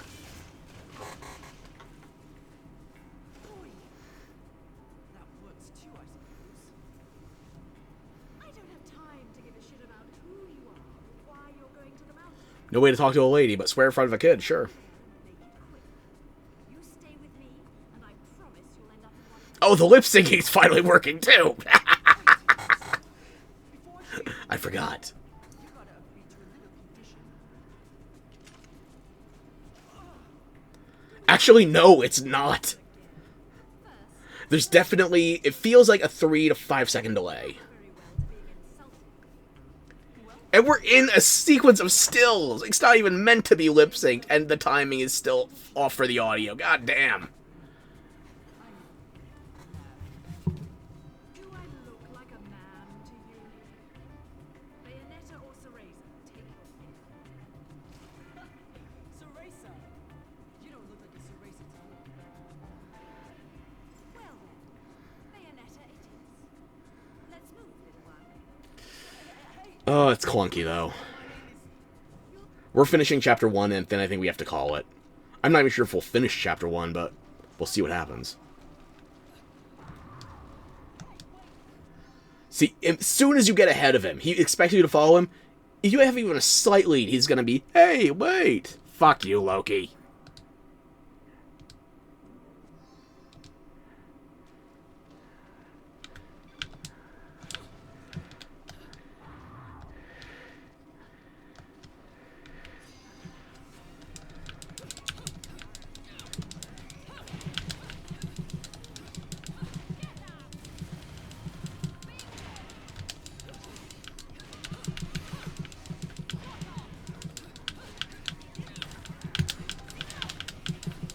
Missed the timing by that on.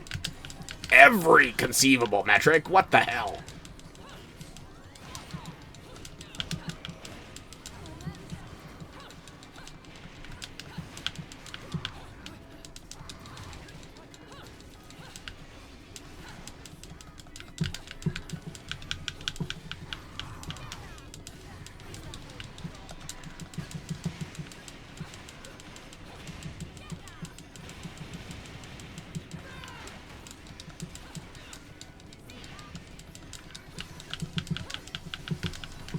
You're not the one I was aiming at, but okay, I'll take it. Ow. Fuck. I'm taking even more damage than I was last time.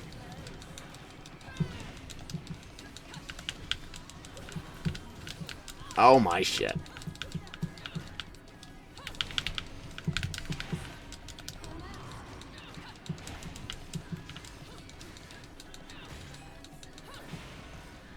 Big fella, where are you?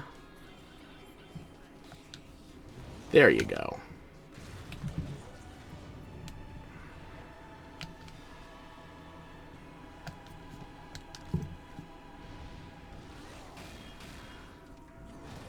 Oh yeah, cutscenes are still out of sync entirely.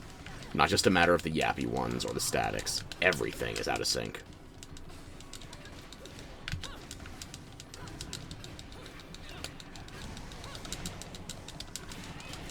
Hey, Balzabool! Nice to see ya. How's the opera?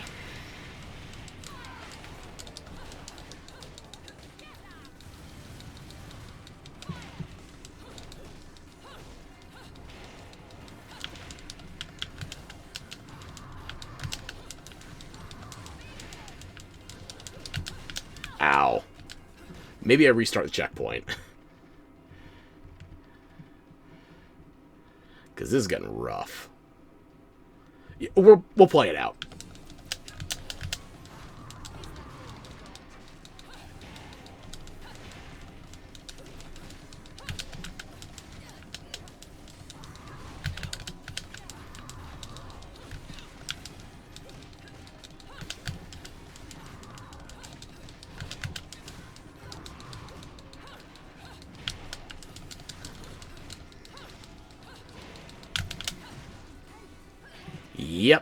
That was overdue.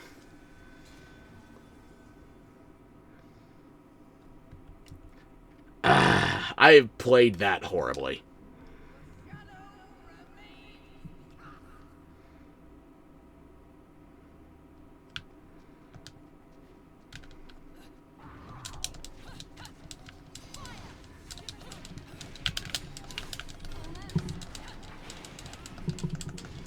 Spank the horse, that's right. Notice I said horse, not whores. That's because I'm giving them the benefit of the doubt. They could still be slutty horses, but I don't know that for certain.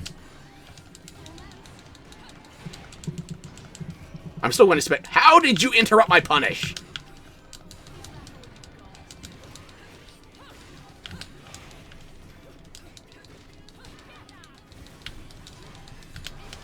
Oh my. I can't get the timing right now. I got acclimated to 30, and now I'm stuck in the wrong rhythm.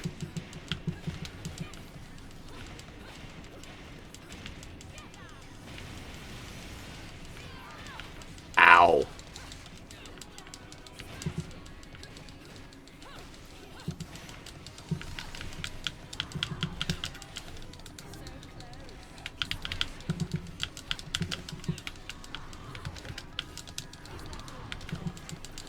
Your drill shall not be the drill that creates the heavens, but it could be a nice little plot in a cemetery somewhere.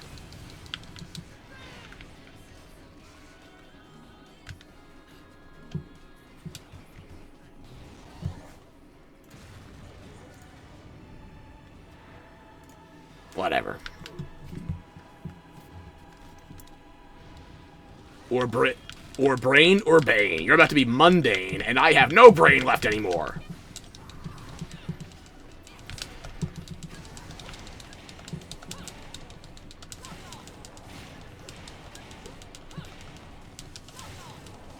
Good job, Leveldeus.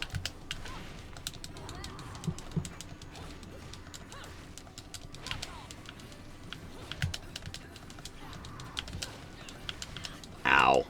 Balls.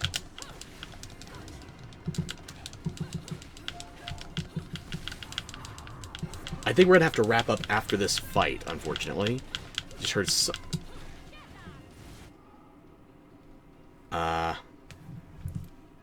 Unfortunately, we have to wrap things up now. I will try to get the audio issues sorted for next time. I don't know what we're going to be doing with Bayonetta 2 for the follow-up, but I have to say, the Switch 2 version, the Switch 1 version on Switch 2, feels a lot more stable, even though the Switch version is not quite the same performance as the Wii U port on Simu.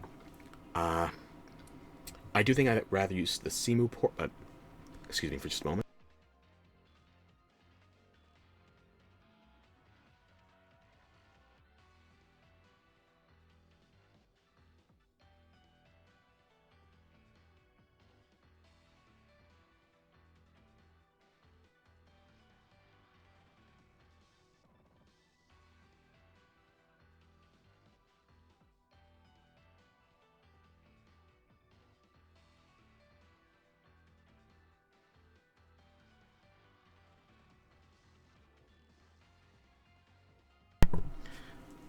Okay, my dinner party is starting to arrive, so we need to wrap things up in a hurry.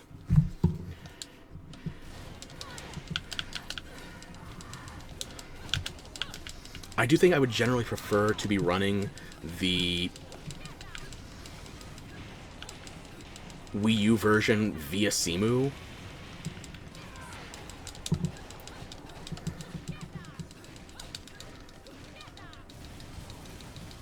However, it does trade some stability for the visual enhancements, so there is a trade-off.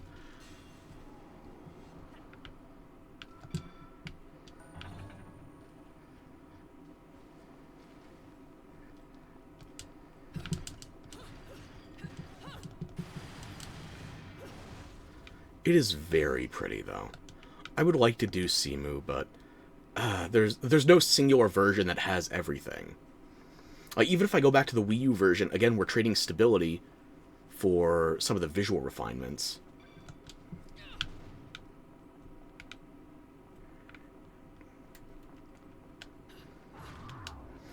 I'm not sure how severe those graphical enhancements are, but there's clearly something. Try to keep up.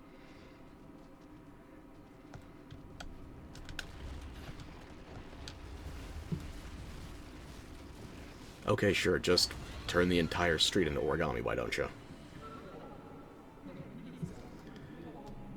I was playing better on the Switch 2 version, which does not bode well because I figured the higher frame rate would help me play better.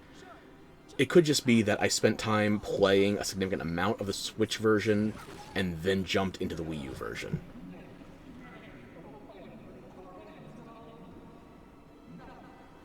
It's hard to say. I did originally play this on the Wii U, though, so I figured Simu would be better unilaterally. Instead, it seems like... Ow. Instead, it seems like Simu would be the version for visual spectacle, and the Switch version for stability. Emulation is not perfect, but at the same point, emulation is damn good.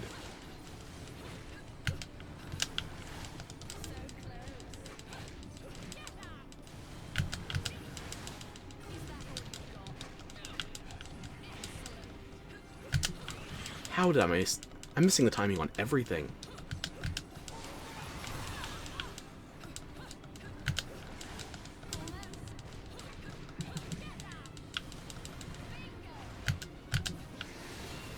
There we go, now it's a fight.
Okay.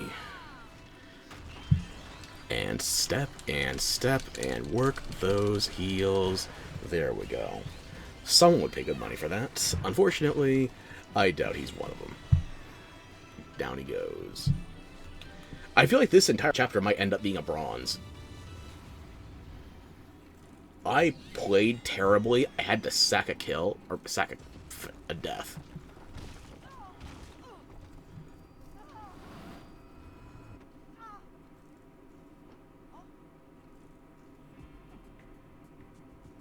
What the hell are you doing? Let go of me! So, little one, what's all this sovereign business about? Not a clue, love. The voices are only slightly out of sync now. It's gotten better. It's like a 1 second difference compared to when it was 3 or 5. My way, our deal is over. And if we're going to have to meet any more of your friends, you better learn to take care of yourself. I'm quite alright on my own. Got it? That was strange. Little one. I'm not sure if that was just part of the cutaway, or if that's actually a graphical issue. Maybe you've got more to offer than I expected. For the time being, though, stay here and don't get frisky. There. That is the one. Is it not? Yeah, unfortunately for Loki, he's still in the spitting image of his childhood. Meanwhile, Lopter/Aesir, he got on the HRT. I don't know where you could find testosterone-flavored Doritos, but... Oh yeah, there we go. Not that bad, I guess. No, it is that bad. I played better on the Switch version. I thought Simu would be my... taking the weight of training clothes off. No, I did worse. That's just bad. Also, in case I was subtle about it before, No Angel Arcade. I miss Angel Arcade. I like Angel Arcade. I know it's a strange breakup for some people, but I miss it. I would have rather had it kept in some way, shape, or form than just remove it entirely. Oh. Return title screen, and there we go.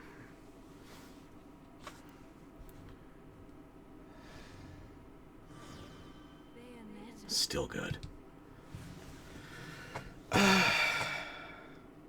Yeah, I'm not happy with that. I am very much surprised that the Simu version, I figured, yes, it's emulation, but it's the Wii U version. I was expecting more performance and more stability here. Instead, the Wii U version is the graphical showcase, and the Switch version is reliable.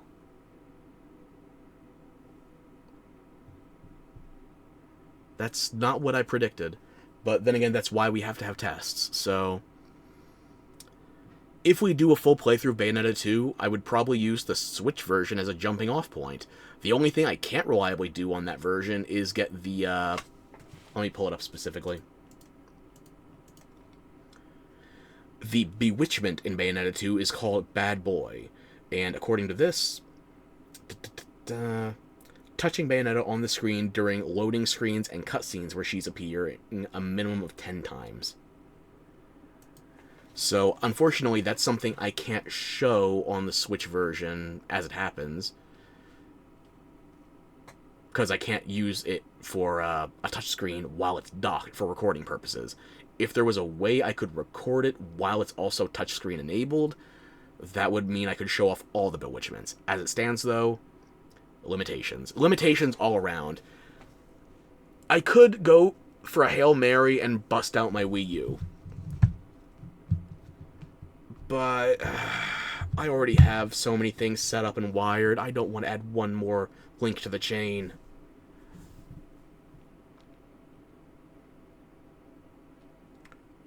But I suppose that is the final consideration, though. If I do want the original level of performance, the original level of stability, and seemingly the better graphical showcase, then I would have to go to the Wii U version. Yes, it's not full screen, but let me just bring this back up. Graphics packs, etc. I do currently have 5 or 6 different graphical packs enabled via the emulation. So, 60 FPS cutscenes, I think we'd lose that if we go back to the Wii U version. I'm pretty sure those are 30 FPS then. Disable VSync, that would be a factor in the Wii U version. Force maximum LOD. I can't remember any use cases for that, but it's enabled for a reason. Dynamic Shadows Vulcan, we wouldn't need that. We would just need functioning shadows, i.e. the cutscenes where you're interacting with another witch and you see your contract shadows.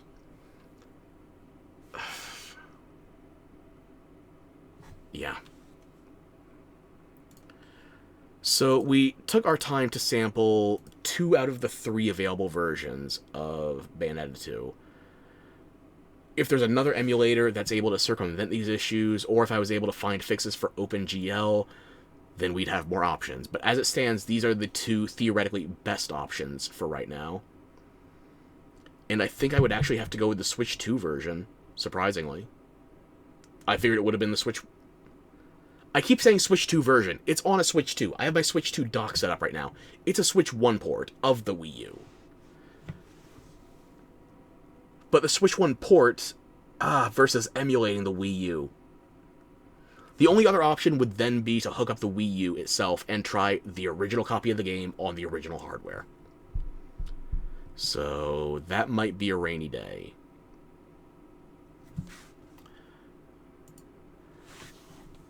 But, as I said, that's a rainy day. I said that less than a minute ago. Why am I acting like it's a callback? I am just, my attention span, gone.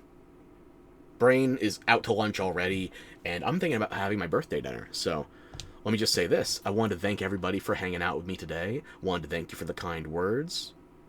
Hope you enjoyed the gameplay, and just thank you in general.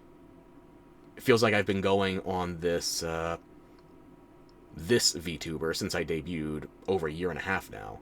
And I don't know if I'll be able to pull out any special stops for my second anniversary. I had to skip my first anniversary because of medical issues, and we'll have to see what happens for the second. And I'm not going to make you wait all the way until September for fun times. No, we've got plenty planned between then and now. So, more fun times abound. I'm going to disappear myself for a little bit. Just go full screen. So you can enjoy the starting cutscene in its unredacted, unremittent, unapologetic glory.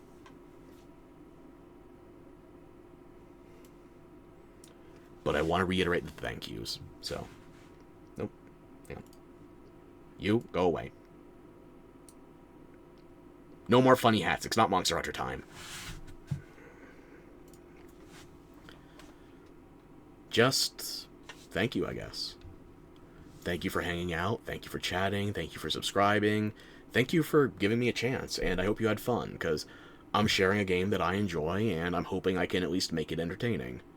Or if I can't make it entertaining on purpose, then you could at least enjoy my repeated deficiencies. Because, you know, hardware deficiencies, organic deficiencies, it's a very good time if you like shortcomings. So, I won't keep you long.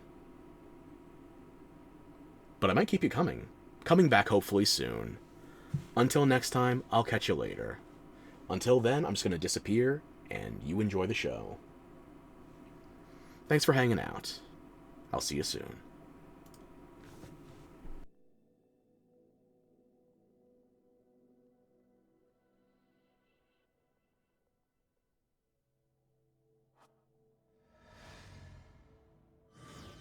Bayonetta.